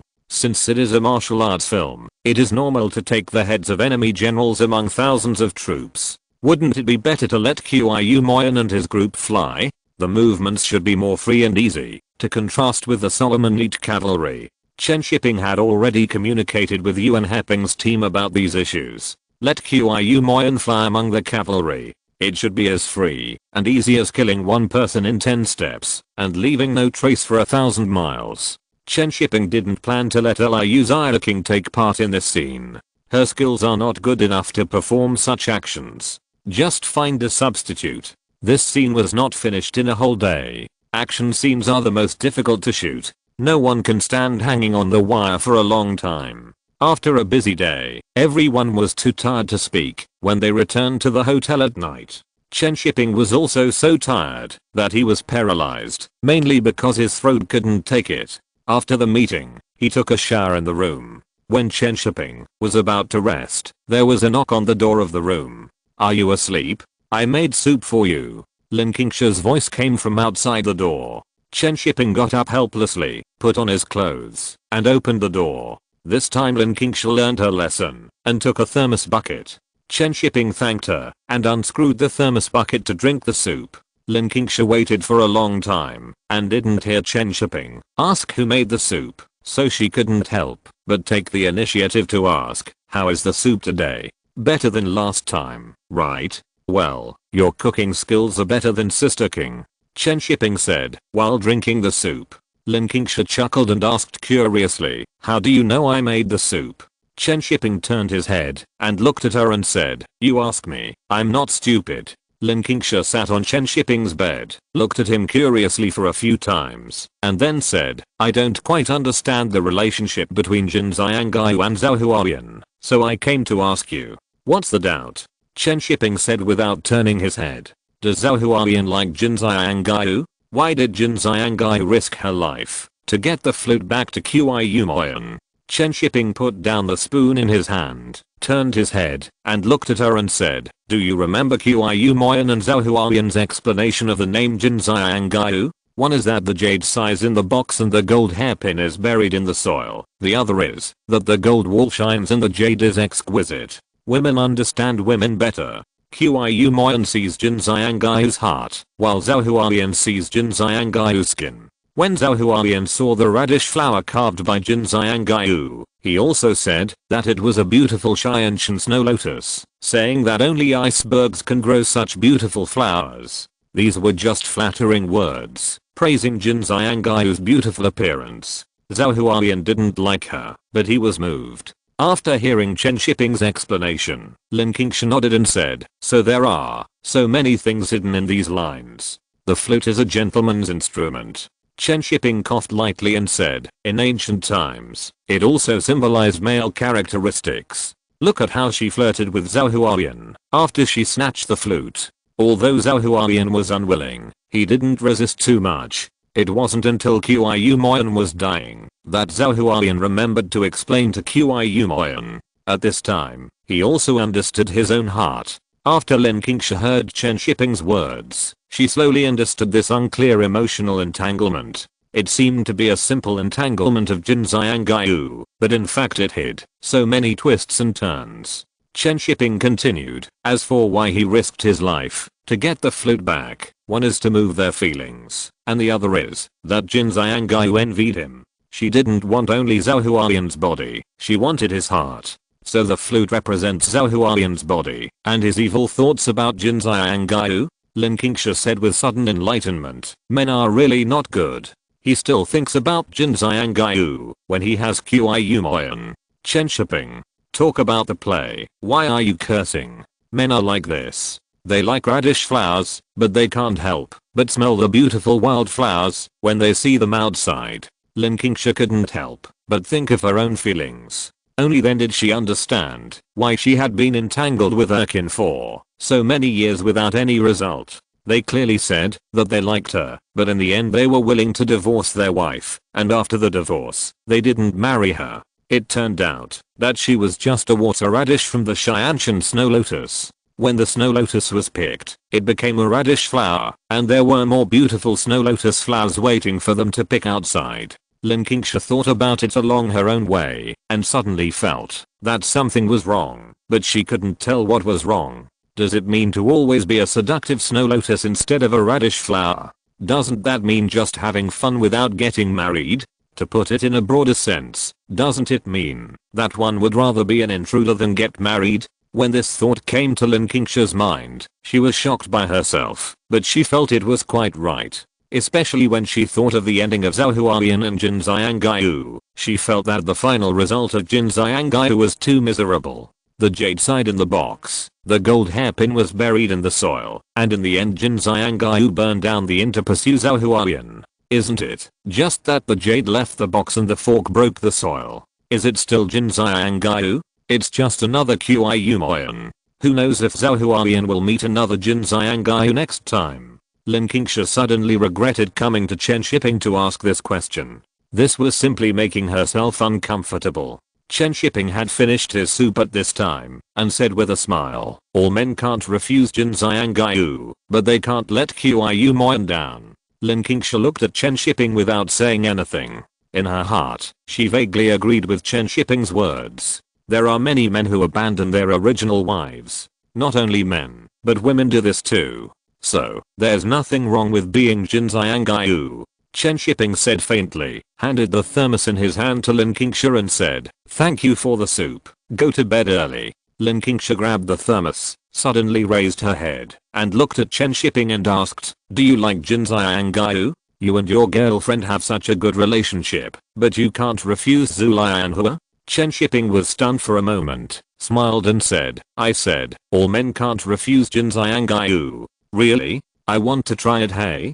Don't use me to try. If you do this again, I will do it. Chapter 95. The lamp is broken. Please light a candle for me. The howling west wind in the dark night carried tiny gravels that hit the windows, making a sound like raindrops. On such a night, outsiders who want to fall asleep have to plug their ears to sleep peacefully. Chen Shiping couldn't sleep now either. Of course, he couldn't sleep because of the noise, but because he couldn't sleep because of the noise. The shaking tungsten filament lamp was swinging back and forth just like Chen Shiping's current mood. The warm yellow light swayed on Lin Qingsha's fair skin, and her expression became obscure.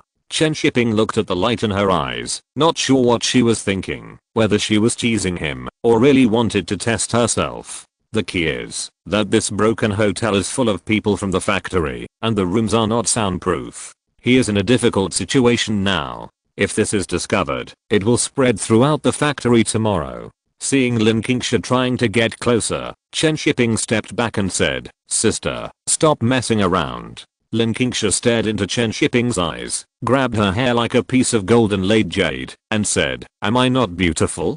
Don't you want to light candles? Chen Shiping shook his head frantically. He was afraid that he would be lit by Zhao Beike when he returned to the factory. Whenever he changed the time and place, he would light candles. Light them all night. Lin Qingsha took another step forward, looked into Chen Shiping's eyes, and finally the expression on her face was retracted. she said with some frustration. If you hadn't said that men like gold and laid jade, you would have refused.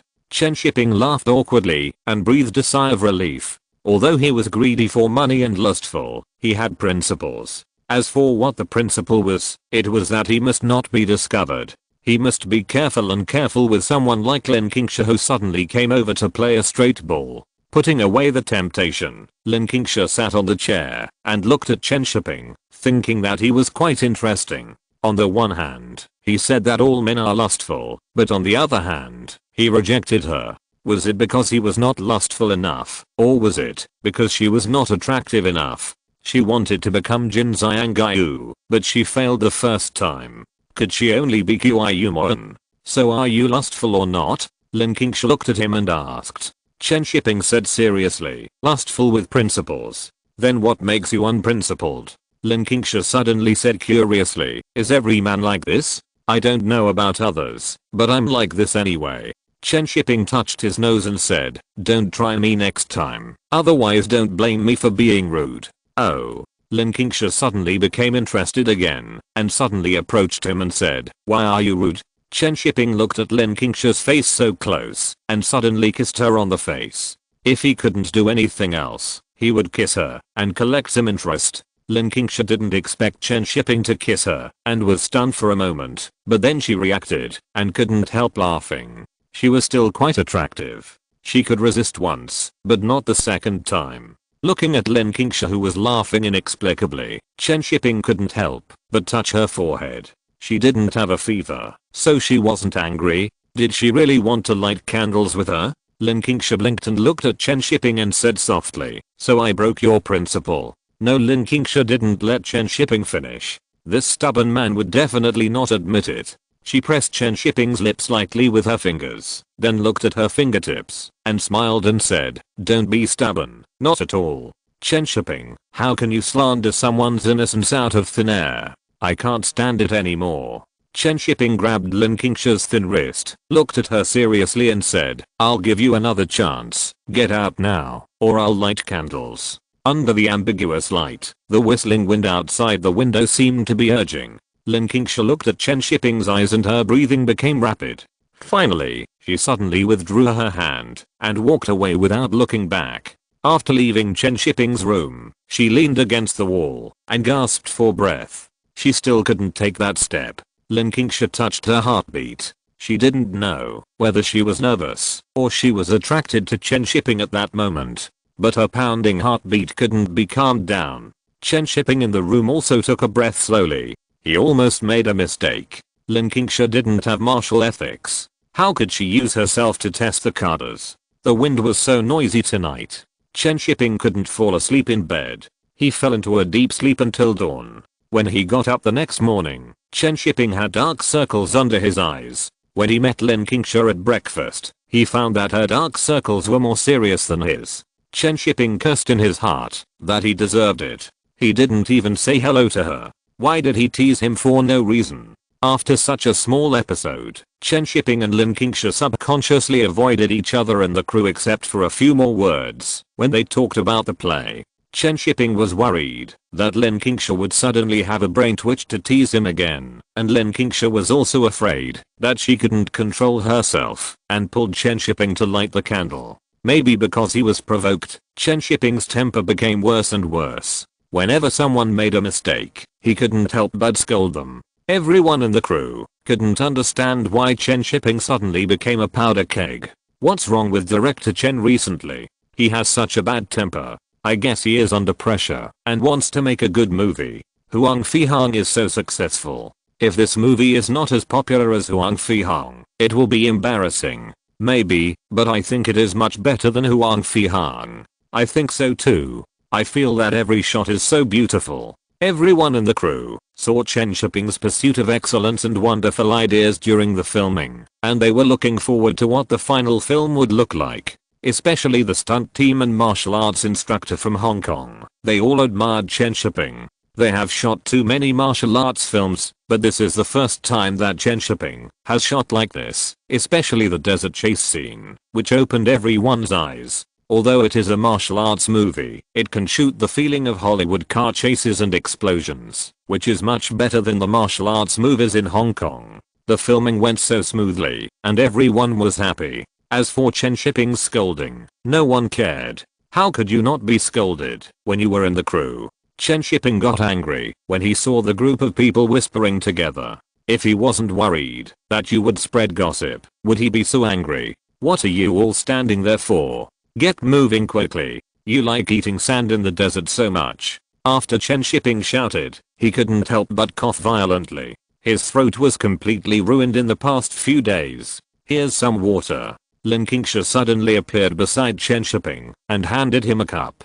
Chen Shiping turned his head to look at her. He was still angry, but looking at her stubborn eyes, he still reached out to take the cup and took a sip. Huh? Rock sugar and snow pear? Chen Shiping looked at Lin Qingsha unexpectedly, but she had turned and left, as if she had only handed Chen Shiping a bottle of mineral water. Looking at her back, Chen Shiping hesitated and didn't call her. He should take care of his throat, because he would continue to shout tomorrow. In the next few days, Chen Shiping was almost always cursing at the top of his voice. There were too many chase and fight scenes on location, and the filming had to capture the desolate feeling of the West, so most of the shots were shot in the wind and sand. He was fed a mouthful of sand every day, which was very uncomfortable. After filming for half a month, Chen Shiping could no longer shout, so he specially asked a stagiaire to watch his gestures and shout for him.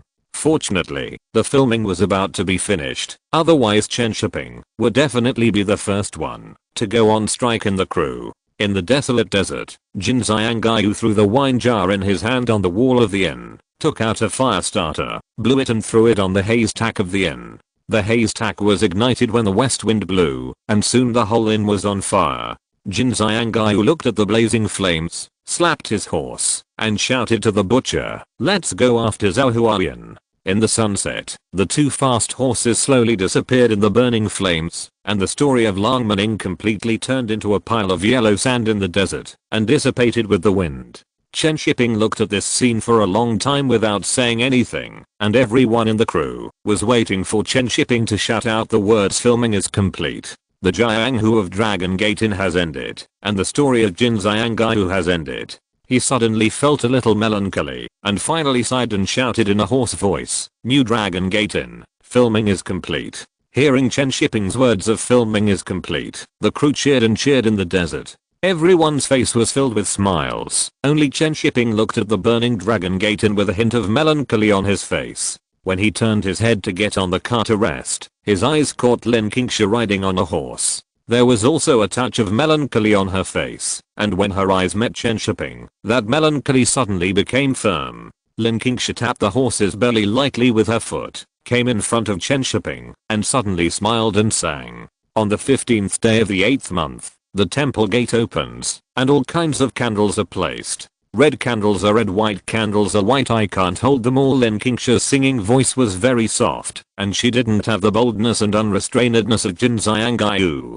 Her soft and weak voice entered Chen Shiping's ears, but it had a different style. After listening to her singing, Chen Shiping looked into her eyes and said, "The golden wall shines with jade." Chen Shiping paused halfway through, and then slowly said, "The green curtain is a ray of red. The rosy clouds are rosy clouds, and the jade is jade. How can the two be confused?" At night, a huge bonfire was lit in the courtyard of the hotel. Several roasted whole lambs were roasted and sizzling with oil. The air was filled with the smell of firewood smoke and the aroma of lamb. If you smell it carefully, you can also smell a faint aroma of wine. Chen Shiping smiled as he watched them compete in drinking. At this time, he was somewhat glad that his throat was broken and he didn't have to be forced to drink. Otherwise, he would have collapsed by now. However, Liu Xiaoqing and Liang Jiahu were not so lucky. They were all drunk and dizzy. Lin Qingsha sat next to Chen Shiping with one hand covering her stomach, pretending that it was inconvenient for her to drink, and she also escaped.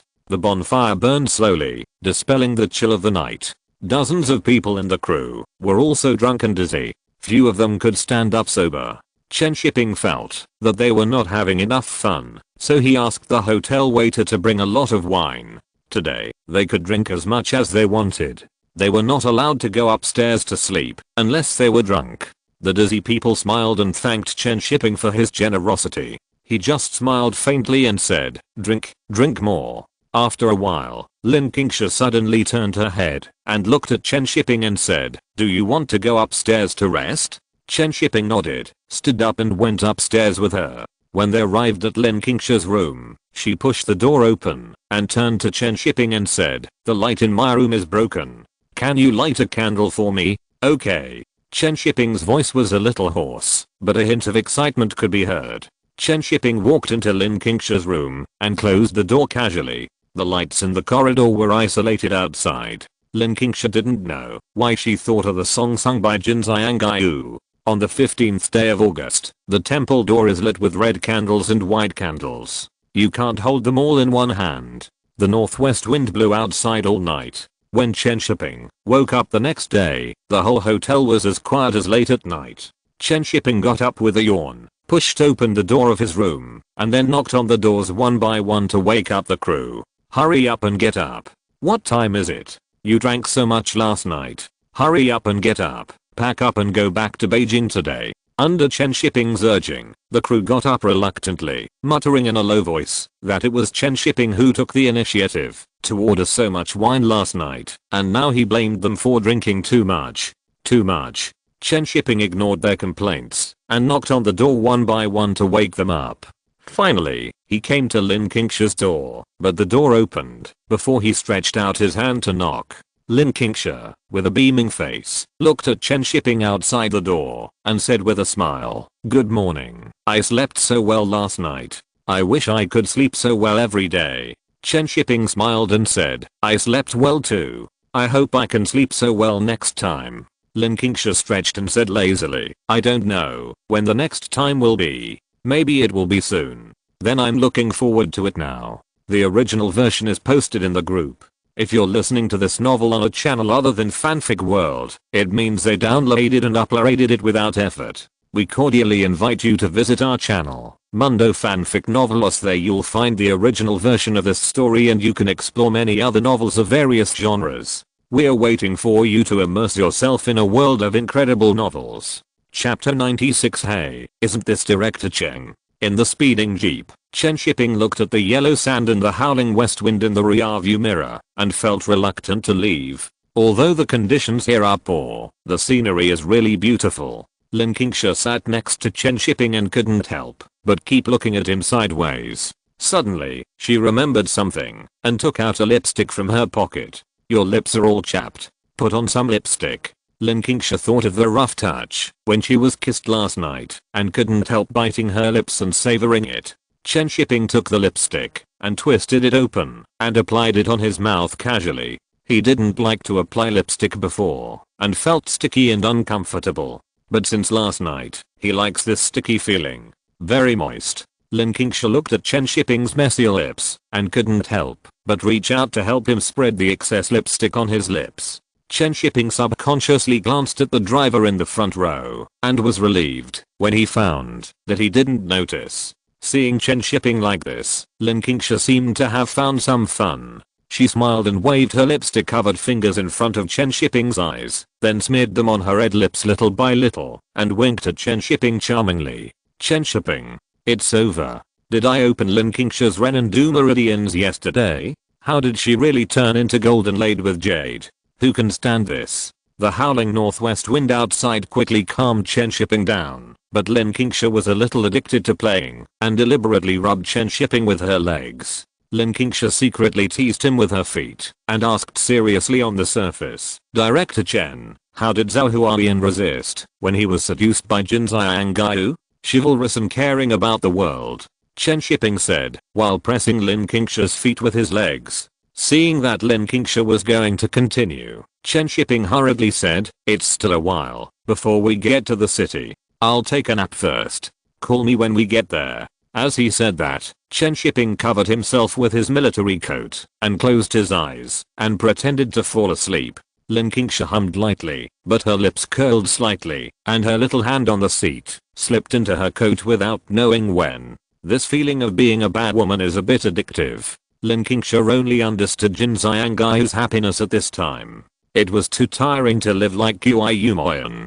Jin Xiangai was the most enviable. Lin Qingsha supported her chin with one hand and looked at the scenery outside the car window, humming a song inaudibly. Red candles are red, white candles are white, I can't hold them all. Chen Shiping, who was pretending to be asleep, wanted to kill someone now and felt like he was about to explode. He never expected that Lin Qingsha would suddenly become so bold. Has she been suppressed for too long and completely liberated? Chen Shiping couldn't help thinking about whether he could try to see to what extent Lin Qingsha was liberated next time. Fortunately, this little episode ended quickly. Chen Shiping and Lin Qingsha had different destinations. One returned to Beijing and the other went to Changchun to see her sister. After leaving the small county town, the two separated. Chen Shiping, who rushed back to Beijing, didn't go home and went directly to the factory's printing workshop. But before developing and printing, he still had to check the tape. The camera was not turned off that day, and he didn't know if he had filmed anything that shouldn't have been filmed. If so, it must be cut and destroyed. Otherwise, if something goes wrong in the future, the rich sister will come after Chen Shiping.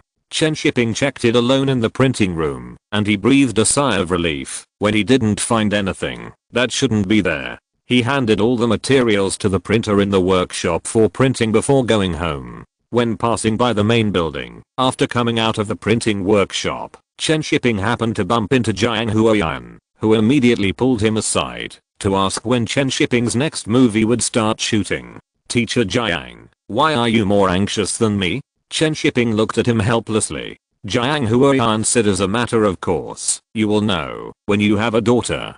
I'm worried about Shanshan. Okay, I understand your old father's feelings. The filming will start next month. Please don't rush me. Chen Shiping said perfunctorily and wanted to run away. Jiang Huoyan held Chen Shiping and said, where is the script? Write it and give me a copy. I will send it to Shanshan later so that she can get familiar with it in advance. There are many scenes. Chen Shiping, I admire this old man. I will send it to you later. Chen Shiping ran away after shouting.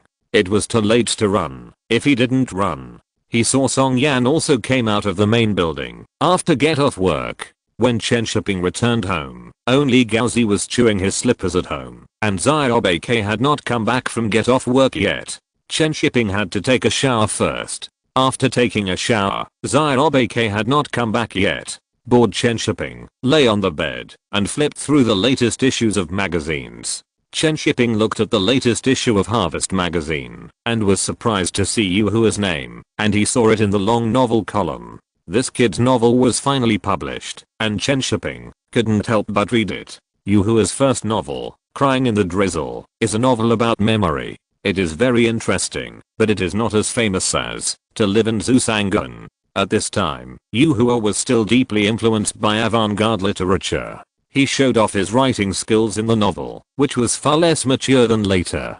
Click. Suddenly, there was a sound of keys opening the door outside.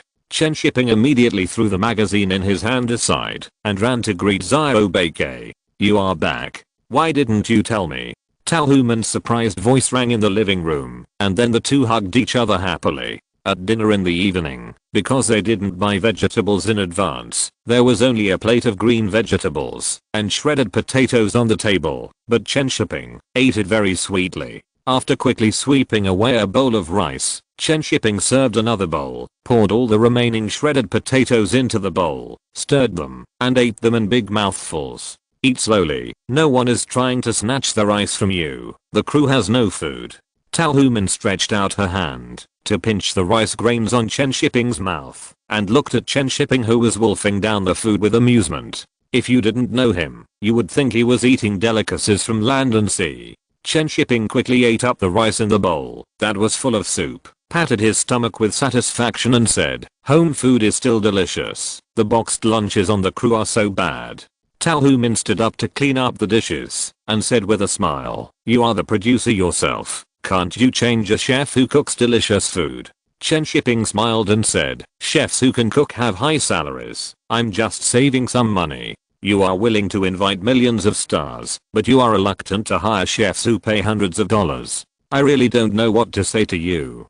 Tao Human complained, while wiping Chen Shiping's mouth with a wet towel. Chen Shiping reached out and pulled off the towel and said, I wiped it myself. I made myself look like a child. You are a child. You don't know how to take care of yourself. Look at your face after being blown by the wind.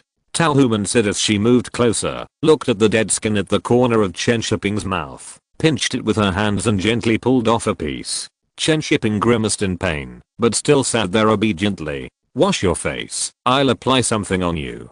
Talhuman took Chen Shiping's hand and went to the bathroom to wash his face. After just a while, she said helplessly, why don't you know how to wash your face? You didn't even wash the sides. Stand still and don't move. I'll wash it for you. Chen Shiping. He really became a child. 10 minutes later, Chen Shiping's shameless voice rang out in the room. Zio Beikei, I'm so fragrant after applying it. Come and give me a kiss. No. There's lipstick all over your mouth. Chen Shiping. Is it an innuendo? Zio Beikei should be a director. She is definitely a talent. In the next few days, Chen Shiping did not bother with editing. He handed it all over to the editor in the factory. He would check and make requests later. Chen Shiping had to be busy with other things. Although the script of Wives and Concubines had been written long ago, no preparation work had been done. There was no need to choose a location. The Kao family courtyard in Shaanxi would be fine. The courtyard with blue bricks and blue tiles, high gates, long corridors and arches were perfect. It must be said that Zhang Yimou had a very good eye for choosing locations. Chen Shiping just copied the answers. There was no need to think about the shooting location, but the actors still had to be selected. Chen Shiping had not decided on any of the other actors, except Tao Human and Jiang Shan. The first wife, the second wife, and the third wife had not been decided. This was a female movie, and these actors had to be carefully selected. The third wife, Chen Shiping, still planned to find Hisei. She had talked to Hisei about transferring to the factory before, but it didn't work out in the end. One reason was that Hisei was unwilling, and the other was that the U Opera troupe would not let her go. Hisei is one of the 5 golden flowers of the U Opera troupe, so how could they bear to let her go to the film studio? Although she could not be transferred to the studio, it would not prevent Chen Shiping from being transferred to film. A notice was sent to the U Opera troupe in the name of the studio, and a reply was received soon. Chen Shiping sat in his office and looked at the reply and put it aside. Now the first and second wives have not been selected. There are many old actors in the studio, and Chen Shiping did not intend to select according to the original standards. The first wife is just a symbol, and it is better if she is older and has a more stable acting skill. As for the second wife, this smiling tiger, it is not easy to choose. She must have good acting skills and good looks. The second wife in the original version did not look very good. It is estimated that Zhang Yimou considered that the second wife could not be prettier than the third wife in Sanglian, so he chose that actress. Chen Shiping did not have that concern. With Zhao Beikei's appearance, it would be strange to find an ugly one. The master is not stupid. He has a beautiful one and does not want it, but he must find an ugly second wife. That's how movies work. Once a key actor is replaced, many things have to change. Chen Shiping was thinking about which actor in the studio would be suitable. He had to be more than 10 years older than Zhao Beikei and more beautiful. However, Chen Shiping was not familiar with the older actors. If he had to say who impressed him the most, it would definitely be the king. He was of the right age and looked the right person. However, the king was not from the studio either. After thinking about it for a while, Chen Shiping gave up the idea and decided to find someone from the studio first. After thinking about it, Chen Shiping called the theater troupe in the studio and asked them to send the actors' information over. Both men and women were required. Soon, Tao Human appeared in the office of the co-production department, holding the actors' information of the troupe in her hand. Why did I ask you to send it over? Chen Shiping stood up and said, come and sit down. There were only 4 people in the co-production department, all of whom were college students who had just come to the studio. When they saw Tao Human coming over, they all smiled and greeted her, and even jokingly called her sister-in-law. Tao Human had long been accustomed to such a name. She walked into the office with a smile and said, the troop leader asked me to send it over. He's quite good at arranging things, Chen Shiping said with a smile. Tal Human sat opposite Chen Shiping, handed him the information and curiously asked which actors were chosen for which roles. After Chen Shiping briefly talked to Tal Human, he opened the information and began to read. There are many actresses in the factory who have been active on the screen from the 1950s to the present, but there are not many who meet Chen Shiping's requirements for the second wife. Tal Human looked at the expression on Chen Shiping's face and asked, "Is there no suitable one?" Chen Shiping nodded and shook his head and said, "Yes, Teacher Yuping is very suitable for the role of the first wife, and Teacher Zhang Liwei is also good to play the second wife, but she just took on a movie and doesn't have time. So many seniors in the troupe can't do it?" Tal Human asked puzzledly. Chen Shiping said with a smile, "You are so good looking. It's hard to find someone who looks like you. Go to hell. Aren't you afraid of being laughed at?" Tal Human blushed and stood up and said, "You can take your time to choose. I'm going back to the troupe." Chen Shiping said with a smile, "Okay, I'll talk to your troupe leader later and ask me if Teacher Yuping is willing to take the role." "Got it," Tal Human said and left the office and went back to the troupe. Chen Shiping looked at the list of actors in his hand and was a little worried for a while. Who should the second wife choose? Could it be that the king was really chosen? Chen Shiping was a little hesitant. The king was too good looking. He was worried that Tal Human and he Saifei could not suppress her, which would be counterproductive. After thinking for a while, Chen Shiping simply put this idea aside for the time being and selected other actors first. After more than an hour of busy work, Chen Shiping picked out all the remaining role actors and packed up to get off work. But before he reached the door, someone ran over to find him to go to the factory director's office. Chen Shiping was really annoyed with these leaders. Why do they always show up after get off work? After running to the director's office, Chen Shiping knew what was going on. Zhang Yimao's Judao won an award in Cannes, and Xiang's studio was in the spotlight again, while the studio had nothing this year. Chen Shiping said with a smile, "It's just a small award, not the Palme d'Or.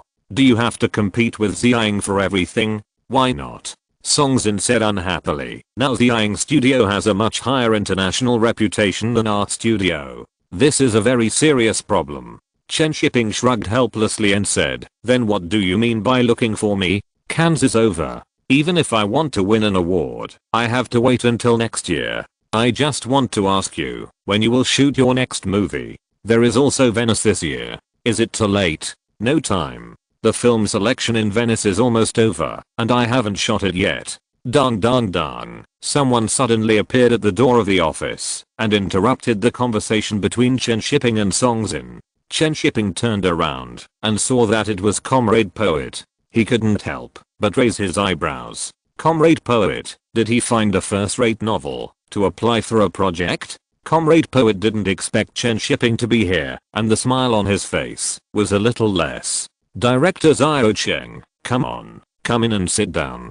Chen Shiping smiled and said to Comrade Poet, "The factory director is counting on you to win an award at Cannes." "Director Xiao Cheng? You still call me Director Xiao Cheng?" Exclamation mark.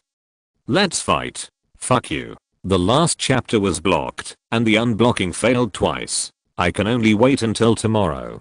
Chapter 97. Be strict with others and lenient with yourself. Update.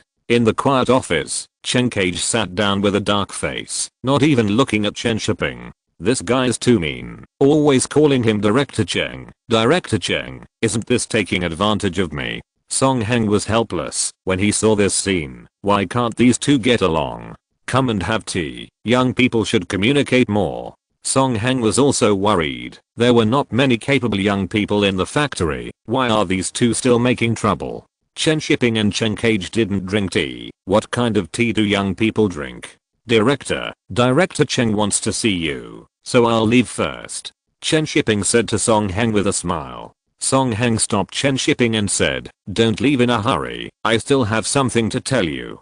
Chen Shiping raised his eyebrows slightly. What else did he want to talk to him about? But it was better not to leave, just in time to listen to why Director Chen came here. What if he wanted to make a small report? Chen Cage was a little unhappy when he saw that Chen Shiping didn't leave, but it was Song Heng who asked him to stay, so he couldn't say anything. Xiao Cheng. Cage, what are you doing here?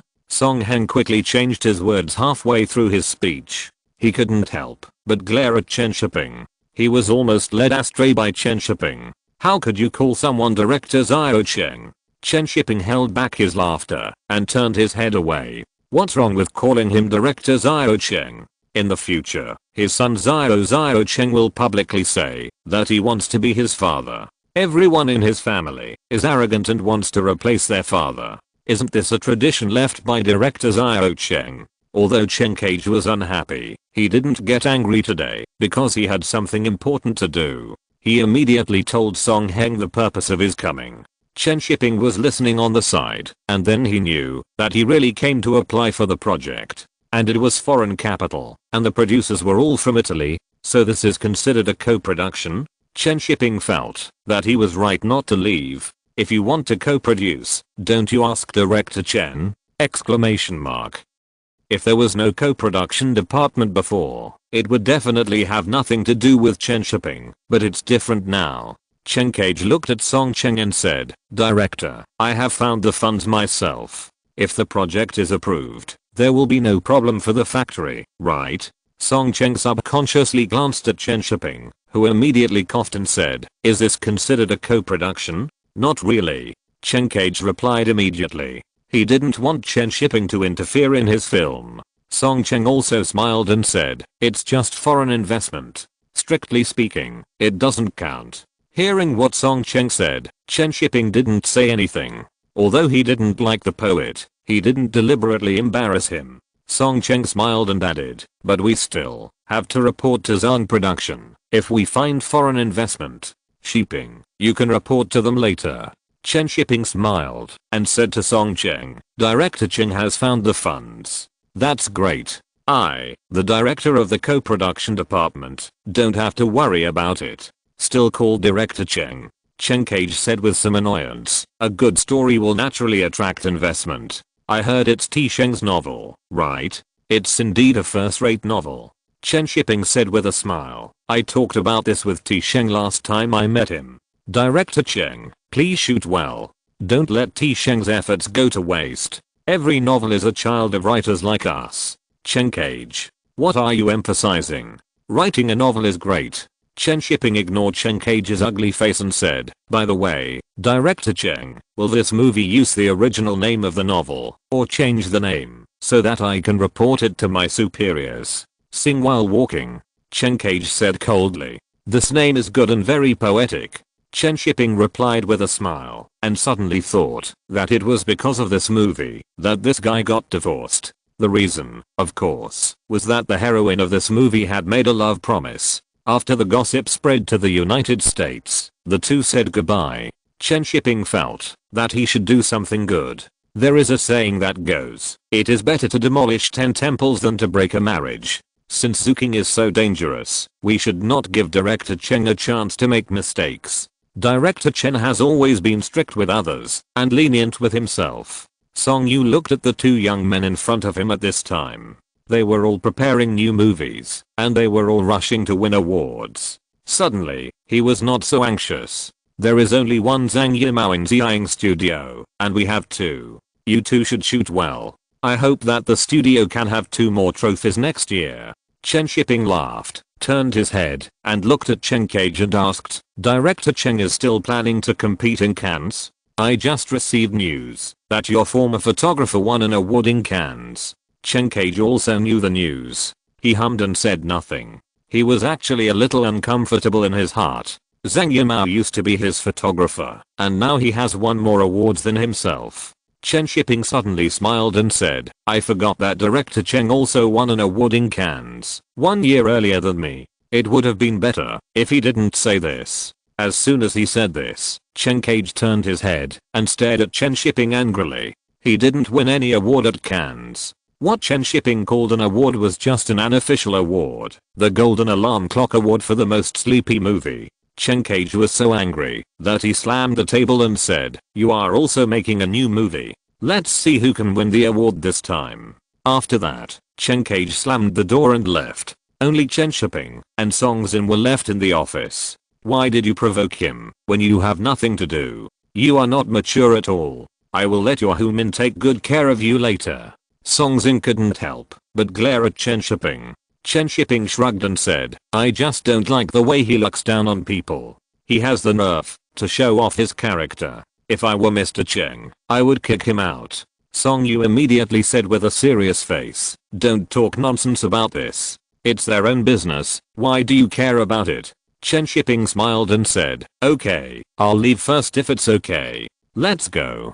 Song Yu held his forehead helplessly, wondering why Chen Shiping had such a big opinion about Chen Cage. In the evening, Chen Shiping returned home and talked about the second wife actor while having dinner with Tao Humin, saying that he wanted to try ZHU Lin.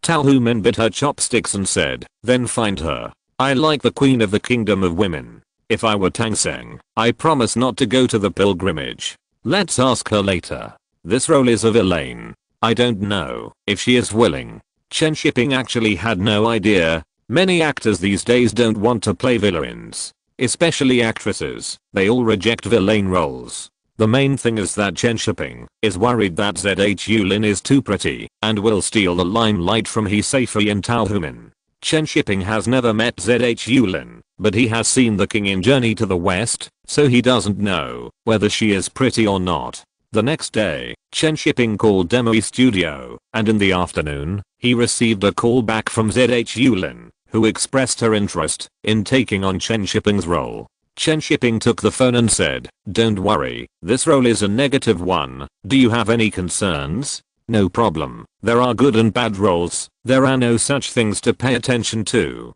ZHU Lin smiled and replied. Her voice sounded very gentle, and just listening to her voice would make people feel that she is a beauty. Seeing that ZHU Lin was so straightforward, Chen Shiping said directly, since you have no concerns, but before that, please send a recent photo and a photo of the old society lady trying on clothes. Okay, I'll go take the photo today and send it to you as soon as possible. The two chatted for a few more words and then hung up the phone. Chen Shiping looked at the actor's information in his hand and wanted to put it away, but hesitated and took it out again. If ZHU Lin is not suitable, he will have to look for someone later, so it is better to find a backup now. Chen Shiping, who was reading the information, always felt as if he had forgotten something, but he still couldn't remember it. After thinking for a while, when he was about to get off work and go to Yuhua for dinner, he remembered that he seemed to have forgotten to report Chen Cage's movie.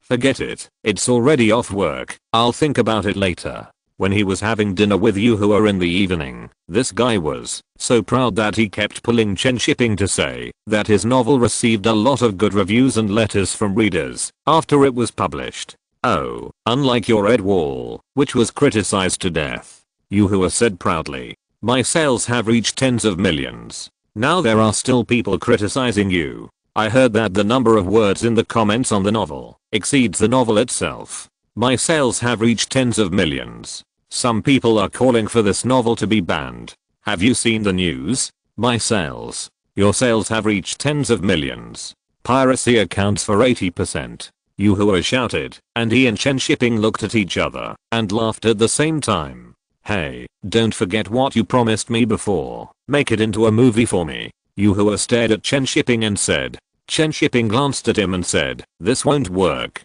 It's hard to film with children. Wait for your next novel. Yuhua immediately grabbed Chen Shiping's arm and said unhappily, don't break your promise. I'm really not breaking your promise. It's really hard to film.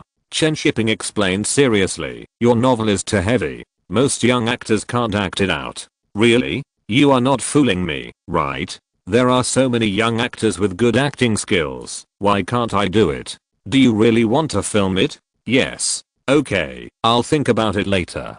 Don't think about it. You must promise me. Chen Shiping was finally pulled by Yuhua to swear and repeatedly promised to make Shouting in the Rain into a movie. He owed it to him, and Chen Shiping had to pay it back. But this script is really hard to handle. It's quite difficult to adapt the style of avant-garde literature. I'll slowly write a script for him later. In the following days, in addition to being busy with his many wives and concubines, Chen Shiping occasionally went to the editing room to supervise the post-production of New Dragon Inn. Although he didn't have to worry about the post-production editing, music, and dubbing, he still had to supervise and check them. Otherwise, a Western martial arts film would be edited into a rustic old school martial arts style, and he would have no place to cry. When Chen Shiping was doing storyboards in the office that day, someone suddenly came to pass on a message. Director Chen, the editing room has sent a message that new Dragon Inn has been edited. Finally it's done. Chen Shiping immediately stood up and said, "I'll go take a look." In the dark editing room, the newly edited New Dragon Inn was playing on the small screen. The opening shot of the film was a sky full of yellow sand. Qiu Moyen, wearing a bamboo hat and black clothes, rode a white horse and strolled in the desert, holding a flute in his hand and playing a melodious and sad song. A lonely night was perfectly presented in an instant. The camera turned, and on the other side of the desert hills, Zhao Huaiyan slowly appeared on a camel, with the setting sun behind him. Then the title appeared, New Dragon Gate Inn. After the title appeared, the words Chen Shiping's work appeared, and then the names of the actors and the nominal director Li Wenhua. In the darkness, Chen Shiping watched the movie silently without saying a word. The editor and colorist in charge of the post-production next to him looked at Chen Shiping's face from time to time, worried that there was something wrong with what he did. It was not, until the movie was finished, and the ending song sounded that Chen Shiping turned his head to look at the technicians in charge of the post-production. "Well done, better than I thought." Chen Shiping applauded excitedly. Hearing Chen Shiping's words, the people in charge of the post-production breathed a sigh of relief and complimented. It was director Chen who shot it well. "This is not just my credit. The movie is a team collaboration. Thank you for your hard work and dedication." Chen Shiping is now very confident in the new Dragon Gate Inn. This version of the new Dragon Gate Inn far exceeds the original version. While removing the shoddy workmanship of the original version and making the costumes and props exquisite, the overall style has been made more concise, and the rhythm and plot have also been modified to a certain extent. If the new Dragon Inn can score 8.7 points, then this version can at least score 9 points. After Chen Shiping came out of the editing room, he arranged for the printing workshop to attract a few more copies. After printing, he sent them for review and went to China Film to discuss the distribution. The last time Huang Fihang got 700 copies, this time he wants more. Summer vacation is coming soon, and Chen Shiping doesn't want to miss this golden period. With the case of Huang Fihang in front, the distribution of the new Dragon Inn went very smoothly, and China Film specially organized theater managers from all over the country to watch the film. This time, China Film did not tell Chen Shiping how many copies he wanted, but asked the theater managers to report the number after watching it themselves. This is a big improvement. In the past, producers like Chen Shiping had no chance to communicate directly with theaters. Now that China Film provides such an opportunity, it can be regarded as strengthening the connection between producers and theaters. The film is very good. I want 60 copies. The first person to speak was the CEO of the Zhejiang cinema line. He asked for 60 copies, which was not a small number. Director Chen's martial arts films are really different. They are better than those in Hong Kong. I want 50 copies too. It feels like an American cowboy film. It combines martial arts with the style of the Northwest. Director Chen is really a talent. I want 60 copies. This film was shot in Gansu. It shows a style of the desert. We also want 40 copies. Seeing that Gansu wanted 40 copies, the CEOs of other provinces did not hesitate and asked for copies one after another. The minimum number was 20 copies. Chen Shiping calculated in his mind and decided on 720 copies in total. Some provinces had not come yet. This exceeded the number of copies of Huang Fihang last time. Chen Shiping was full of joy. He could only say that he was grateful for this era. In 1980, the number of moviegoers nationwide was 30 billion. Even this year, the number of moviegoers is still more than 15 billion, which is completely better than the data of 30 years later. 30 years later, the number of moviegoers nationwide was not even a fraction of what it is now. But such good days didn't last for many years. Since 1993, the number of moviegoers nationwide has begun to plummet and has fallen all the way to hundreds of millions. But now there are more than 700 copies, which is enough for Chen Shiping to make a fortune. Chen Shiping still feels a bit regretful. If it were a few years earlier, the number of copies would be more. In 1981, Xiang Men once got more than 4,000 copies. It was really amazing. It's a pity that there is no chance to replicate such glory, and we can only dream about it. I wish you all a happy Christmas. Chapter 98. Master Chen will give you a foot massage. It's not long before the summer vacation, and the copies of New Dragon Inn are being developed over time. Promotional activities are also being prepared, but only Liu Xiaoqing is left as the main actor, so she can only run more. Liang Jia, who has returned to Hong Kong to film and will not come until before the premiere. Lin Qingsha is still in Changchun to see her sister and will come to Beijing in a few days to participate in the promotional activities and then return to Hong Kong. Chen Shiping is not as concerned about the promotion of New Dragon Inn as Huang Fihang before. One is for the Lunar New Year period, and the other is just for the summer release. They are not the same concept. What's more, the copies have been sold, so why worry so much? Just go through the necessary promotion and hold the premiere. Besides, it's enough to have the rich sister in front. Who in the country doesn't know the rich sister? The appeal is awesome. Chen Shiping is now more focused on the preparation of the group of wives and concubines. The actors, costumes, props, and script optimization are enough to keep him busy. Director Chen. In the art workshop, many artists looked up and greeted Chen Shiping when they saw him coming. Chen Shiping smiled and nodded in response and walked straight to a tailor's table. There were clothes hanging on the hangers in front of the table. There was a name on it, and it was Sanglian. Director Chen. The master who was making clothes put down the scissors in his hand and stood up and said, "Sanglian, several sets of clothes are finished." Chen Shiping hummed and checked each piece of clothing. The inner changes of the character Sanglian are reflected in the color of the clothes to a certain extent.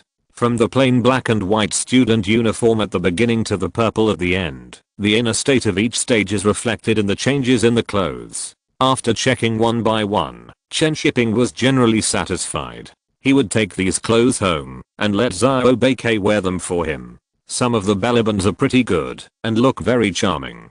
After checking Sanglian's clothes, Chen Shiping turned his head to look at the clothes the master was making and asked, "Is this the eldest wife's clothes?" "Yes, teacher Yuping just came to measure the size yesterday." "Is Jiang Shan here? Has she started making it?" "The color of the little maid's clothes must be tender, mainly pink." "Not yet." Chen Shiping frowned. Yesterday was the weekend, and Jiang Huoyan had been notified before, so why didn't Jiang Shan come to measure the size? Delay.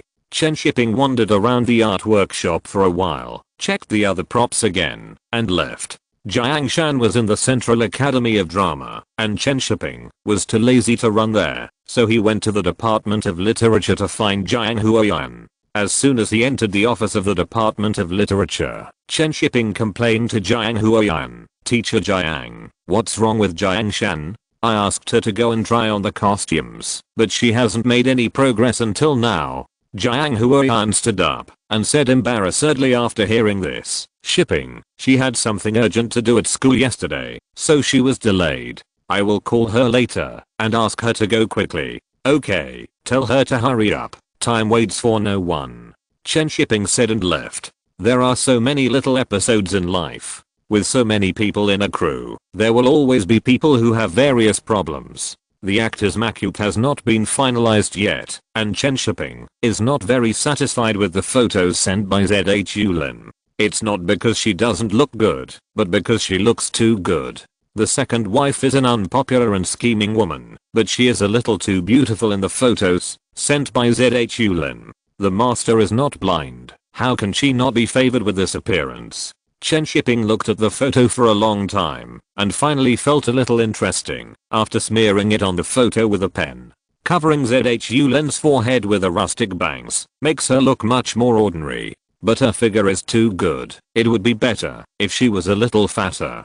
Chen Shiping looked at the photo and thought for a while and decided to choose ZH Yulin. It is easier to dress ugly than beautiful, and yellow flowers in the wind are more in line with the positioning of the second wife. The first wife is a deadwood in the Chen family mansion, lifeless. The second wife is a yesterday's flower, twisted and dark, after falling out of favor. The third wife is in her prime, gorgeous and like the most prosperous flower on the branch. The fourth wife is a 28-year-old Narcissus that is about to bloom. This is how the 4 wives should feel. The more Chen Shiping looks at ZHU Len's photos, the more suitable she feels. How can she be the second wife if she is not beautiful? It is a pity that she can't fully show her beauty. It's a pity to be wronged. Just think of it as a dedication to art. But it's quite exciting to think that the king of the kingdom of women suddenly turned into a spider spirit, and I'm a little looking forward to it. With the decision in mind, Chen Shiping called ZHU Len and asked her to come to Beijing as soon as possible,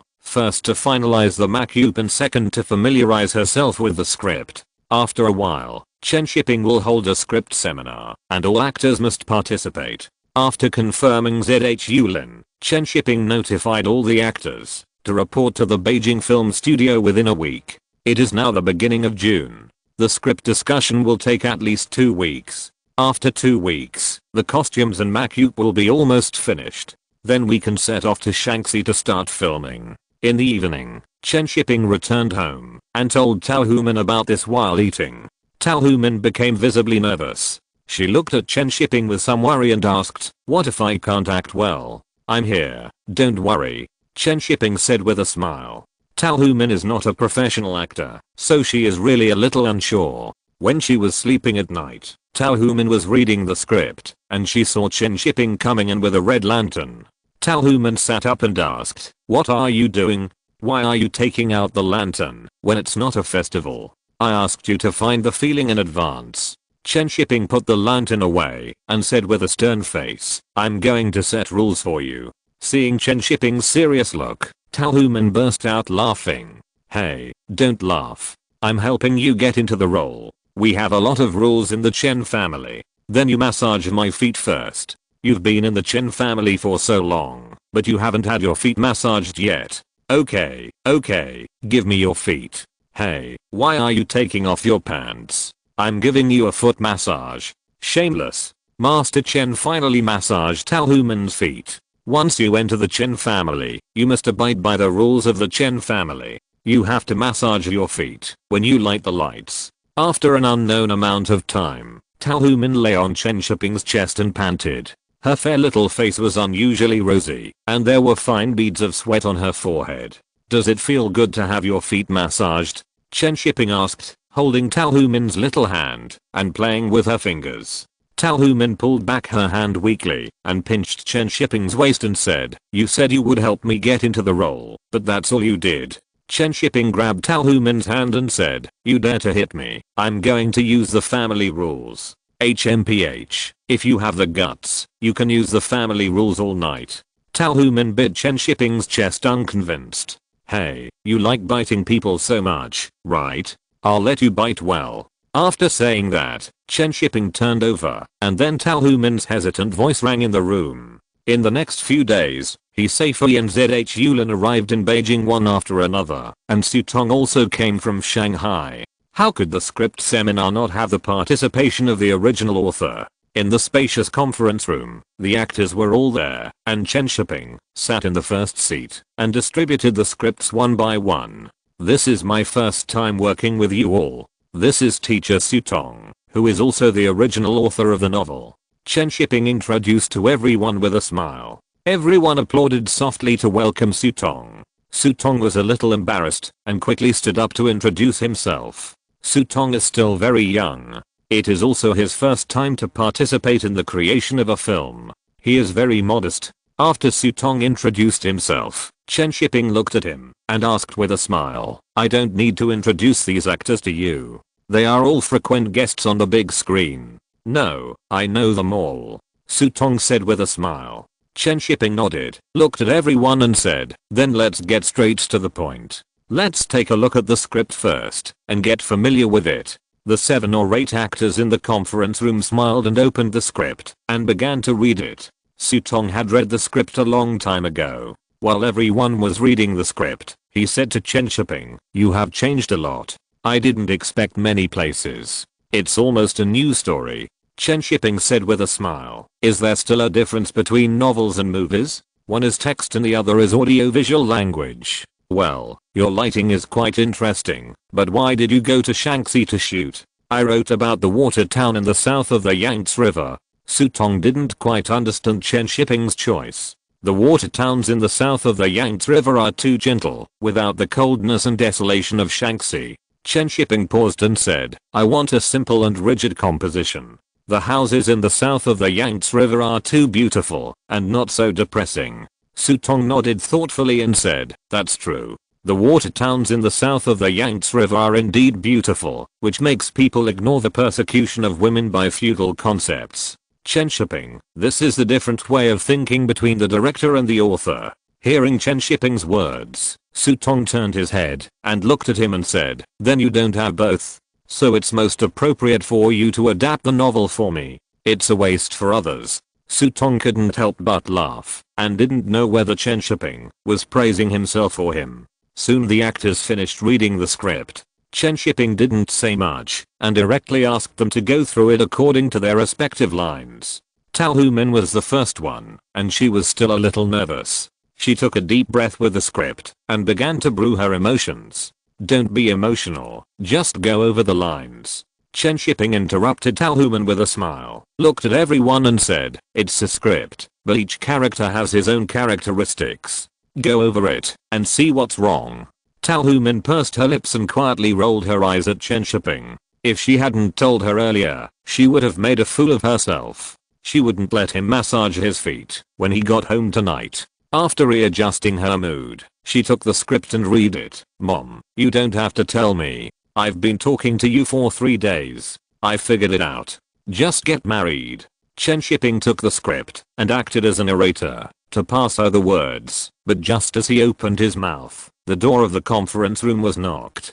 Dong dong dong, an employee of the co-production department carefully opened the door, stood at the door, and whispered to Chen Shiping, Director, there's a call for you, a long-distance call from Hong Kong. Chen Shiping reluctantly put down the script, asked Sutong to help read the words, and then went out to answer the phone. Chen Shiping came to the co-production department and answered the phone. It was Zhu Feng who called. She said she was in Hong Kong and would come to Beijing in the afternoon, hoping to meet Chen Shiping. After chatting with her for a few words, Chen Shiping hung up the phone and touched his chin, feeling a little headache. Zhu Feng was anxious to film Farewell My Concubine, and this time he came here just to talk to Chen Shiping in detail, and also said that he wanted to meet Chen Cage. Meeting Chen Cage was nothing. Chen Cage was going to film singing while walking, and he would definitely not agree to take Farewell My Concubine. What's more, he was unhappy with Chen Shiping, so how could he agree? Chen Shiping's headache was that he had to film concubines and wives, and had no time to prepare for Farewell My Concubine. The boat will naturally straighten out when it reaches the bridgehead, and we will talk about it in the evening, and go to the script seminar first. At about 4 o'clock in the afternoon, Chen Shiping was waiting for Zhu Feng to come out at the pickup point of Beijing Airport. But before Zhu Feng arrived, he saw Lin Qingsha coming out first. Although Lin Qingsha was disguised, Chen Shiping still recognized her at a glance. Chen Shiping waved at her from a distance, but she lowered her head and did not see it. Jin Xiangaiu, over here. Chen Shiping had to call out her name in the play. He didn't dare to call out the 3 names of Lin Qingsha. Lin Qingsha, who was walking with her head down, suddenly heard someone calling Jin Xiangaiu. She subconsciously looked up and saw that it was Chen Shiping waving at her. A hint of surprise flashed in her eyes under her sunglasses. Lin Qingsha ran over dragging her suitcase, looked at Chen Shiping excitedly and asked, how did you know my flight? I wanted to give you a surprise. Chen Shiping didn't want to spoil her mood, so he smiled and said, I have a friend in the civil aviation who asked him to inquire. Are you really here to pick me up? Lin Qingsha grabbed Chen Shiping's arm in surprise and said with a smile, I didn't expect you to surprise me first. Of course, but there is another friend who is also on today's flight, so I picked her up by the way. Chen Shiping explained. Lin Qingsha's excitement faded a lot, and she muttered, so it was someone else's call. Chen Shiping said calmly, it's just a coincidence. Really? Lin Qingsha took off her sunglasses and stared at Chen Shiping, then said, forget it, I'll just believe you this time. Why think so much? It only adds to your troubles. Who are you waiting for? Lin Qingsha, who had sorted out her mood, asked curiously. Chen Shiping smiled and said, you should know, Zhu Feng from Tang Chen's movie. So it's her. Lin Qingsha suddenly said, I was just about to tell you, didn't I tell you last time, that San Meo wrote the script, and then she bought it? Chen Shiping asked curiously, didn't San Meo say she wanted you to act in it? Lin Qingsha nodded and said, she wanted me, and when Zhu Feng comes, it's just right to ask her. Then let's wait together. After the two waited for a while, Zhu Feng came out of the exit. She saw Chen Shiping at a glance, and when she got closer, she found that it was Lin Qingsha standing next to him. After the few people came out of the airport, on the way to the hotel, Zhu Feng smiled and said to Lin Qingsha that they were destined to be together. Of course, it was fate that Chen Shiping felt. He came to pick up Zhu Feng, but ran into Lin Qingsha unexpectedly. Chen Shiping drove and asked, Mr. Zhu, you are here for San Meo's script this time, right? Zhu Feng nodded and said, yes, the preparation for Farewell My Concubine will take a long time. I want to make this movie first, just to get familiar with the mode of mainland film production. At the end, she added, by the way, are you interested? Chen Shiping was about to refuse when he heard Lin Qingsha say, yes, he told me before. Chen Shiping. What the hell, I'm so busy. Chen Shiping saw the expression on Lin Qingsha's face through the rearview mirror and wondered if she wanted to take the opportunity to light a candle with him. Chapter 99. A choice between two. A black car slowly stopped at the entrance of the magnificent hotel. The doorman at the door immediately came over and opened the door. Chen Shiping also pushed the door and got out, throwing the key to the doorman, who was responsible for parking. The hotel service these days is really good, completely learned from the foreign system, which may be related to the reception of foreigners from the beginning. A few years ago, Chen Shiping could not enter this hotel, and only foreigners were received. However, the service has also gradually declined since the reception of Chinese people. The best stores and the best apartments in Beijing are for foreigners, in order to earn tips and foreign exchange. Chinese people have no habit of tipping, and after gradually not needing this method to earn foreign exchange, the quality of service has gradually declined. Chen Shiping thought it was interesting. Living in socialism and doing this kind of operation is really too social. After Lin Qingsha and Zhu Feng checked in, they went downstairs to the cafe to meet Chen Shiping. Chen Shiping couldn't help frowning while drinking coffee. This thing is really not accustomed to drinking. Don't you like coffee? Zhu Feng asked with a smile. I prefer tea. Chen Shiping said, looking at Lin Qingsha, and added, I also like soup. Zhu Feng was stunned for a moment. What the hell is drinking soup? Lin Qingsha, who was sitting next to him, relaxed her eyebrows and asked deliberately, what kind of soup do you like to drink? Rock sugar and snow pear. Chen Shiping leaned back and smiled and said, it's sweet and moist. Lin Qingsha blushed and couldn't help saying, what strange adjectives. Zhu Feng looked at her strangely and said, isn't this normal? Rock sugar and snow pear are very moist, isn't it? Chen Shiping couldn't help laughing when he heard it. Lin Qingsha's golden laid jade form has not evolved to the complete form. Zhu Feng was even more depressed. He looked at the blushing Lin Qingsha and then at the laughing Chen Shiping. He felt that there was something fishy between the two of them. Could it be flirting? Oh no, I became a part of their game. There are always many small episodes in life, and the topic of moistness was quickly skipped. Zhu Feng looked at the schedule made by Chen Shiping and couldn't help frowning and asked, do we really want to build a 121 Cheyenne Kyo Street?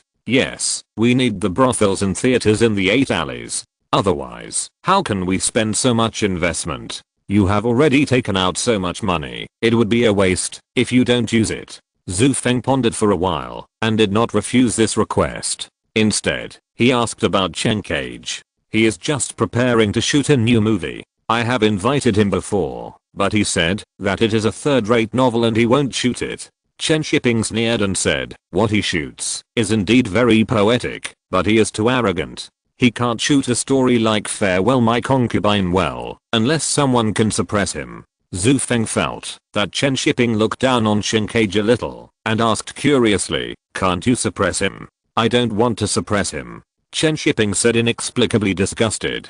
Zhu Feng, why does it feel that his mind is so active? Let me talk to him again. You are busy shooting a new movie and co-producing a film. It is difficult to focus on Farewell My Concubine. Seeing that Zhu Feng was still insisting, Chen Shiping shrugged and said, "Okay, I will ask him out for you tomorrow." "Then thank you," Zhu Feng said with a smile. "How about talking about red dust?" Chen Shiping immediately shook his head and said, "I'm too busy, and you're in a hurry. I won't participate in red dust." Lin Qingsha next to him couldn't sit still. She looked at Chen Shiping eagerly and said, "Your new movie will start shooting soon. It will be finished soon. There is still time." When Zhu Feng saw Lin Qingsha like this, he was immediately sure that there must be something fishy between the two. Chen Shiping coughed lightly and said, "The new movie is an art film. It will be shot very slowly. It may take 3 or 4 months. It's too late." Hearing what Chen Shiping said, Lin Qingsha had to turn her head to look at Zhu Feng and asked, "When is Red Dust scheduled to start shooting?" Zhu Feng looked at Lin Qingsha in surprise. He didn't expect her to be so proactive. "It has not been confirmed with the mainland yet. It will probably take 1 or 2 months." Lin Qingsha was immediately discouraged when she heard this. Chen Shiping didn't have enough time. It was boring. What fun would it be without Zhao Huai and to tease Jin Xiangaiu? Chen Shiping and Zhu Feng didn't care about Lin Qingsha's depression, so she could just sulk alone. Then the two talked about the specific details of the preparations for Farewell My Concubine.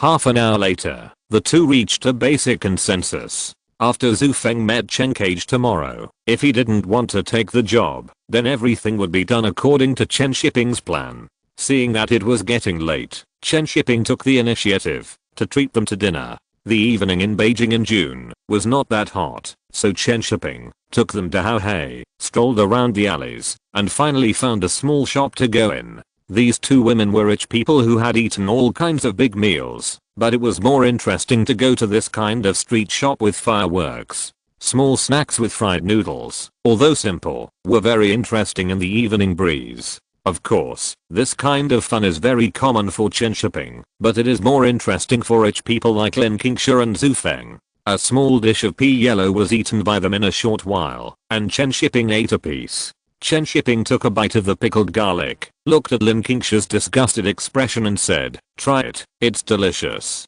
"No." Lin Qingsha quickly pulled the bowl back and stared at the pickled garlic in Chen Shiping's hand warily. Zhu Feng was very interested and took the initiative to pick one to try. After dinner, Chen Shiping took them around Haohei before sending them back to the hotel. He was a qualified host. It was almost 10 o'clock when Chen Shiping returned home, and Tao Human hadn't slept yet. She was sitting at the desk with a script and writing a biography of a character. Chen Shiping didn't quite understand this method. The script and the original work had already described the character very clearly. If the actor wrote another version of the character biography by himself, it would inevitably conflict with the original image. Either they expand some minor details, or they dig out some things that are not in the script and novel, but those are definitely not what the director and the author want. After standing behind Tao Human and watching for a long time, Chen Shiping couldn't help but coughed and said, "You wrote this wrong."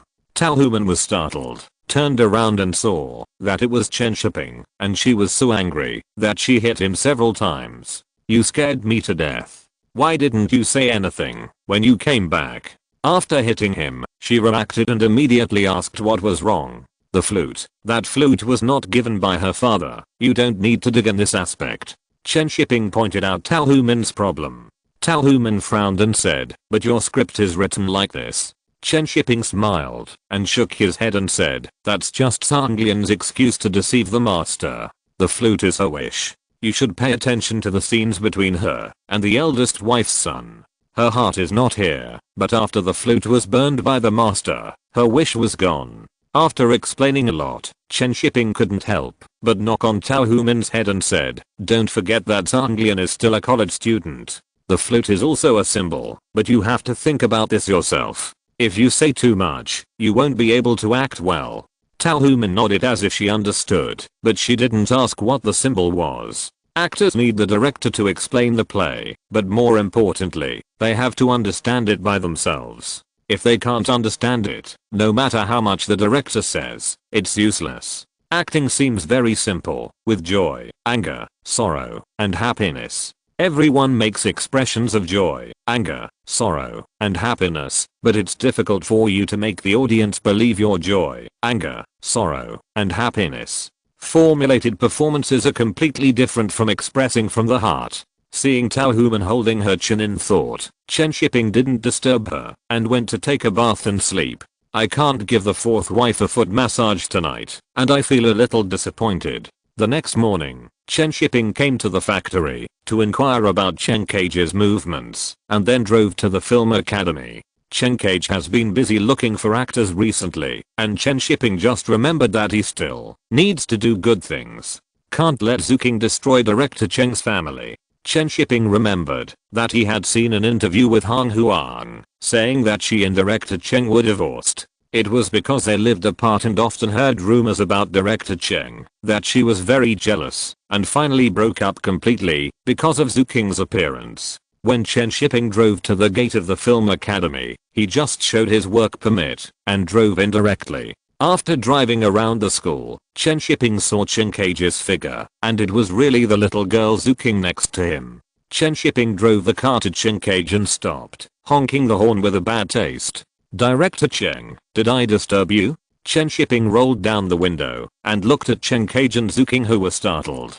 Zuking covered her chest, turned her head, and glared at Chen Shiping. She was about to curse, but took back her words. She recognized Chen Shiping, who was driving.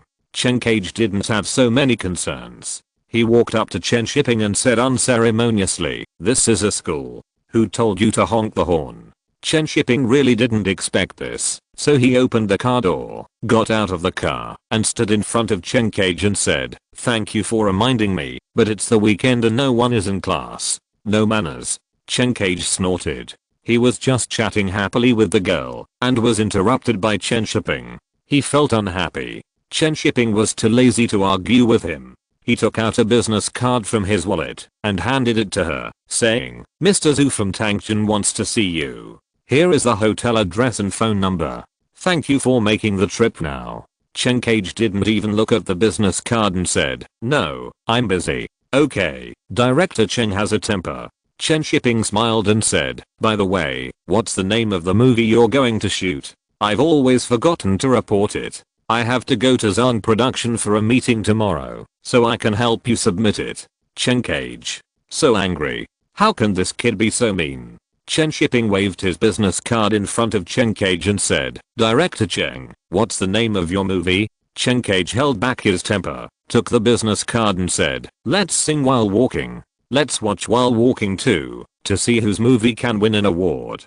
Chen Shiping suddenly realized, yes, how could I have forgotten such a poetic name? I only remember the novel's name is Life is Like a String of Harps. T. Sheng is not as good as you at naming. Chen Cage was so angry that he turned around and left with a snort. Zuking looked around and was about to chase him, but was stopped by Chen Shiping. "Come here, little girl, I have something to talk to you about." Zuking stopped and looked at Chen Shiping in confusion, wondering why he was looking for her. It couldn't be that he was looking for trouble with her. "You and Chen Cage don't get along, don't involve me." Chen Shiping coughed and said, "Don't be confused, I'm talking about you. Your name is Zuking, right?" Zuking actually knew my name. Puzzled, he walked up to Chen Shiping and asked, "Why did you ask me? I want you to make a movie. What else can I ask you for?" Chen Shiping smiled and said, "I'll give you a minute to think about it. A joint venture movie, cooperating with Hong Kong stars." Zuking's eyes lit up immediately, and he immediately asked, "When?" "Director Cheng just asked me to make a movie." "Little Director Cheng?" Chen Shiping said, raising his hand and looking at the time on his wrist and said, "You have 40 seconds. Zuking, you answer my question." 20 seconds. Zuking is now very entangled. On one side is Chen Cage's art film, and on the other side is Chen Shiping's co-production film. What should he choose? 10 seconds. Zuking suddenly raised his head and looked at Chen Shiping's young face. There was already impatience between his eyebrows. Thinking of Chen Shiping's current momentum and potential, the moment Chen Shiping put down his arm, she shouted loudly, "Take it. I take it." Chen Shiping immediately smiled and said, "That's right. The most important thing for people is to know what they want." After that, Chen Shiping got in the car. Zuking was stunned for a moment and ran over to press the car window and asked, "Are you trying to trip up Director Cheng on purpose? Did you just lie to me?" Chen Shiping, who was sitting in the car, calmly started the engine, then turned his head and looked at Zuking and said, "Do I need to lie to you? Wait for my news. Don't take any roles during this period and lose some weight." After that, Chen Shiping stepped on the accelerator and left, leaving Zuking standing there in a daze. "Why is this guy so handsome?" Zuking shook her head violently, patted her cheeks and said, "No, he did it on purpose. He and Director Cheng don't get along." "Senior, what are you daydreaming about? Was that producer Chen from the Beijing film studio?" A voice suddenly appeared behind Zuking. She turned around and saw that it was Yu Fihang, who was a year younger than her. She shook her head and said, "Nothing. I have something to do. I'm leaving first." Looking at Zuking's departing back, Yu Fihang couldn't help but raise her eyebrows. This senior has a wide network of contacts. She not only knows Chen Cage, but also Chen Shiping. "Forget it. It has nothing to do with me, so who cares about her?" Yu Fihang pouted and walked towards the dormitory. After Chen Shiping came out of the Beijing film studio, he went straight back to the studio. As for the movie he had just promised Zuking, he didn't take it to heart at all. Let's leave it alone for now. Chen Shiping's goal is to prevent her from destroying Chen Cage's feelings. In the Beijing film studio, Chen Shiping parked the car and couldn't help smacking his lips.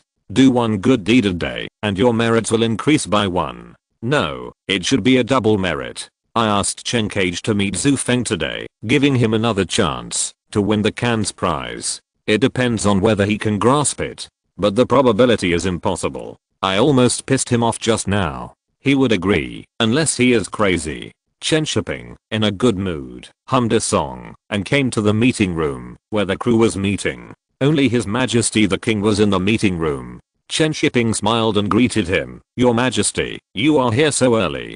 Zhu Lin immediately smiled and said, "Don't call me Your Majesty. Here I'm the second wife." "Well, hello, second wife." Master Chen smiled and sat down waiting for the arrival of others. Chapter 100 Zhao Cheng breaks the defense. In the guest house of Beijing Film Studio, Su Tong was standing at the front desk answering the phone. He glanced at the clock on the wall and saw that it was almost time for the script seminar. He simply said to the person on the other end of the phone, "You want to buy the copyright of the novel? Sorry, you are late. I have something else to do, so I will hang up first." Su Tong hung up the phone and hurried to Beijing Film Studio. Zhang Yimao, who was hung up on the other side, turned his head and looked at the friend who recommended the novel to him and asked, "The copyright has been bought by someone. I'm a step late." "Bought? Who?" Zhang Yimao shook his head. Su Tong hung up the phone too quickly just now and didn't give him a chance to speak. Thinking of this, he picked up the phone and left a message on Su Tong's pager, asking him to call him back when he had time. After hanging up the phone on the paging station, Zhang Yimao called the studio again and asked them to help find out which studio bought the copyright of Wives and Concubines. After making a few phone calls, Zhang Yimao turned his head and looked at Gong Li and said, "You don't have to read the novel for the time being. The copyright of the novel may not be obtained." Gong Li put down the book helplessly. Zhang Yimao had asked her to read the novel in advance before, but now he couldn't get the copyright. "What are you going to do next?" Gong Li asked worriedly. "Let me ask around first." Zhang Yimao looked at Gong Li still holding the novel, hesitated and said, "If the copyright can't be obtained, I'll see if I can recommend you to go there." Gong Li comforted, "Don't worry about me for now, I'll ask for you too." In the meeting room of the Beijing Film Studio, Su Tong hurried over and found that he was not late. He was relieved. Chen Shiping bought his copyright and let him be the screenwriter. He paid a lot of money, so he naturally had to take it seriously. Chen Shiping gave a total of 8,000 yuan. Su Tong felt that he was quite lucky. The copyright of Mo Yan's Red Sorghum family was only more than 800 yuan. Now that prices have risen so much, it is a very lucky thing to have an extra income of 8,000 yuan. Su Tong sat down next to Chen Shiping and whispered, "Someone just called me and wants to buy the copyright. Guess who it is? You're quite popular, haha." Chen Shiping made a joke and didn't try to guess who bought the copyright. Who else could it be? It must be the imaginary enemy of the studio, Comrade Zhang Yimou of Xiang Studio. Sutong smiled and asked, aren't you curious at all? What's there to be curious about? Your novel is well written. It's normal for someone to like it. Chen Shiping said with a smile. Sutong was very happy to hear that. Director Chen really knows how to talk. However, the others in the conference room were very curious. ZH Lin smiled and asked, who is it? Seeing you so happy, it must be a big director, right? It's Zhang Yimou. Sutong smiled and said, if Shiping hadn't come to me first, I might have given it to him. Hearing that it was Zhang Yimou, everyone in the conference room couldn't help but look at Chen Shiping. In the conference room, except for ZH Lin, Hisafei and a few others, everyone else was from the studio, and they naturally knew that the studio had always been competing with Xiang. But they didn't expect that the two of them would like Sutong's novel at the same time. Is this the vision of a big director? Why are you all looking at me? It's as if I have a conflict with someone. Let's continue with the script. Chen Shiping smiled and skipped the topic. He didn't take it to heart. There will be many such things in the future. What's the fuss? It's just a pity for Gong Li. She could have won several Best Actress awards for this movie. But a good actor can always shine. Even if she doesn't have many wives and concubines, there will be other movies for her to shine.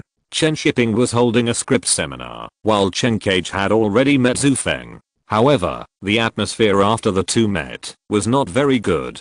Chen Cage came with anger towards Chen Shiping. When he saw Zhu Feng, his face was not good either. He thought that Zhu Feng had instructed Chen Shiping to force him to meet. Zhu Feng felt very strange. She didn't know why Chen Cage looked so bad. When they met for the first 2 times, she felt that Chen Cage was a person with a poetic temperament. Why did he have a sense of resentment this time? Lin Qingsha came with Zhu Feng. She was also curious about Chen Cage.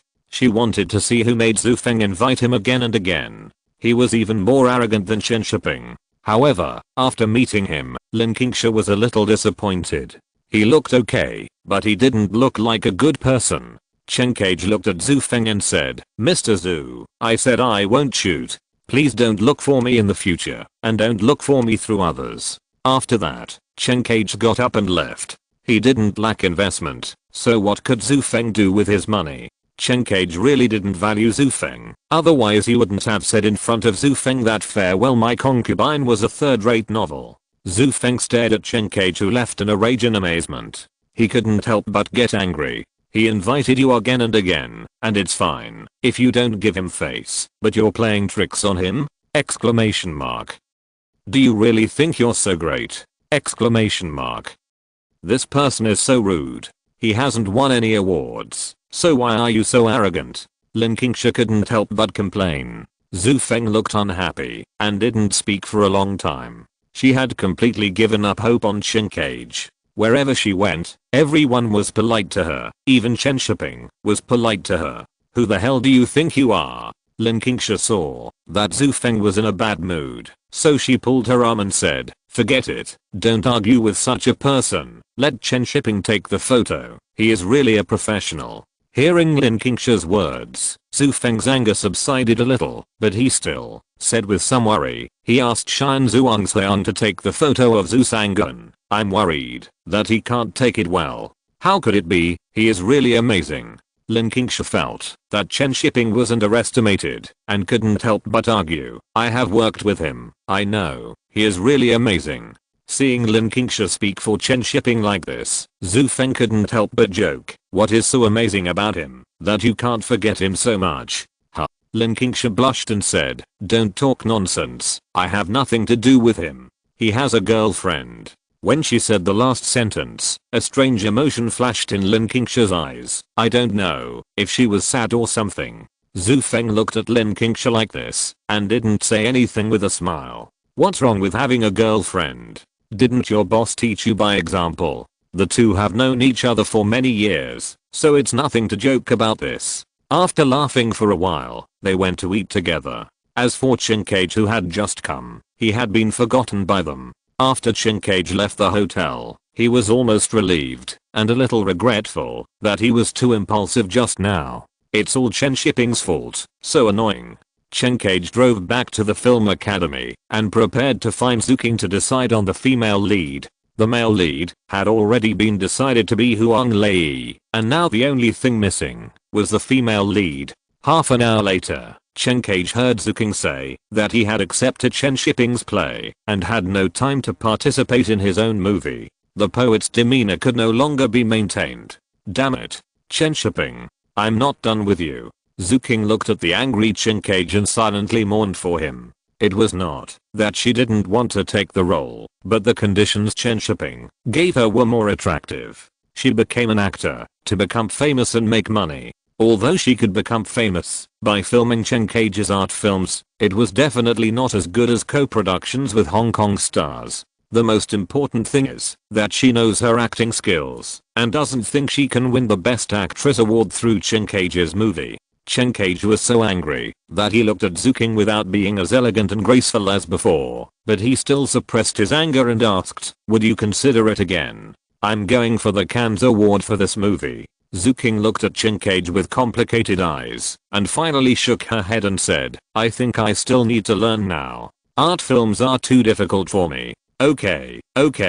Chen Cage said 3 yes in a row, turned around and left. "You need to learn to make my movie, but you don't need to learn to make Chen Shiping's, right? Oh. Thinking about it this way, why do I feel that I'm still better than Chen Shiping?" Chen Cage felt inexplicably relieved. Isn't this equivalent to being better than Chen Shiping? The method of spiritual victory is so useful. Chen Cage slowly adjusted his emotions and began to think about who would be the better choice for the heroine. On the way home, Chen Cage suddenly thought of his old classmate's favorite heroine and suddenly felt that Gong Li was not bad either. She was pretty and had good acting skills. Thinking of this, he immediately called Zhang Yimou and told him that he wanted to find Gong Li to make a movie. Zhang Yimou was a little surprised, but he immediately said, "Okay, but I want to ask her." "What's there to ask? Can she not listen to you?" Chen Cage smiled and said, "It's settled. Don't be disrespectful. Zhang Yimou, I can be her boss, and you can be mine. The key is that I'm also preparing a new movie. I really can't give you an answer now. Wait for me for 2 days." Hearing Zhang Yimou's words, Chen Cage felt a little uncomfortable. At first, he said okay, just ask Gong Li, but now he said he was going to make a new movie. Is he so careless in making excuses? Chen Cage only realized at this time what it meant, that things have changed. The old classmate who used to help him has become powerful now. Zhang Yimou didn't think too much about it. He didn't make excuses on purpose. He just thought that he might be able to get the copyright of Wives and Concubines back, so he wanted to wait 2 days before applying to Chen Cage. Thinking of this, Zhang Yimou asked Chen Cage if there was a director at the Beijing film studio who had obtained the copyright of the novel Wives and Concubines. When Chen Cage heard about Wives and Concubines, he immediately thought of Chen Shiping.